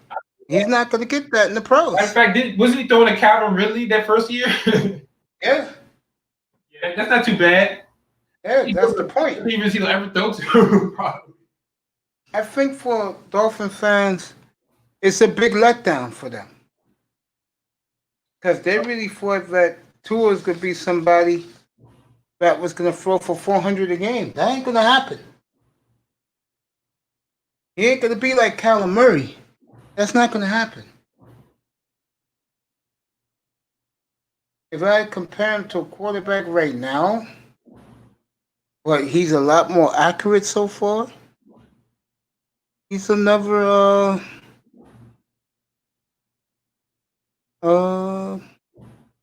he's just who he is. I know Dolphin fans ain't gonna like it. Gonna play efficient. That's why I asked from him. Compete every week. He has. Play efficient football. He has. Alex Smith. There you go. You hit it round the nose. He's Alex Smith, bro.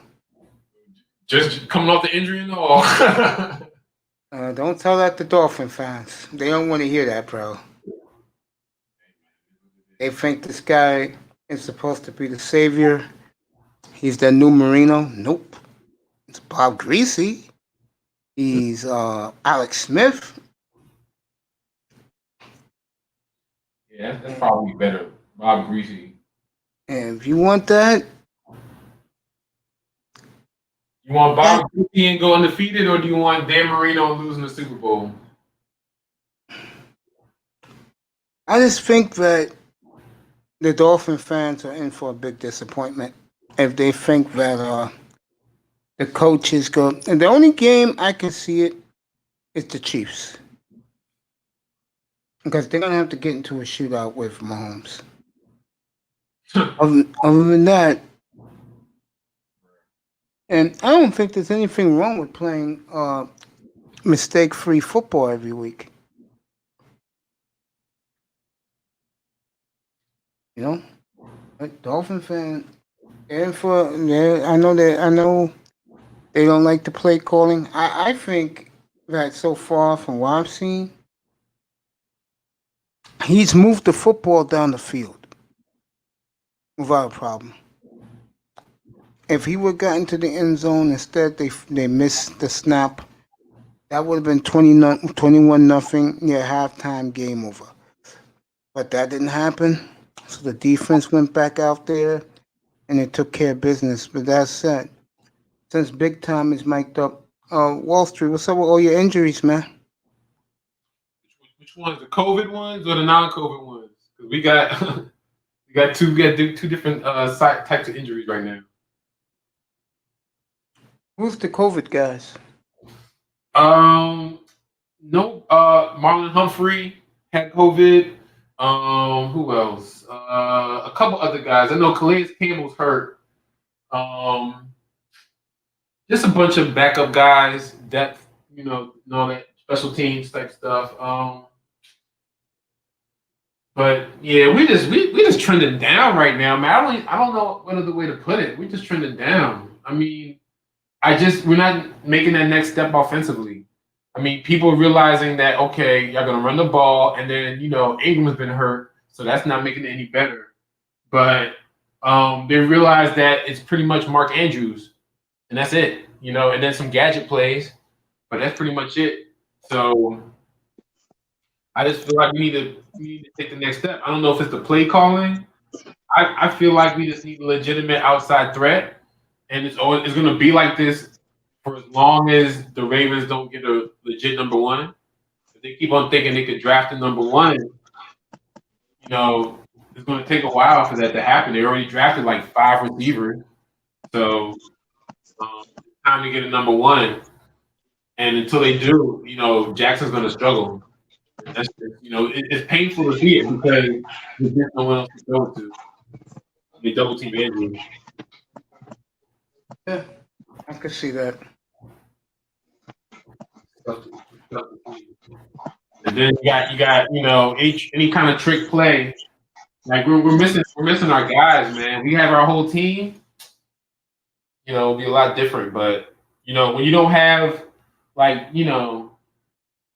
losing leaders. They're not just guys that fill positions. They're leaders on defense. All those broken plays, all those little trick plays. That stuff doesn't happen when you got those leaders on the field. Yo, Big Time.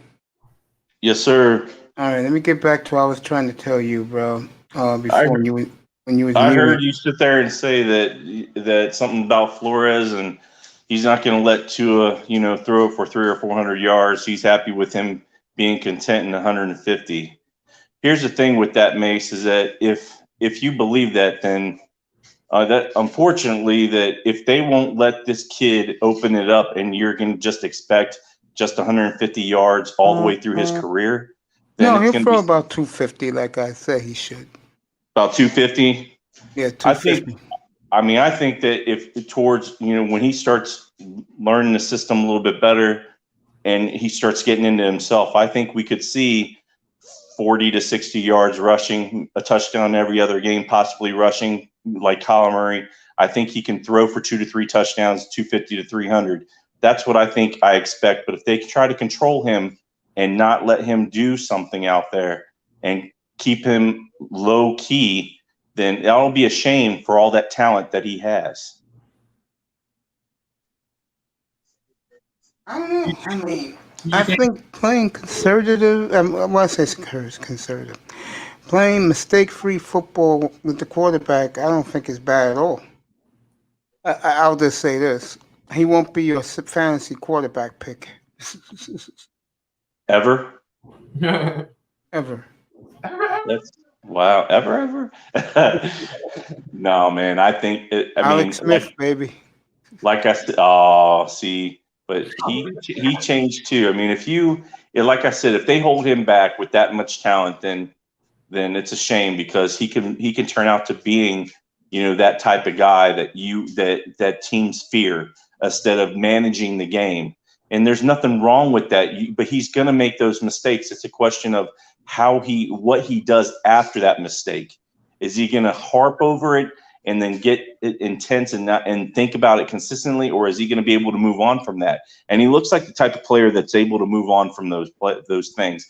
Again, I think with Flores, like you've said it prior, and I'll agree with you, and I've said it too, is that he's slowly but surely just bringing him along. And I think that Wall Street said it earlier, pretty much on point, is that he's only had 3 games. So there's a lot that we see in him, and we're continuously wanting to see more, and we have no patience. We're just seeing it right now. He's winning. So we got to give him more time. And I'm even bad at that. We got to give him more time, but I expect him to throw 250 and more than that. And by the end of the season, if not next year, you'll see a totally different guy, a guy that's NFL ready. If it stays the same, and they get 2 running backs and they'll play power football, if it stays the same, what would you say? I think he'll be good for 250. I think that you're going to see him throwing touchdowns upon touchdowns. The kid, there's too much there. He's not a one-dimensional quarterback. That's what I'm saying. He's not one-dimensional to where he's a passing quarterback like Manning. And Manning was special in his own right. He was he was a doctor out there. I mean, it's the same way with Marino. The guy, they all they did was pinpoint and direct, and just like dictate what they wanted out there, and just pretty much, and tore up the defenses. But with guys like Tua, they're special players, and you have to use them in a special way. Like I said, it'd be a shame if they don't use them like that. I don't think Florida, like I said, it's early in the year again. It's still early, and I think like Black Wall Street said earlier, I think that that they're just bringing him along slowly. And that's Flores' way. I feel they're bringing him along slowly. He's going to learn his way. Those numbers will come up consistently. And if they don't, and they're winning games next year, and if they don't, and they're winning games next year, oh man, I'll be mad. But if we're winning games and we're going to the Super Bowl without any turnovers, you're not going to hear me complaining. But the one. Man. What am I supposed to say? I'm gonna be mad. Like, is Wall Street gonna be mad if Lamar Jackson doesn't consistently, look at these beautiful runs, and they kind of pull him back, and he starts actually,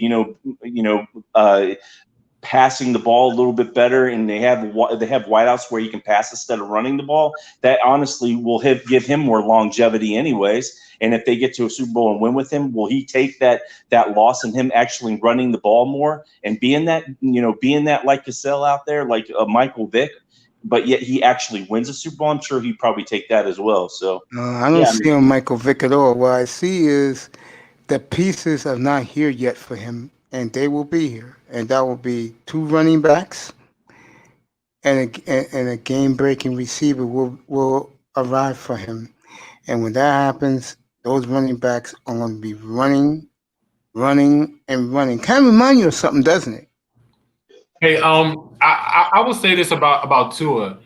I feel like he has an MVP type potential. I feel like if you can get maybe 1 or 2 guys that he could throw the ball and they can run after the catch, or he can get them the ball in space or the quick release, I feel like he can open up and be an MVP type of quarterback. I see the potential there, because that accuracy, you can't teach that type of accuracy, and you can't teach that kind of release. He could get his feet set and throw the ball in in a second and a half. Like, he's really good. He's quick. He's accurate. You get the right kind of guys. You get the kind of receivers that can catch the ball like Amari Cooper or something like that. You don't want Amari Cooper. I'm just saying, though, the type of guy you could get him like a short route and he could just run with it. I mean, that could be he could really be a game-breaking type of quarterback. I mean, he has the potential. I see it there. I mean, the other guys that are, like Herbert and those other guys, they're like guys. They're like regular guys. They can throw the ball and sling it and got arms and all that stuff. But this guy, that release, that accuracy, you get the right kind of guys around him, man. He could be special. I mean, it would be a shame if he's just a game manager. I think even he would probably want to go to a different team or something. I don't think he would even want to do that. I think he's talented, man. He passed the eye test for sure. If you give this young boy 2 workhorses to work behind him, it'll be like the good old days here. And during that good old days, he went undefeated, won the year after that, and should have won the 3rd year. Larry Sanka. That's what we're talking about. It's coming. And when that happens, I hate to tell guys like big time this. You know when you're gonna see Tua do his thing big time, and you're gonna get pissed at me. You know when you're gonna see him do it big time? I didn't know I got mad that easy, but go ahead. No, big time. You're gonna get mad when I tell you this. Maybe 2027, 2028, when those running backs will be used up. Oh my goodness. They'll have a couple of Super Bowls under the belt, and he has to carry the franchise. Then you'll see it. It's like Bob Greasy was the game manager, and they won Super Bowls.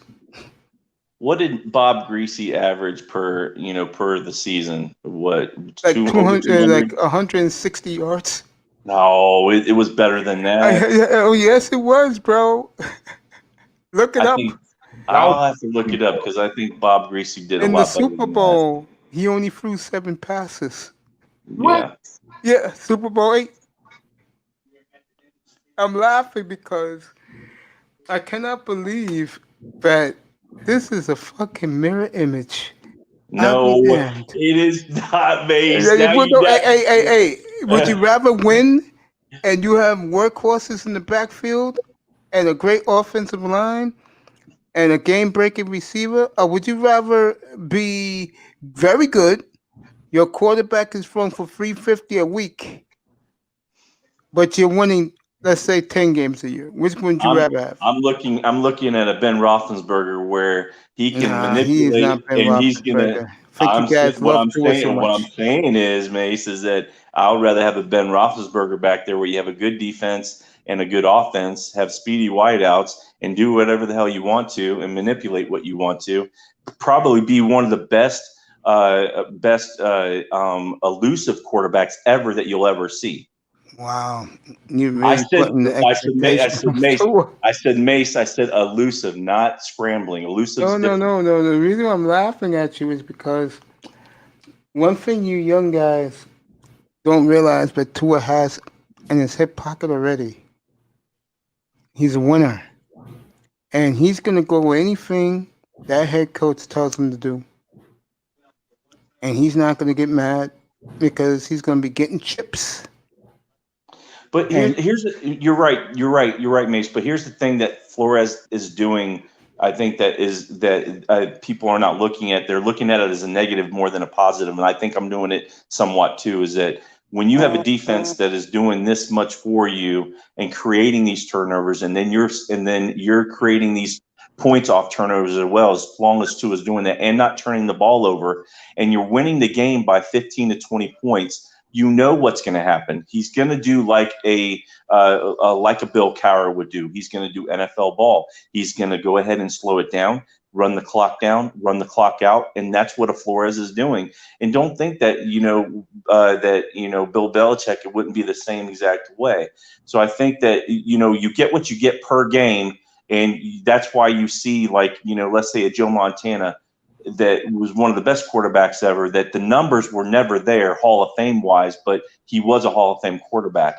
If you look at his Hall of Fame numbers, were only 32,000 yards, I think, or maybe a little bit over that, but they weren't even close to being 50 to 60,000 yards. But look at what he has, 32,000 yards or whatever, plus 4 Super Bowls. So I'm just saying, what do you want? You want somebody to manage as well as be spectacular, and Montana was that. I think Brian Flores likes what he sees. The kid is efficient, and he's accurate, and he is doing what he is supposed to do. Yeah. And as long as he keeps playing the way he is, he's going to be fine. He's going to be a game manager, conservative, not making mistakes. We'll get him his running game next year. We'll get him his offensive lineman next year. We'll get him his wide receiver next year in the draft. I think it's going to be better days for this franchise, dynastic days ahead. And they're going back to their roots. I saw this kid, what's his name, Ahmed? Yeah, Ahmed. I saw his highlights today. Ahmed. And I'm looking at this kid, I'm saying, where the hell was you? I think the offensive line is getting a little bit better. I think with Ahmed, I think that he can see the holes. It seems like he sees the holes a little bit better. And I think that if you look at some of those run plays, you can tell that he has that burst of speed when he gets into that hole really quickly. He doesn't like sit there and wait. And I think he looks like he's a special guy, but it's too soon to tell though for right now. Well, let me ask you a question. If they do what I feel they're going to do, which is next year they run the football, run the clock like the old Parcells Giants. Remember, that is New England bred. Play good defense and special teams and go 13-3. Are you going to complain? No, I mean, I can't complain. I can't complain. I can't complain, right? I can't complain, but I can't complain. I mean, it's a catch-22, but I can't complain about it. I mean, I swear to God, big time. I think you guys, you millennials, will be very disappointed if the Dolphins win 3 Super Bowls because of play action, power running game, and a good defense and special teams. I think you guys will be very disappointed. Mace, can I ask you a question? Yes. Straight up, and this goes to Wall Street since we're talking about the Dolphins and we're not talking about the Ravens. Yeah. So, which way would you want it? Do you when you watch a game, do you like offense or do you like defense? And what I mean by that is, would you rather see a good hard-nosed hitting game in defense-wise and watch them both smack each other in the mouth back and forth and see a good defensive game and then, basically a little bit of offense, of course, but it's more of a chess match, or would you like to see a high-scoring offense? I'd rather see a high-scoring offense if they're winning. If they're going to be a 10-6 high-scoring offense, put up numbers, but they ain't going nowhere besides getting into the playoffs, no. But let me play devil's advocate. I'm going to keep it with the Dolphins, okay? And I'm asking you this because I think if they, I swear by your reaction, if they play the way I think and in the future and get chips, that would bother you, wouldn't it? Be honest. If they were winning because of defense, special teams, and a power running game, that would Why bother are you you, answering wouldn't my it? question? Why aren't you answering my? I'll answer your question. You have to answer my. All right, I'll answer your question You first. said high-powered offense, but that's funny because while you're sitting there thinking that I don't want to see this defense, I am a guy that wants to see two teams play a big defense and smash each other in the mouth and see a low-scoring game than a high-scoring game. Ravens and Steelers, bro.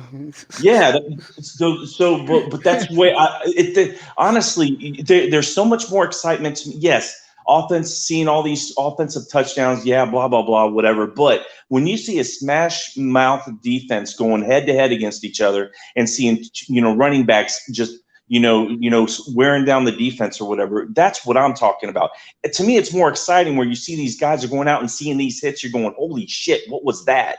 Instead of saying, oh, holy shit, what was that? Like that Hopkins catch, like that was crazy. Don't get me wrong, but I'm just a defensive guy. I like defense. So no, I that too as a Ravens fan because that's you saw that how effective that was. Like every year you saw that we were in it. No matter who we had at quarterback, no matter who we had on offense, we were always in it to contend every year just because of that defense. And to see how dominant and stifling it is, like to see that you couldn't do anything against us. You couldn't, when we really needed a third down, we could get a stop in the fourth quarter in the red zone. Like those red zone goal line stops, like those things are exciting to watch also. So there is some good into that. I mean, to watch a high flying game, a lot of scoring. I mean, the Ravens, when the last time they won the Super Bowl, when they had Flacco. With Torrey Smith and Kobe had that big punt return in the Super Bowl and all that kind of stuff. So it's exciting to watch that, but to watch a team that you can't score against us, or you couldn't get a big. There you go. Needed it. Those kind of things were exciting to watch too. I mean, Even with like Devin Hester with the Chicago Bears when they had Grossman, that defense was special. And then seeing what he did in kickoff and punt returns, you didn't care what Rex Grossman did. You don't care who was on there, Brandon Marshall. You don't care, or if I think he was on there. Maybe I'm a little bit too soon on that. But Brandon Marshall was a little later. Yeah, he was in. Well, it wasn't even Denver. 2012. But I mean, if you remember like what he did, you didn't care about that offense. All you cared about was watching Devin Hester and then that defense. What was Devin Hester You're going to on do? your Could way he run with it that. back? You're on your way with that right now in Miami, big time. They will get the middle linebacker. That's good. I like and it. They'll play conservative football. They'll get a back or two. They'll play power football. Tua will get better, and he'll convert a high percentage of third downs next year when he got more time. It's gonna be boring football, but it's gonna be championship football. But why do you think? Okay, but why do you think that? Because look at what Bill Cowher did when he got Ben Roethlisberger, and when he had the oldest. Even though he was on his back end of his career with Jerome Bettis. Bettis was a big back. He was a big bruising back. You could still have that and still have a decent offense and still put up 250. It's because he will put up 250 because it will be because the coach wants efficient football. He doesn't. Right. He likes to play ugly. He's showing you right now. I mean, this guy is grinning from ear to ear in press conferences. Why? Wow. Because in his psycho mind. And I think he's going to get a rude awakening against the Chiefs in a couple of weeks. He thinks his defense is supreme. You can tell by the way he looks when his eyes light up when they ask him questions about the defense. And with Tua, this go, he's efficient. Yeah, he completed plays. He did a good job. When it comes to defense, I told the guys back there not to believe your press clippings. Yeah. Okay. Well, who you think is gassing those guys up behind closed doors? It's him.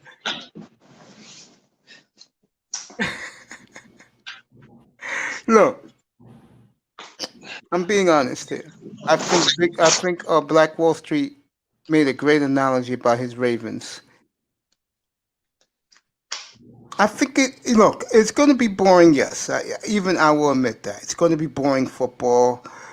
But if you're going 13-3 and reaching championship games and Super Bowls every year or every other year, and you're winning championships, I can, it's fine with me. I see him do it before. The other way, let's be real. The other way, with that quarterback, it didn't work out too good, did it? You know what, Mace? You know what they call you. You know what they call you, Mace? A real asshole. I know. No.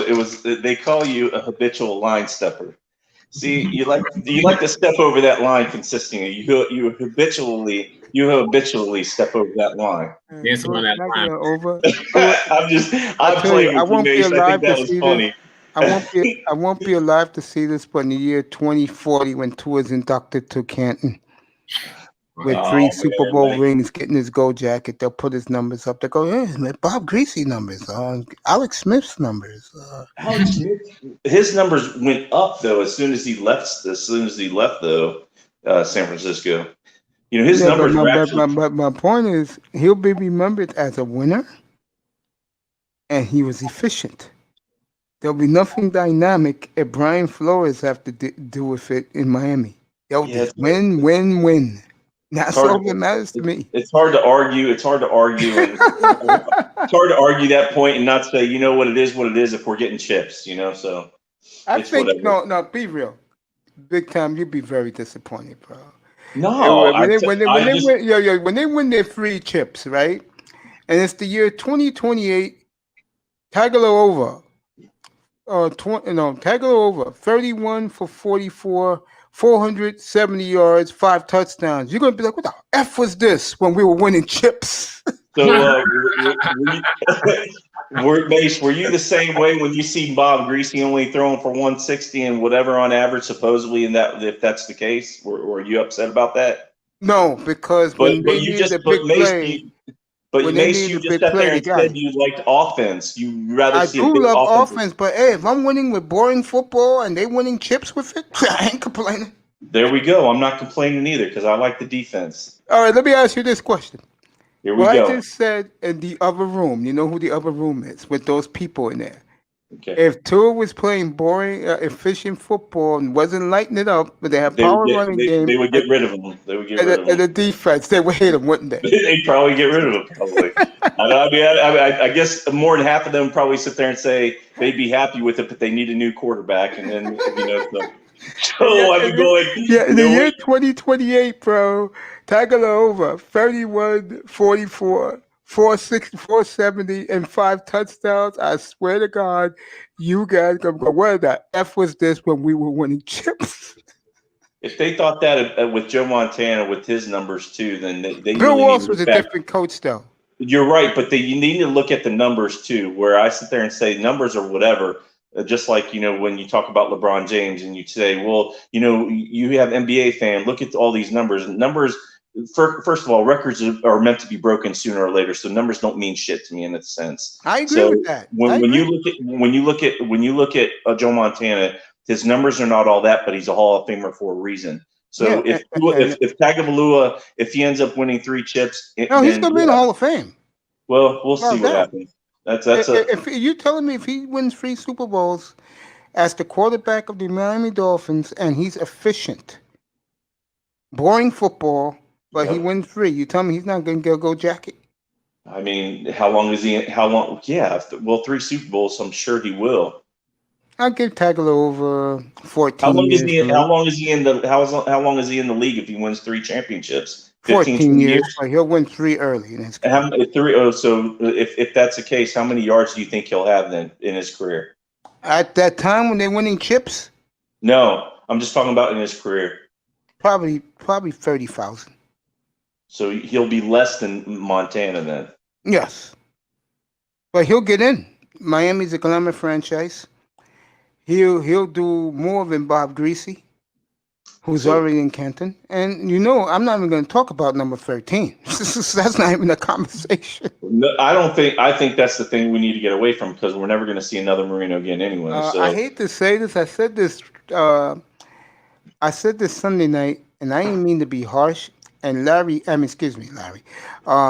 Dwayne co-signed it with me right on this platform. And Black Wall Street was on this platform watching that Raven game, listening.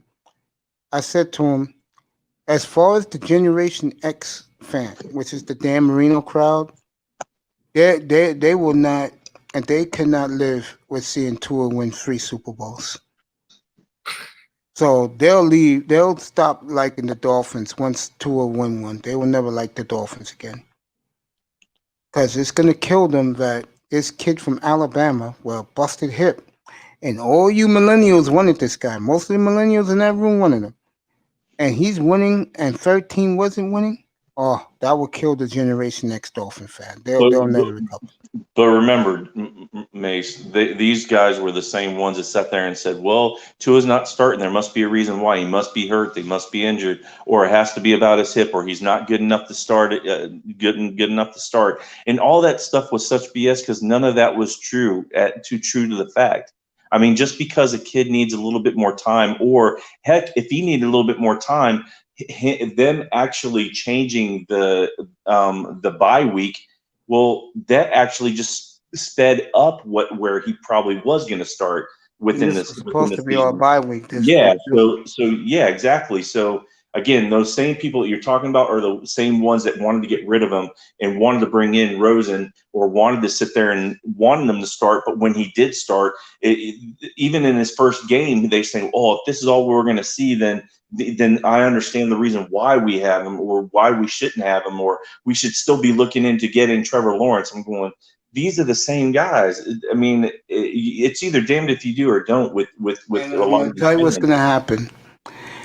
Probably in 2 years from now, you're going to see another blow up between me and Larry, because I'm going to be throwing Tua in his face, and I'm going to say in reply, how many did your boy win again? Where did Tua win his first chip at? I thought so.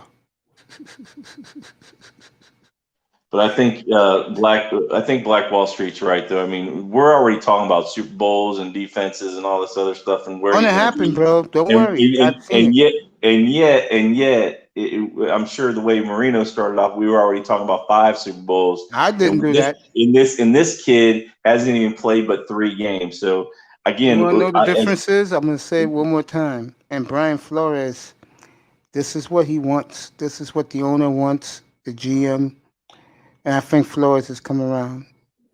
You know what's in Tua's resume? Big time. What's that? He's a champion. That's true. But I think Flores is doing it his way. Yeah, he is. I think Greer, of course, with not just having, with the with the drafts and stuff like that, and people even question with the draft this year. But yeah, I think he's doing it his way. I don't think that anybody's really sitting there shutting him down. I think he's a special coach. I do believe that, just like Grable in Tennessee. I think he's a special coach too. I think still wants him out. Yeah. So I don't. Yeah. Hey, look. I'm just being real with you, man. Honest with you, bro. It's coming, man. Sit back and enjoy the ride. And if they play conservative football, power football with great defense and special teams the next 7-8 years, I'm ready to go. I'm ready to go with it, Macy. I will, because all I want is a big bruising back, big bruising running back like a Jerome Bettis or something like that. I want somebody to run up the gut and just tear a defense up. That's what I want. And I love seeing a defense. I mean, like I said, I'd rather see a good good smash mouth defensive game than an offensive game. And you're going to get your wish, because it's going to happen. And it's going to be on a consistent basis. And this is the part you're going to like. Since I'm going to throw you a bone with Tua. When they need him to explode in some games, he'll do it. I'll give you that. When they need him, like Kansas City's going to be his first one, bro. You will see it. You ask him for it, you're going to get it. It may even be Joe Burrow. Well, he has to do it. But it's coming. You're going to get what you wish. All you Dolphin fans are going to get what you wish for. Now, I don't know what's going to happen. I'm not a fortune teller, but I know this. The kid has passed the eye test with me. Well, I saw at Alabama on film. He's doing it now. The difference is, and me and when you was out for a little bit, me and Black Wall Street was talking about this. Black Wall Street, can you name the receivers again? What team? Alabama. Oh man, Jerry Jeudy, Henry Ruggs, Calvin Ridley. The kid that's there now. Jamar Chase was it? No. That's the kid that's there now. I forgot his name. Oh, Waddle. Yeah, Waddle. Yeah, Waddle. He ain't having that here, bro. That's different. This is the NFL. No, I didn't know the receiver. No, I'm trying to tell. And 3 first round picks in the offensive line. This is the NFL, where, like Nick Saban used to do, and he still does. He gets 60 first round picks, blue chippers, because he has the whole country to pick from. NFL, you pick where, well, in our case, we're picking where the Houston Texans will end up. But I believe that we will get the pieces. But see, Mace, here's the thing to that, and you kind of so you kind of sounded like, so I was listening to you all talk about, like, with the Lakers and stuff like that, and the teams, and the general was fighting his ass off against you all, and then you and Lauro tag teamed him about, well, how the Lakers lost to the Bulls, and you brought up this, like, well, didn't they beat a all-star team or a team that has a bunch of like Hall of Hall of Famers in there, and I'm thinking if I'm in there and if General really got at him, I would have sat there and said, "What are you I did talking that on about? purpose. These I guys did were that on over the purpose. hill. What are you talking about? I did Give that 2 on years." purpose. I know that. I know you did, but give him 2 years prior, it would have been a different story. So I'm saying this the same thing to you, is that when you were in college basketball and football, and this has changed throughout the year. If you look in football 30 years ago, it was the Hurricanes, it was Nebraska, it was Oklahoma. Now you have it's Alabama, it's Clemson, it's Ohio State. It's going to change where these kids are going to go or where they want to go. And of course, wherever the most popular place to go and recruit is where they're going to go. So Tag a little over. Screw you, Mace. Whatever, man. No, I'm gonna say something right now. I'm playing, Tag a man. I'm little over. playing. Tag a little over will be a big champion in Miami. Let's just slow down And a it's little bit. because of the defense, power running game, I think you're doing it on special purpose. teams, and You're great saying coaching. so that we don't win the championship. So let's slow down. We are 2 years away from our first Super Bowl of 3 to 4 Super Bowls, and Dwayne signed off on it. Dwayne's giving them the Super Bowl next year. Oh, Dwayne. I'm serious. He's giving them Mr. Dynasty himself. Black Wall Street. Black Wall Street. Yo, Black Wall Street. Black Wall Street. Didn't Dwayne up here, the big boss who I was talking to, the ball head Sunday night, gave them the Super Bowl next year? Gave who the Super Bowl? The Dolphins? Yeah. Oh yeah. He signed off on it big time. I'm not lying to you. He signed off on it. He's been in TD's room too long. I'm just saying. Oh my God. When he was in the chat room. I'm playing. No, what happened was he was in the chat room. Yeah. And I said it up on the panel. And you hear some cackling. I know who was doing the laughing.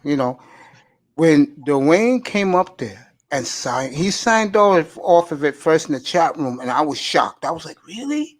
He's signing off on this? And when he came up there, I was preaching the sermon, and he signed off. He thinks they're going to be next year. He's giving them 13-3 next year. Did you hear that, Black Wall Street? Yeah, I hear you. Yeah. I was like, I said, big man, you sure? Yeah, they're ready. I said, okay.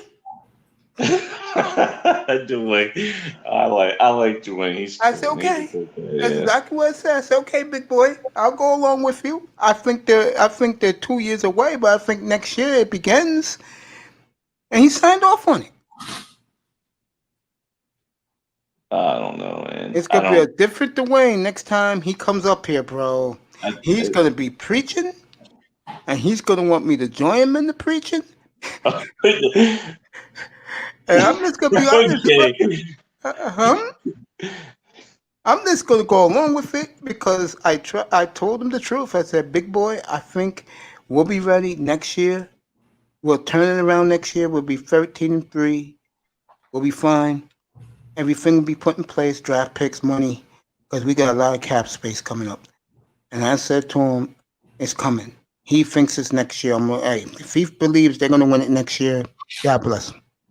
He's taking he's taking all that pill and taking all that hype from the hype man himself. Now, don't get me wrong. I love TD. I think he's a cool cat. I don't know him personally, and I think he brings up a lot of valid points, but he hypes up his audience really well.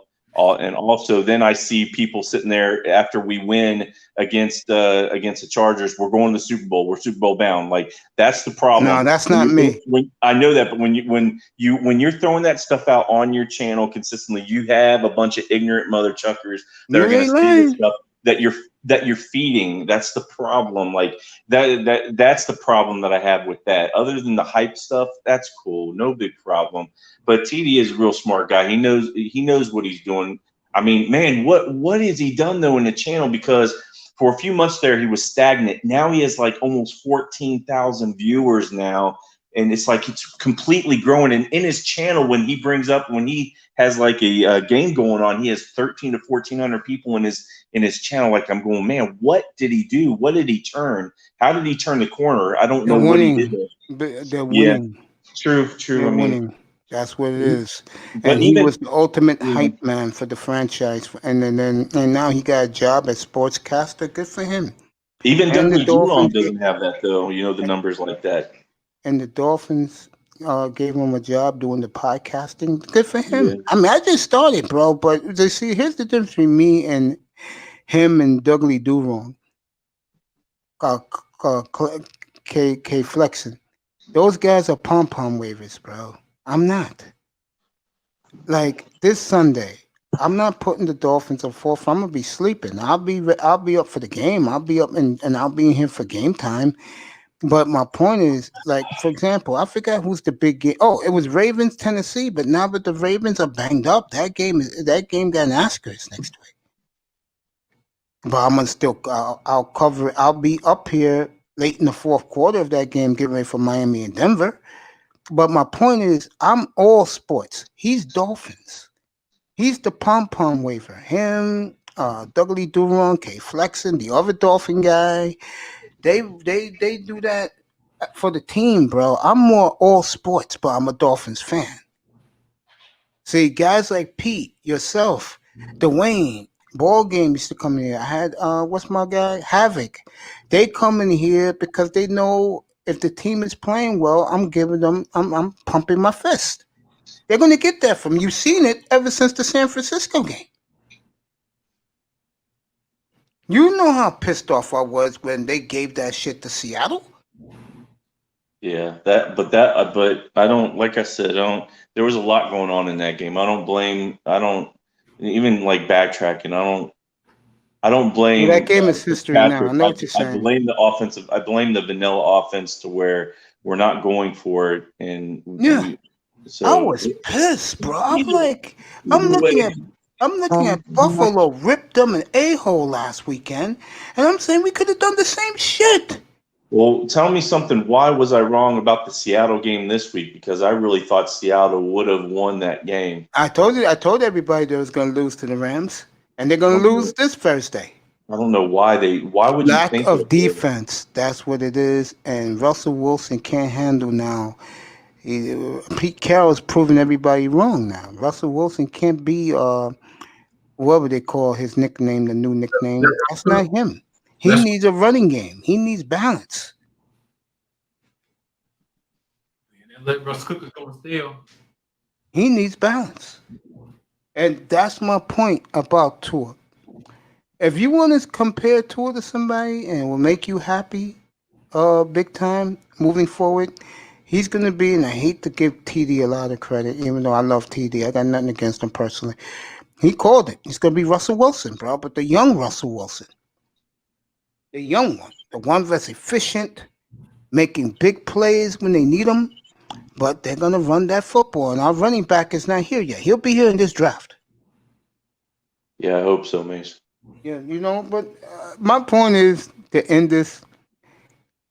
Sit back and enjoy the ride, bro. Dwayne is getting fired up now. He can taste dynasty in Miami. I think people think I'm crazy, but it's coming.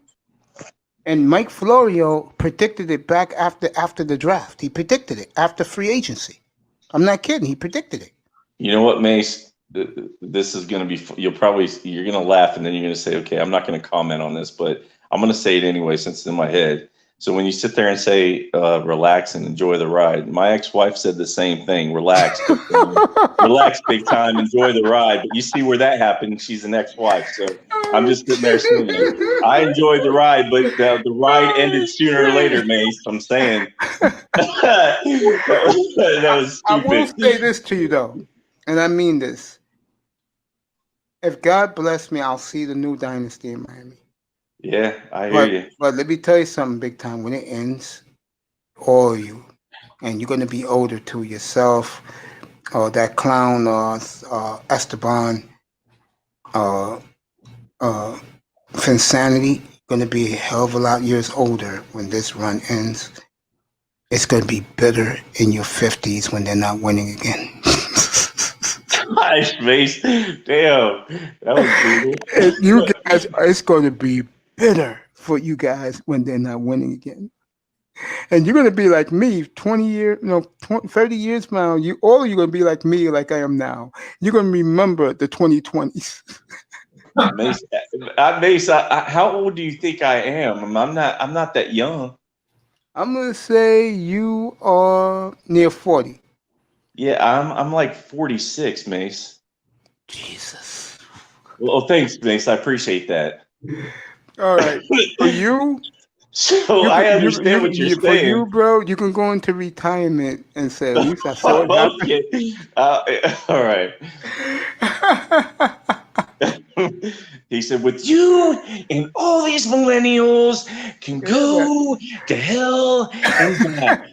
Fuck you all. We're the horse rode you and the dolphins. Screw you. I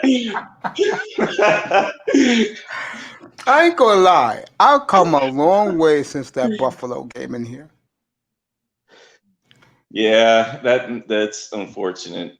I don't care about them losing. I'm just saying we have come a long way in here since the Buffalo game, bro. What's our record? 6-1 since the Buffalo game. We've come a long way. Yeah. And so, see, this time, what I love about this group, honestly, you can see not only there's hope, there's promise with this group of guys. They're only going to get better. And I'll say it one more time. They love playing for the coach. They do. They love playing for him. They do. They really do. And that's a good sign. Especially when you're winning big time, don't you think? Yeah, of course. Imagine if a team loved playing for the coach and they play hard, but they're 2-7. It's like the Chargers, Anthony Lynn. I can only imagine what these Dolphins fans would be talking about right now. Get rid of Killa, throw him a bone. I don't know, man. The Charger fans, though, they've come out, but they've said the most common denominator. We have a quarterback, and we can build from there. That's it.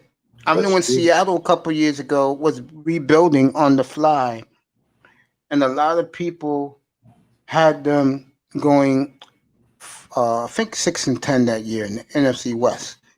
And I'm number one on NFL radio, and I talked to Pat Kerwin and Miller, quarterback, and I told them, if you're going to rebuild, wouldn't you rebuild with a franchise quarterback? And they both said, yeah, you're right. They went 9-7 that year. They rebuild on the fly. And when you can do that, and teams can do it if you have the quarterback, that's all that matters. I think Tua will be here doing the dynasty is over, and you'll hear the media saying, yeah, but they got Tua. But do they still have the championship defense they had? Do they still have the running backs? Now you get where I'm going? That's 12 years down the road. You don't have to worry about that right now. That's too much, man. That's 2032. You don't have to worry about that now. So you're doing the draft tomorrow, right, Mace? Yes, I am. You better call my be. nephew right now. I heard you crying over over your cast just a few hours ago, saying, "I'm not sure if I'm going to do it because nobody was showing up." So you afraid that nobody's going to show up? I'll be here for sure. I think I'll have an audience tomorrow. I think what happened was, I'm not making no excuses. I just think guys, because I looked around the manosphere, nobody was on, only me tonight. I think guys, so you got to understand something about my sector, and Black Wall Street can sign off on this. They want to hear about dumb shit. They don't really like sports. Am I right about that, Black Wolf? I mean, Wall Street, Black Wall Street. I'm kind of surprised that they don't talk about sports. Yeah, they like to hear dumb shit. They don't like to hear. They were here today for the NBA. Yeah, I was listening to it's kind of regurgitated though. There's been a couple of these the last few times that you had it's ran into something like that, but yeah, it was pretty good listening to everybody. I like listening to Legion and Knicks. He has a lot. I mean, seems like he's really he's a good debater. It seems like he's educated in that way where he kind of like you, Macy. He knows his shit all over the place. Yeah. I was him 20 years ago. New York, I'm serious. I was just like him 20 years ago. That's how New York sports fans are. That's how we are. Yeah. I mean, we're opinionated. We get to the point. We look up shit. We follow shit. But yeah, I'm going to rip Takman an a-hole tomorrow. Why you say that? Because he should have been here tonight. And he was in the chat room. He didn't pop up. But he's going to be here tomorrow. That's what all that counts. Hey, him and Legion of Knicks will be at midnight because they're going to do the recap. Yeah, he said. I thought Legion said that he was going to be here a little earlier though before he started. He is, but he has to work. He has to do the draft for Sportscaster. Yeah. So he'll be here for the pregame show. So, Black Wall Street, final thoughts. Yeah, I'm just getting ready for the draft, I guess. I mean, we've got the draft going on tomorrow. The Dolphins. What about your Ravens? We can start. I mean, you heard it here first, folks. So, I mean, that's something to look out for, especially throughout the rest of the season, see how it goes. Get the Ravens back on track. Just get ready for tomorrow. I'll be here tomorrow night, 7 o'clock. All right, Smooth. Final words. Wall Street, it was good, being here on the panel with you, brother. And hopefully we'll talk some stocks on Saturday. I'm interested in what you think about a few things, especially with Tesla going to the S&P 500. Yeah. But Mace, I appreciate you having me up again, and like I said, man, I respect everything you do, and listening to your cast with everybody. Get ready for Dwayne, though. Get ready for the big bosses braggadocious about the dynasty. You'll start hearing here's Sunday night, though. I want to listen to them. That's cool. But I'll see you tomorrow. I'm looking forward to the draft tomorrow, man. I'll see you guys 7 o'clock tomorrow night. I want to thank Comandante Lou. I want to thank Pete. I want to thank Mr. Miami, of course. Let me see who else. Mr. Miami. Black Wall Street, of course. He was here. Scythe Bud in the 6 o'clock hour talking the fights.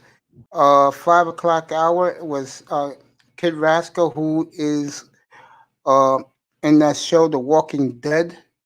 And another show was coming on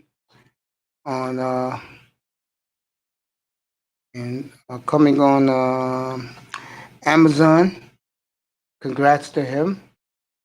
Everything has been Super Mulatto from England, from Europe. He was here again. It was way past his bedtime. And Ebony Mahogany Roots and MJ was here. I'm about to go listen to her platform about her doing a special interview with Shirley F, aka Lou Shirley. No partying, no clubbing, no smoking, no drinking. Nothing good happens after 2 o'clock in the morning, guys. No sex, no women. Good night from the Oasis. NBA draft 7 hours, 7 to 2 tomorrow night. Good night.